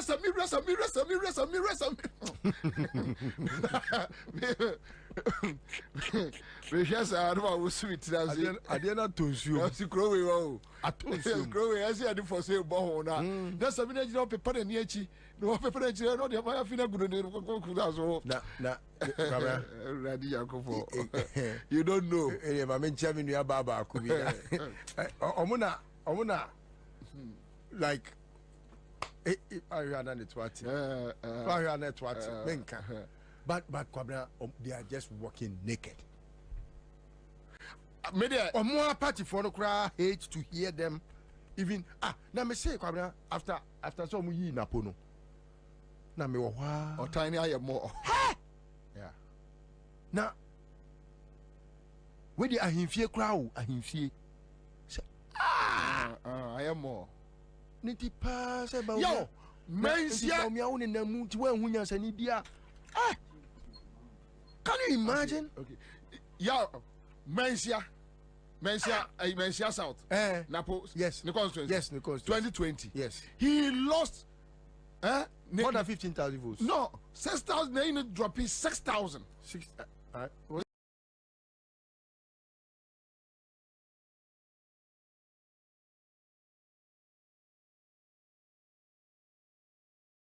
6,000. 6,000, yes. 6,000 okay, votes. So the other side, right? The other side. Yes. 6,000. And if the so-called this year on one constituency in 2020, figures on 2016, as what I drop it 6,000 people. Yes. For every averagely, right. every constituency you should across. have gone into the 2008 and checked. But no, ne kasa biya den kwasasem. Enti ne kasa no enye pie ya na ne vote ne swat stream. So Nana, as one make catcher, he also say, I'm from Samra Boy. And my district office is at Asanko. That is in and out. Wow. 30 in, 30 out. So we obi dum phobia no na. Nti say also say on conco check it. Obi dum phobia no na. Senka process we ni mu no. Yenke obi bi wo ho a wo check a wo betimi dey correction bi. Okay. I can be checking James at the man. Oh, yes, I said, can be checking James at the man. So, okay, that's a yard walk on it. Yes, come here. Gabos and Kobe back up. Hey, chromatic. Yeah,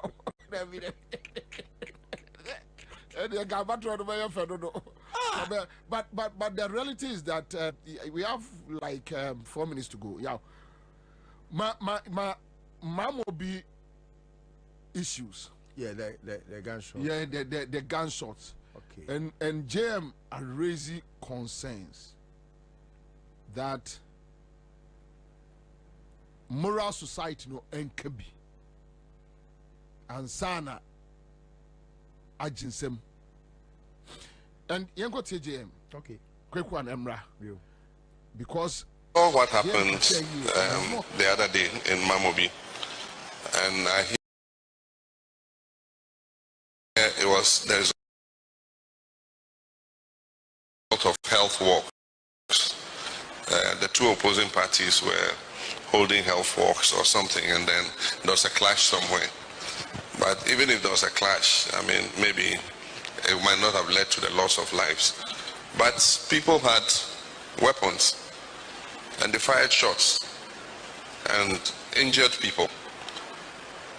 The reason why this continues is because there's impunity. Those who have those weapons know that nothing will happen to them. They will do it and get away with it because they are operatives to the political establishment. I saw one clear picture of one of them holding his pistol. Just watch, nothing will happen to them. And as long as nothing happens to them, it will continue. And that's why often I say that the moral voice of society must be heard. And the moral voice of society resides in our chiefs, our religious leaders, our civil society organizations. It's not that these people are not known. The people are known. Society knows those who fired those shots and injured those people. But again, like I also was Wogon, even if a commission of inquiry is set and says these people should be dealt with, government won't deal with them. And as long as that government doesn't deal with them, others will be emboldened to do the same thing. And so I feel a bit helpless about it. The point is, we are peace-loving, but it gets to a time when people must defend themselves. And if this continues, time will come, others would also arm themselves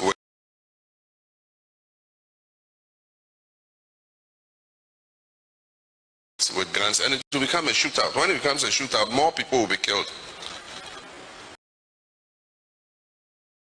In this case, the shooting was in one direction, and so all those who were injured were on one side. But like I'm saying, if impunity develops and it continues, a time will come, people will realize that the state cannot protect them. And when people realize the state cannot protect them, then they take measures to defend themselves. And when that happens, we really would have a bloodbath. And so there's a time for all of us to speak out. Those who were identified to have shot people, were armed, should be arrested and dealt with by the law. If people know that you'll be arrested and dealt with... a quick 2-3 minutes. I think, sir, Kwabena, he has said it clearly. I've seen the videos and the picture. In fact, as at yesterday, we were on it trying to gather some, further details. Now, the attorney said, Akwana na oman boni din na JM boni din say I can ask him say oh yeah your friend is saying no cry your friend Aziz. Now some of my friends are telling me who he is. Even the person who was shot, he knows the one who shot him. He knows. Sometimes, like James said, no, obey. Don't wait for anybody to advise you. Always go to places prepared. Sabi, I am a say, no one has monopoly now. I am a how we may defend in several ways. Self-defense is a very important tool. Once your opponent knows you can defend yourself, why you crowd one mampu no defend you.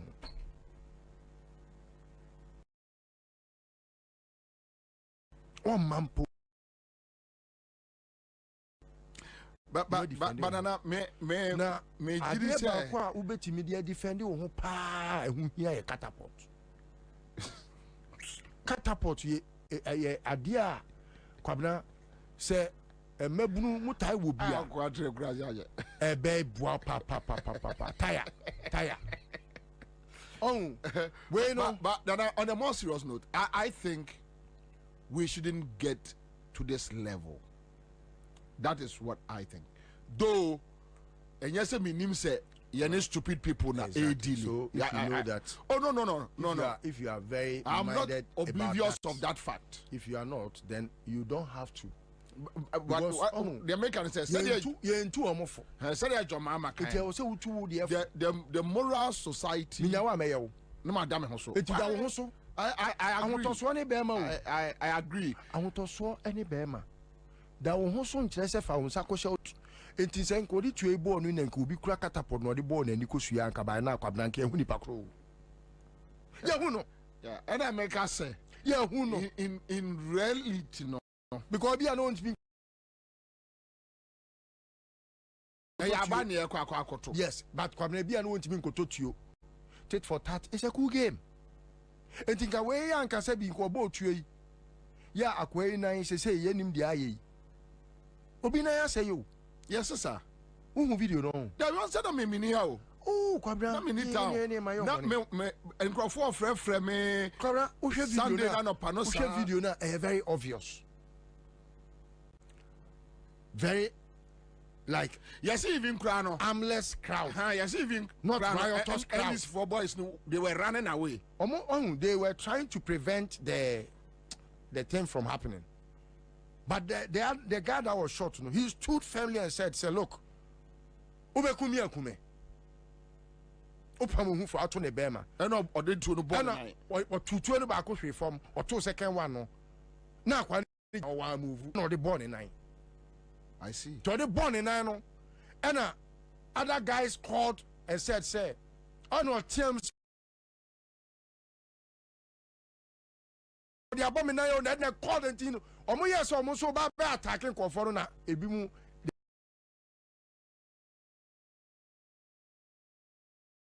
flat of every before the beginning here. Enti no minim de ka akire no de ekosi ye but te wan say ne de enti ka just here. Enti no we no mu hia catapult obi antobi ho se nipa na iba no onim so wo catapult me no ya onim ba bia me problem wo ya nhwe yie na and this for boys ye ni abre no omo sense kai na omo mpepe eye pump action kakra ape on si nhwe yie asa ni ma say so won side armor sa ni ma say ni nhwe yie a ye na me prevent say ma ensi oh media me prevent ma ensi defend yourself. Oh don't know me case man defend what me say we shouldn't get to this level. Yes, say one nhwe yie now and these four boys across various constituencies across the country Tamale voter tire say MPP because say nipa omo born to that's when we busuya say no yes o ma change style no enya won no mba hwe obi o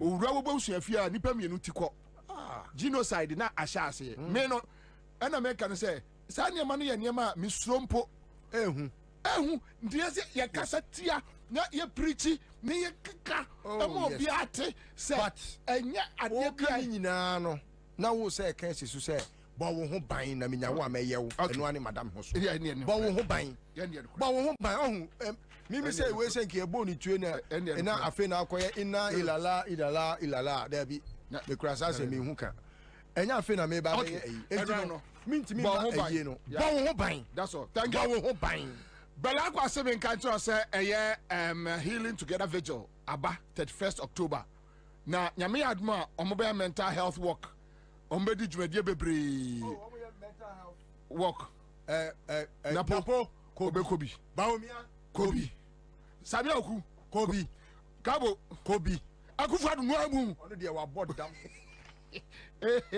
mbacho Bella Kwa ai wa masemnie give us a bar center was some day give us P capsules, give us co capsules, give us a bar mixture, and give us GC mixture, and then the capsules are bar. Yaka kuni P no efa boom a bebuau. Afe Richmond Company, omna de C-Was 5050 engine coolant. Abba a bois casa what do Smart View I care. I kwashuani ewo Gimpa Westland ewo enomwo mwamunim Benab filling station what they call Westland, you know, one more from 020-306-3514. Father Abraham, and you need that was what do you Benji Estate and Investment Limited. Kofi Nyameche, aka Ghana for coffee. Oh, that was what good you. Kofi.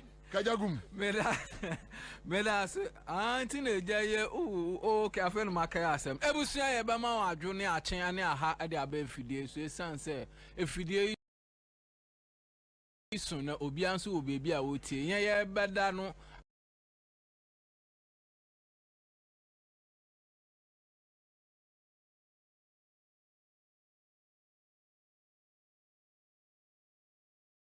feno bi nso ade ache no ene nti ya tena se dia na chese eye nkomo a ye ba be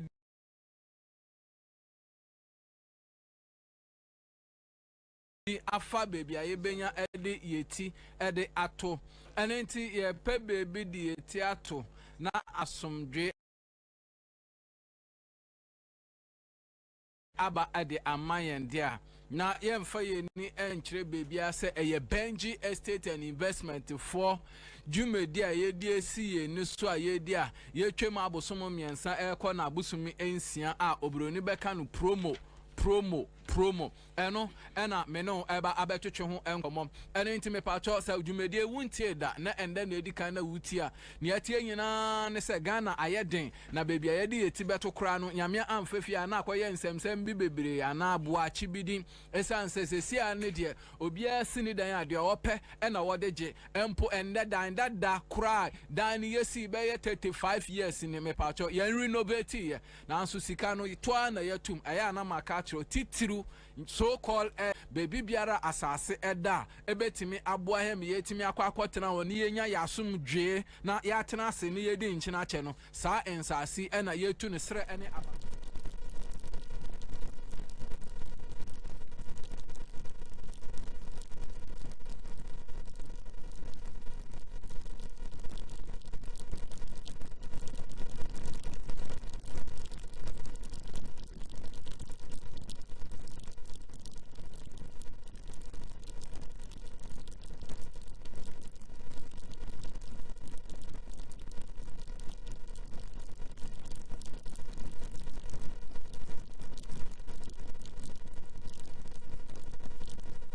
offline no e hwan e koso sa offline registration no because yama usika se fa ye adwuma and then the other yin so ye transfers what they almost 20 prior to 2020 they easily took almost $60 million.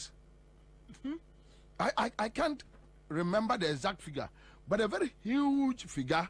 Emma Imani any other groups that can say brother boom contact even Okwakoto eye BVRs no krano. They raised issues because na ye at that time no. Also system a person wo dey ye adwuma ni data ni machines a person dey ye adwuma no.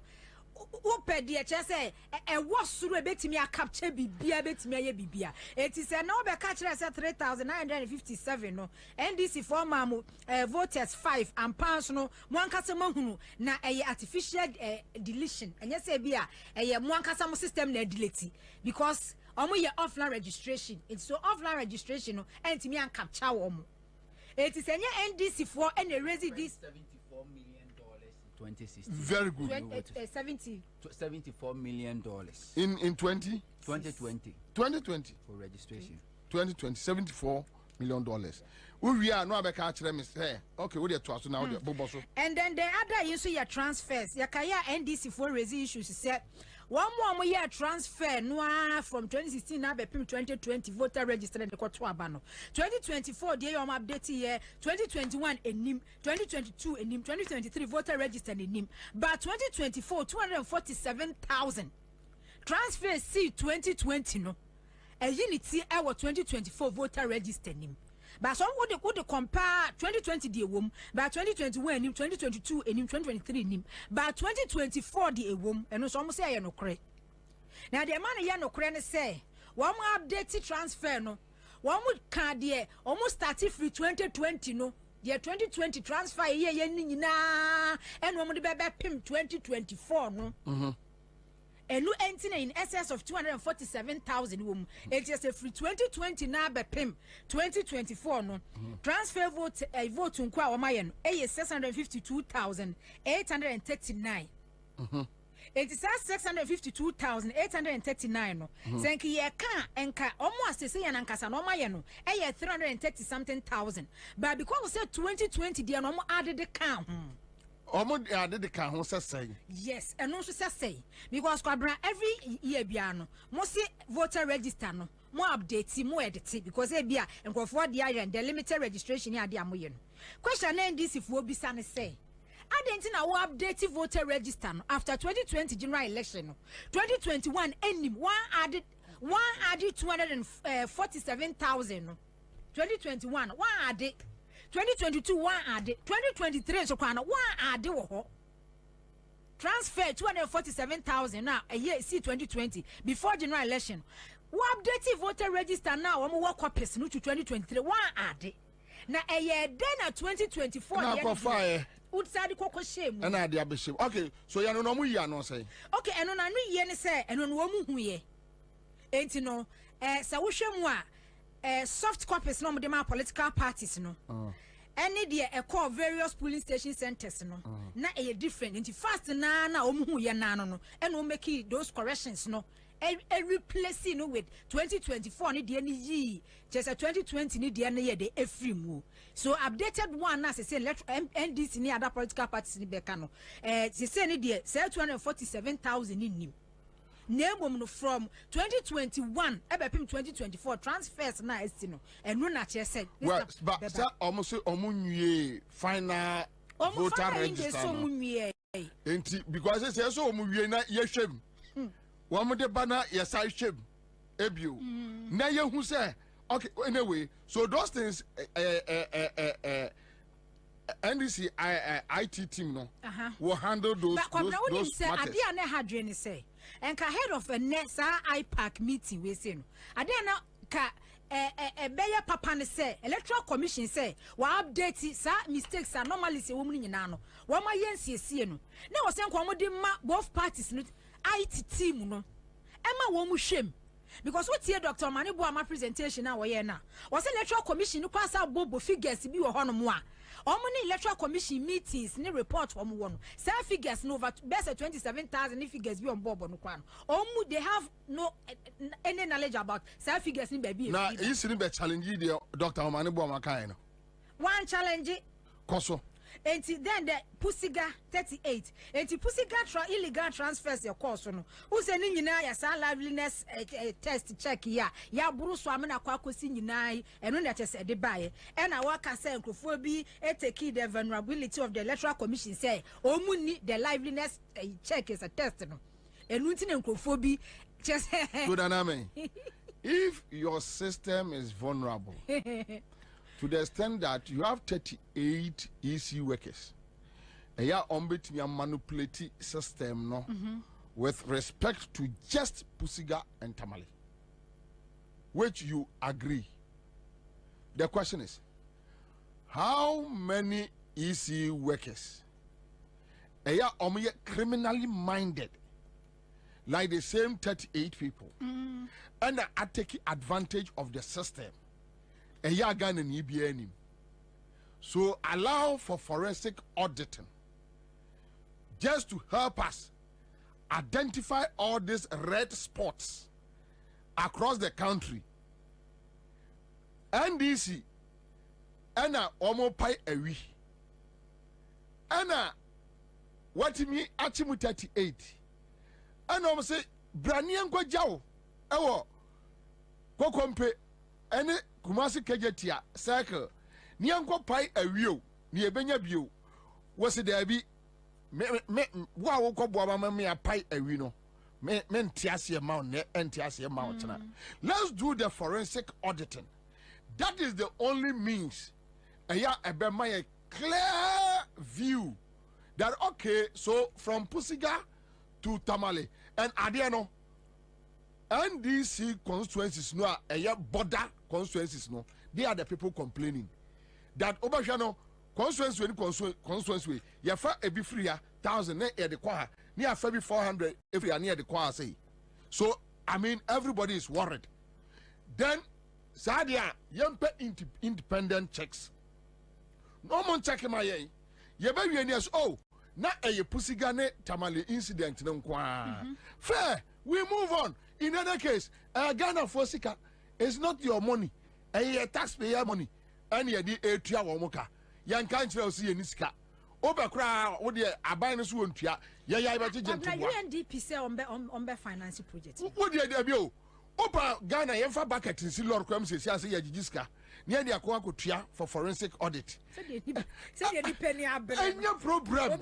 I mean, my phone now, best on my boss. No, me came if I got on a day.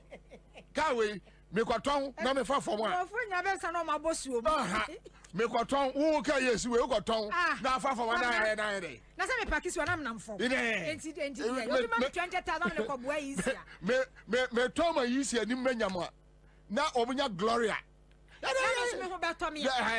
Na isi no mani ma Benjamin na isi eni ma guase anya za sadam me person isi eni ma guase enti ye modwa se ye jijisika e de akwa forensic auditing ni enkoto ye ka na afa de isi nyi fans na isi eni mu guase wo se da bi menti ase go point 3 no 4 ne enko enti 15,000 unidentified transfer path no eno no NDC raise issue say transfer no your absent list and a transfer list. So absent list ne say e bia na nama mi polling station e ye Kubinsin polling station.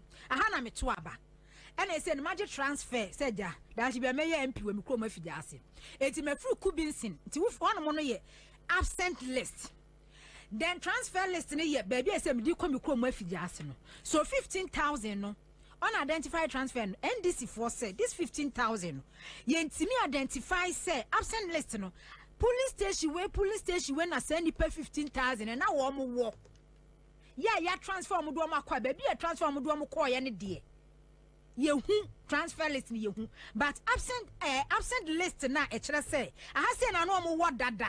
Ha na no mo wo dada and wo afiri police station we no mo afiri anu afiri enu ni ye hu no ye. Eti betimi aba say na kire say ne absent list baby o mo no mo da so wo. Ya no so easy eya no. Ose no de NDC for kan o mo nte ase. Because brofuna na confusion you na say legal means and na wo mo de ye bibia no mo hide.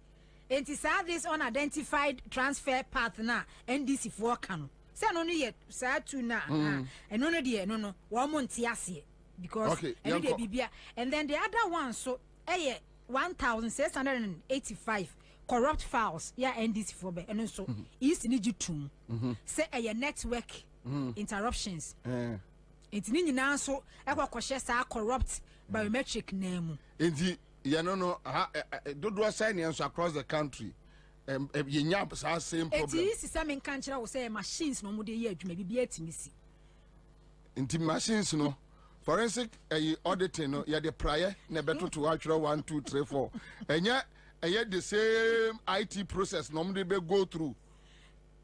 No, forensic auditing no enya the same IT because you need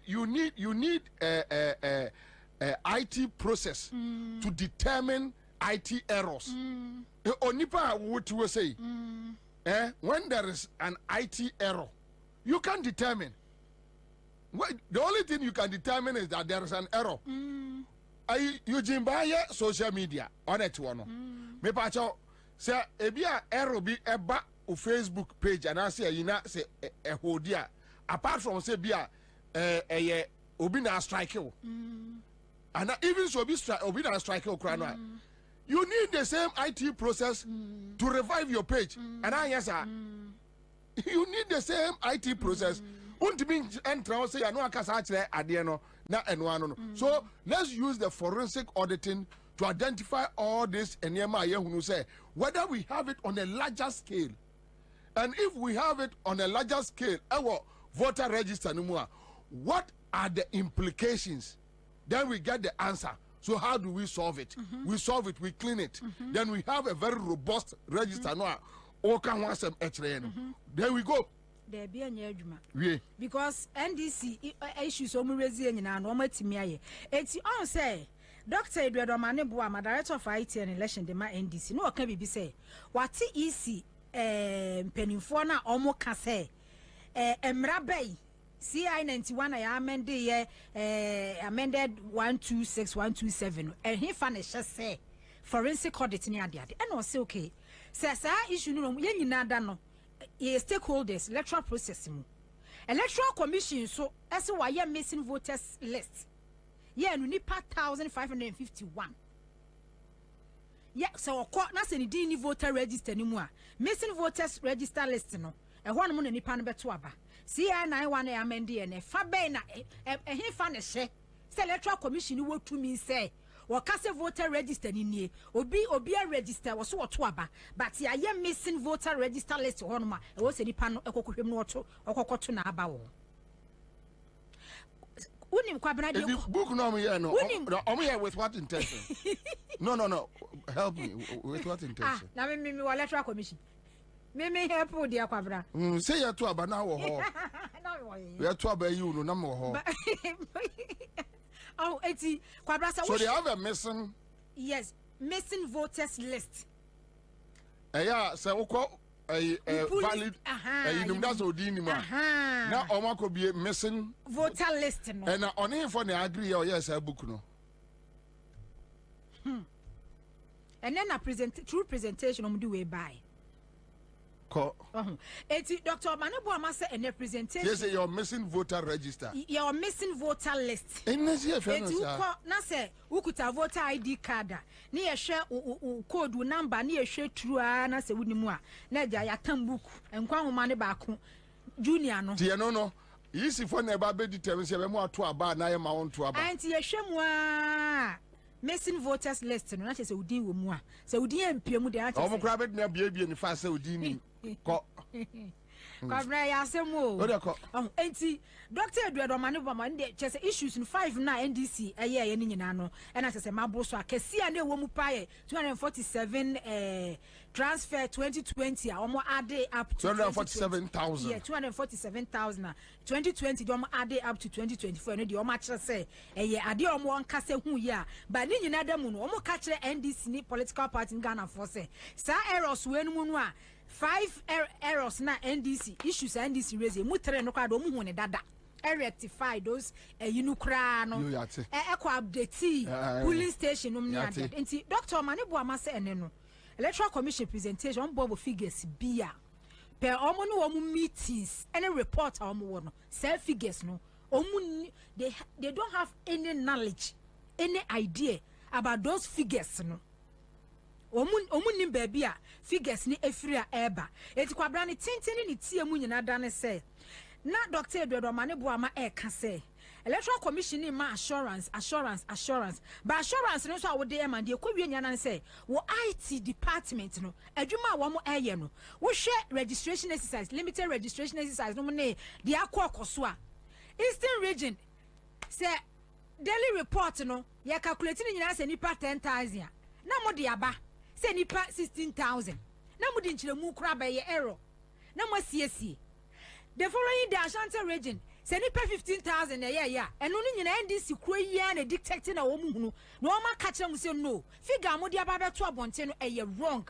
Esi sabra na mo ye limited registration exercise nationwide mo ye no day in day out report am the figures am the nyina da no na errors wom just say unless say NDC fo no mum no and notify mo say no figure we ya mo dia be no 15,000 but my bia my na 25,000 eti de kwa wie nyada say Kwabena yentena se na yenya forensic audit.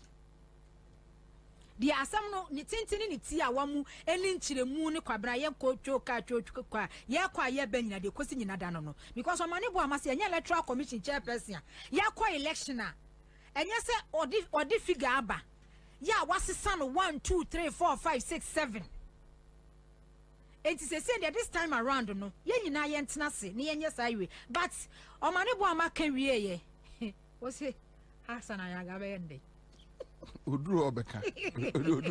Hassan ayaga se hunya electoral commission abaso yo because presentation electoral commission aye ne de hu say okay. Oh womo ye adwuma pa enti dia ka ne say soft copy no womo di political party biadman because na de ade Hassan ayaga so hu electoral commission hu no okay ya de pa okay omo address a PNC for issues no PNC for issues dem say ma fa madwan ankoso national chairman Awingobet okay and it raises high issue no okay the electoral commission and the presentation now ka say human institutions it's like the near error and from sobeba no catch say what dia to media PNC or man free moon and a buy as I see as no musu free it means almost so bit my from so and this electoral commission what dia to me say from so and a buy in ten fan chana bit me crack the any PNC for some mum crack or mistake name for monka presidential aspirant they just laugh over it. Police for democracy hub for us almost say democracy hub for no they are fighting galamsey which is illegal with illegality. Also akwache womo for committing illegal no also are committing illegality but what the auto office if we committee we room na ko school say omni abrofo akọ school omo akọ PhD omo akọ masters universities need the school of but I say don't get you see Jimmy school paper Jimmy in if no akọ school all right but esan say you won no need good parental background wa Jimmy ntino wa Jimmy no dey abese police atare o dey abese EC atare say o dey won say your committee error so you correct no mo be correcting the ase there be wo dey correct wo dey no a enye I'll punish you for a year mistake no why no but maybe mistake need the month and cheme obi committee illegality or no you didn't go 2 weeks police ni a committee same illegality or no there be month and cheme oh I want the oya buy civilian there civilian there but Kwabena unim electoral commission no ama NDC adwuma kese because you say you nim eda wo mo benya wo mo copies no ma go through because you say no no Omo koye no omo ade omo prepare and omo present omo ade omo kwa na wode omo wo no omo kwa na ekuta o ebia MPP say omo de omo ne MPP na ye adwuma bom enti ebia MPP na was soft copy aside ebia electoral commission and then MPP no NDC ni other political parties from community it is like say ye koye no ho ya chechira ade we say we issue ne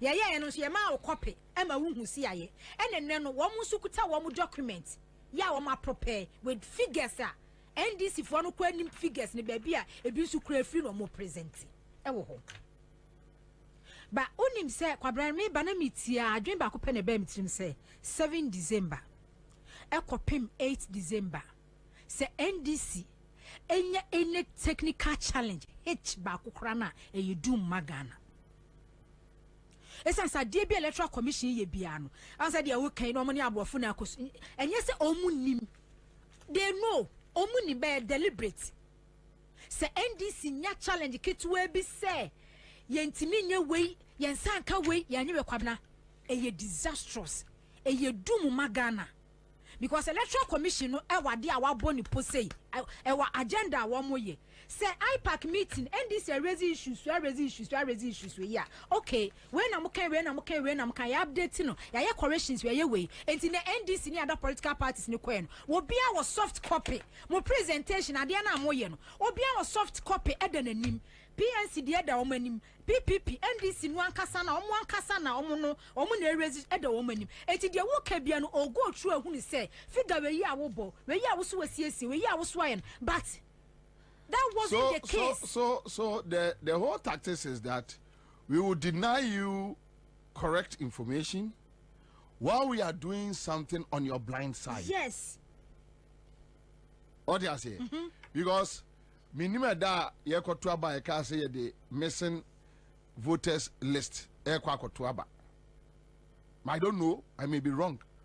But minimum say wo ko polling station da koto say your missing voters list. Media me said and Dr. Manubo America says CR91 amendi e baby and we bishe baby. A missing voters list. Aye. Yeah, no, omo didn't valid voter register ni muno. Omo no ne yakosho do mo to aba. Yakosho no na che say. What would do? Any CI no but wa create. Wa create. Enim but wa create. Why na hwe so? Ye no no. So because our papa. Kwaso haba. Oh, enti say issue the other issue so ni say eye bibiara and also yiraye Electoral Commission machines and also ejiraye. Me ntwa no metia ibi fa BVR no ayem sire. What do we say initially no IT guy no catch there say information be ko BVR no so no. Say BVR no say ya you can't retrieve it. Meanwhile, BVR no yiraye no. Mo ka chere say assign anya hwe. Oh anya hwe. Anya hwe. Untimi mfanya hwe. When I heard that comment, I got a little bit scared. Like But so you know say information because and IT technological world near one. I'm a phone. What do you say phone? Or we make me a hack into your phone. You haven't given the person any access. You haven't given the person any information. But we have very high level IT specialists there. We did just say, you are gone. So when you tell me say BVR, me the name say BVR, say BVR no credit. It's not part of the electoral process when it comes to whether voting or registering. I mean, and yes, you know, but what did they raise about the BVR? I know your doctor Edward Maneboama. Nini na ye issues na or come and see self forensic audit na was Electoral Commission because we BVR machines ya saw CCTV cameras esiso also call Electoral Commission one officer bia or police protection police guide machines ni nyina so ewo cameras a ehwe so ebi etimi jirai ejirai ya na ye de kwakoye bibi enti se wo prepare na wo what na wo Electoral Commission one mu ni team ene wo consultant for prepare na wo ba be present wa say ya e de na wo pese wo mu gidi free mu ahunti Kwabena media de make say ni tintin ni ti a one de ekoye kokosi ye nyina ba me hwe other political parties ni be presentation na I say NDC jinafa ena political parties no ebi so akwa tie Electoral Commission ni MPP echie MPP ni na okasa no e raise issues about 2020 just to see papa ya jeje na ni DC ya ha ni din bebebe crab yes VCARCA crap.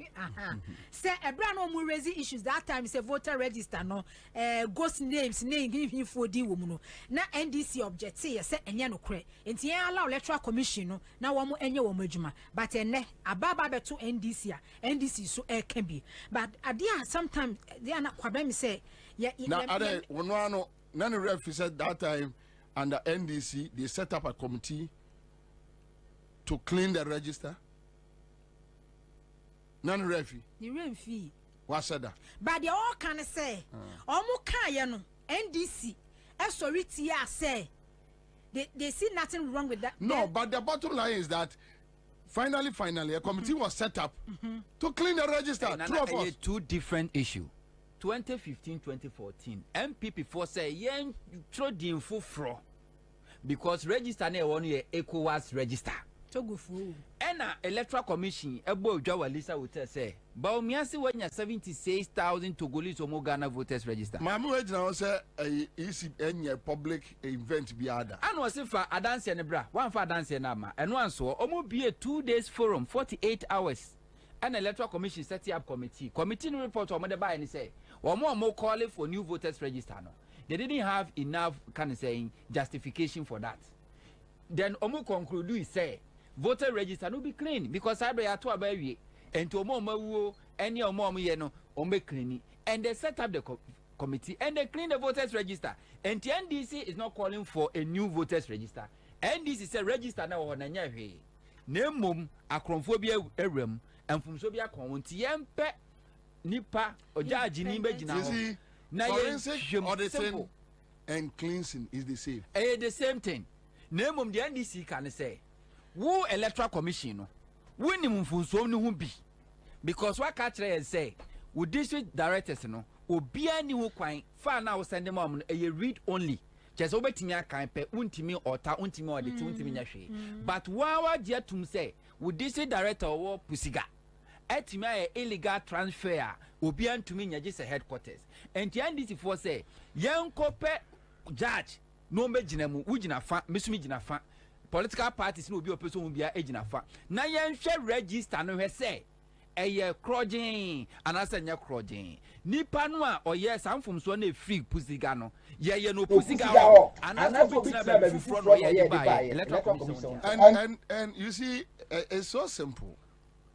Whether cleansing, whether forensic auditing is the same thing. At the say, Nanama, Yabusa me say, Bobie, Oba beye shui, Ube Yusua Kunyawi. Me say, Nanama say Opa Kunyawi. Yedi Akunyani mano. Me say there be, mepe, eye we no. Esuna to kura mepe. Nina Nyakunya. The difference is that maybe when I'm sitting, I want to turn. What do I say? I want to turn. I want to be moving back, coming forward, because me nyo bia me tibi transidi, right? So I want to move. That's all. That's the only difference. Whether forensic, whether cleansing, we just want a clean voter register. Fantastic. But NDC 4 point and say. So we name the cause of the problem. You cannot fix it. No, that is remember that is the meaning of forensic audit. Forensic will give you a better view how the problem of the causation. Very good. So I say in 2015-2016, the issue was not about easy criminals be as the issue was about a year. Say dead day no easy director ne kokumobi.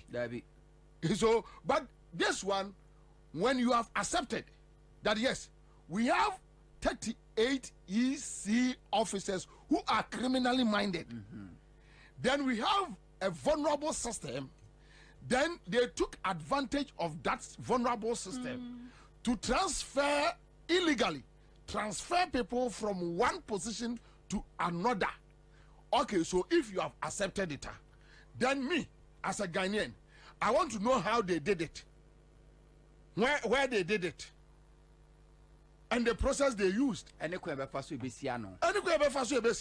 you see, if you don't allow us to know the process of that should be no be entire books no more.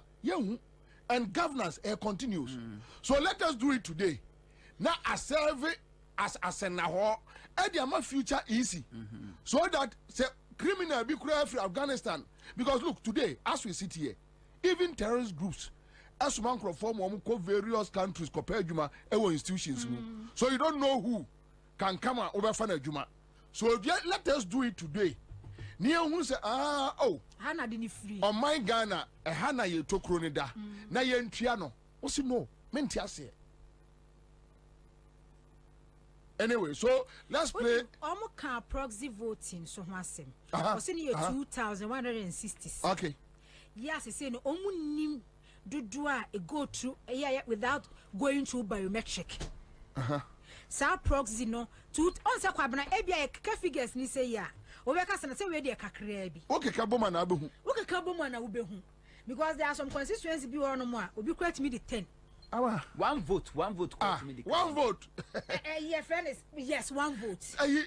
Three. Tema is enya three. I can't say Titus Global. Obodobede. So, to say the transfer year 2020 the year or Omodebe 2024 the 247,000. Kwabena. Na si so ampa say NDC for ntimi and detect enhunu say adentina voter register update no after 2020 general election ebesi 2023 yen added 247,000 by 2024 the ababe room and a woman who is a duplicate waha o my day I just say waha it is 243 no ye timnia de agumu a 2008 bills ne kofo say on here, 40,000. 40,000. 40,000. 40,000. Anyway, so Nanama, I hope all information on my information. Okay, thank you so much. Thank you. Your boss first half now no LPMs no about boy na tea no free ho.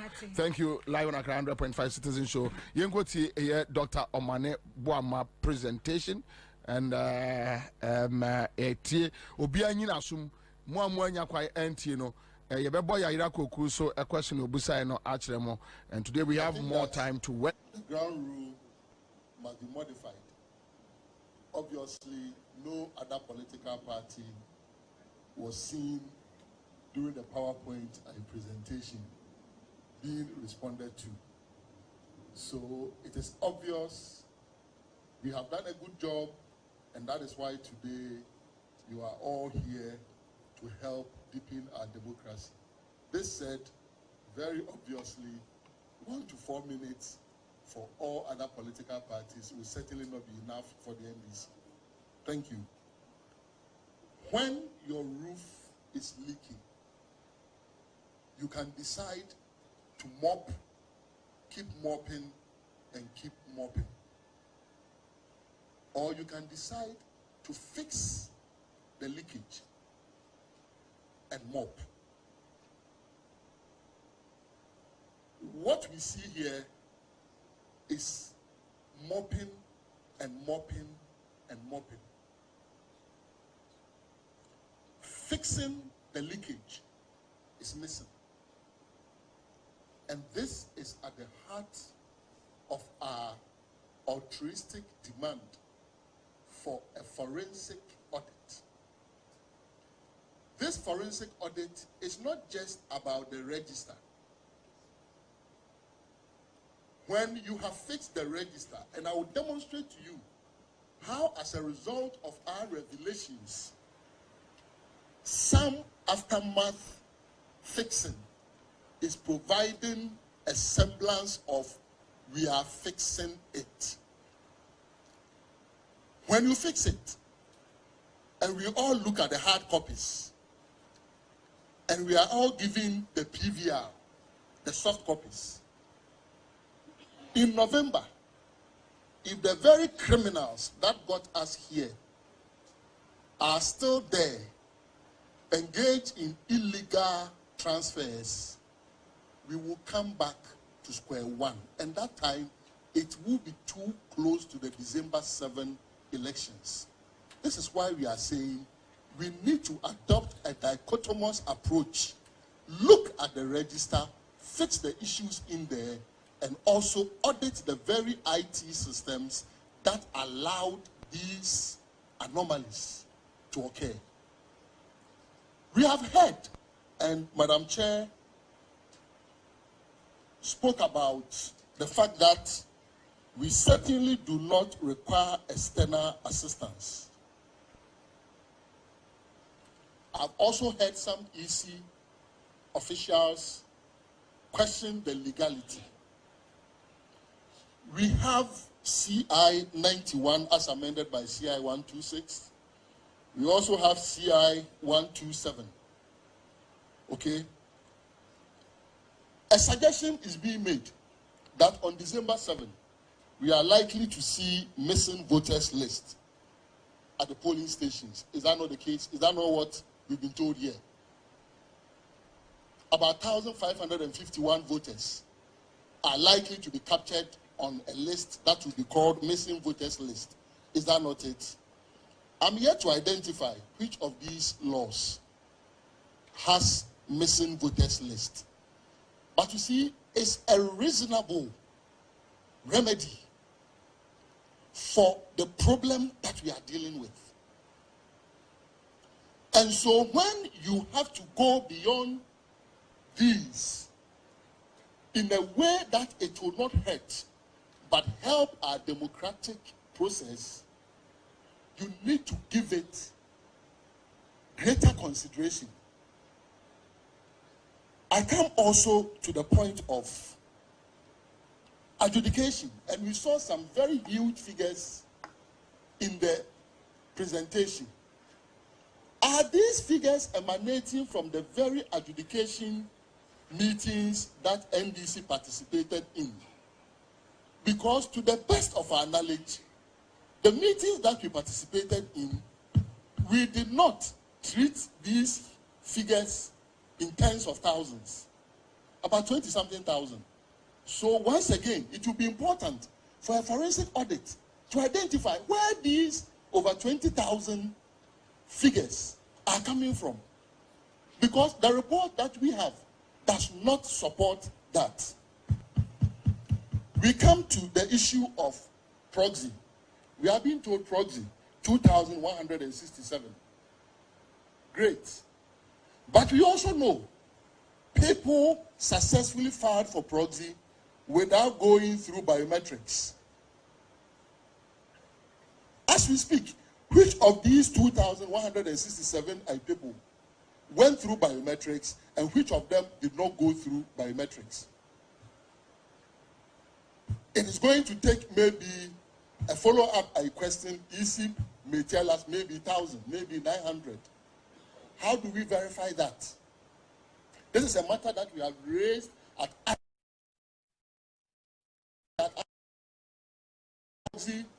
and some people not going through biometrics. We've raised it at IPAC before. Again, we come to the issue of Pusiga. Just like COVID-19, when some people were trying to call it a certain country's disease. Perhaps we should not be calling those criminal transfers Pusiga transfers. And it will take a forensic audit of the EC's IT system to know where those transfers took place. And because I do not have the answers on this Pusiga matter, I want to ask some few questions. One, the login credentials given to your district directors, the passwords, can they modify it so that it will become unique to them? Example, if you are given a bank card, your bank will give you an initial password, and because they don't want anybody to have access to your password, will give you the opportunity for you to change that password of your bank card. In the case that we are dealing with, the district officers, the passwords that they are giving or the login credentials that they are giving, are they said that other people can have access to them? And so when you have said criminal transfers taking place, the only way out is to check the digital footprints of such transfers instead of just looking at the geographic location where the transfers ended and say that that is where it took place, so that officer or officers are the people who are culpable. If others can have access to those login credentials, then it is important that a forensic audit establishes exactly the footprints of where these transfers took place. Still on Pusiga, are we being told here that 4 years ago, 2020, there wasn't technology across the globe to be checking biometrics with the face? Is that what we are being told by the Electoral Commission? Is that what we spend the taxpayers' money on in the year 2020? Contrary to all the advocacy by Imani, Ghana, and the rest. Is that what we are being told?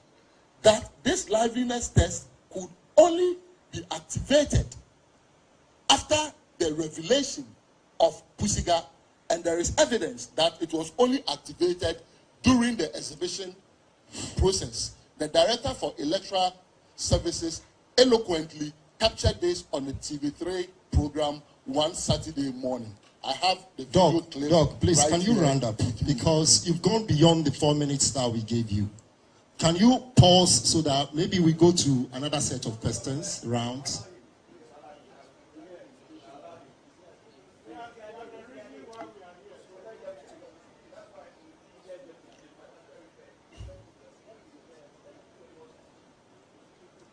Again,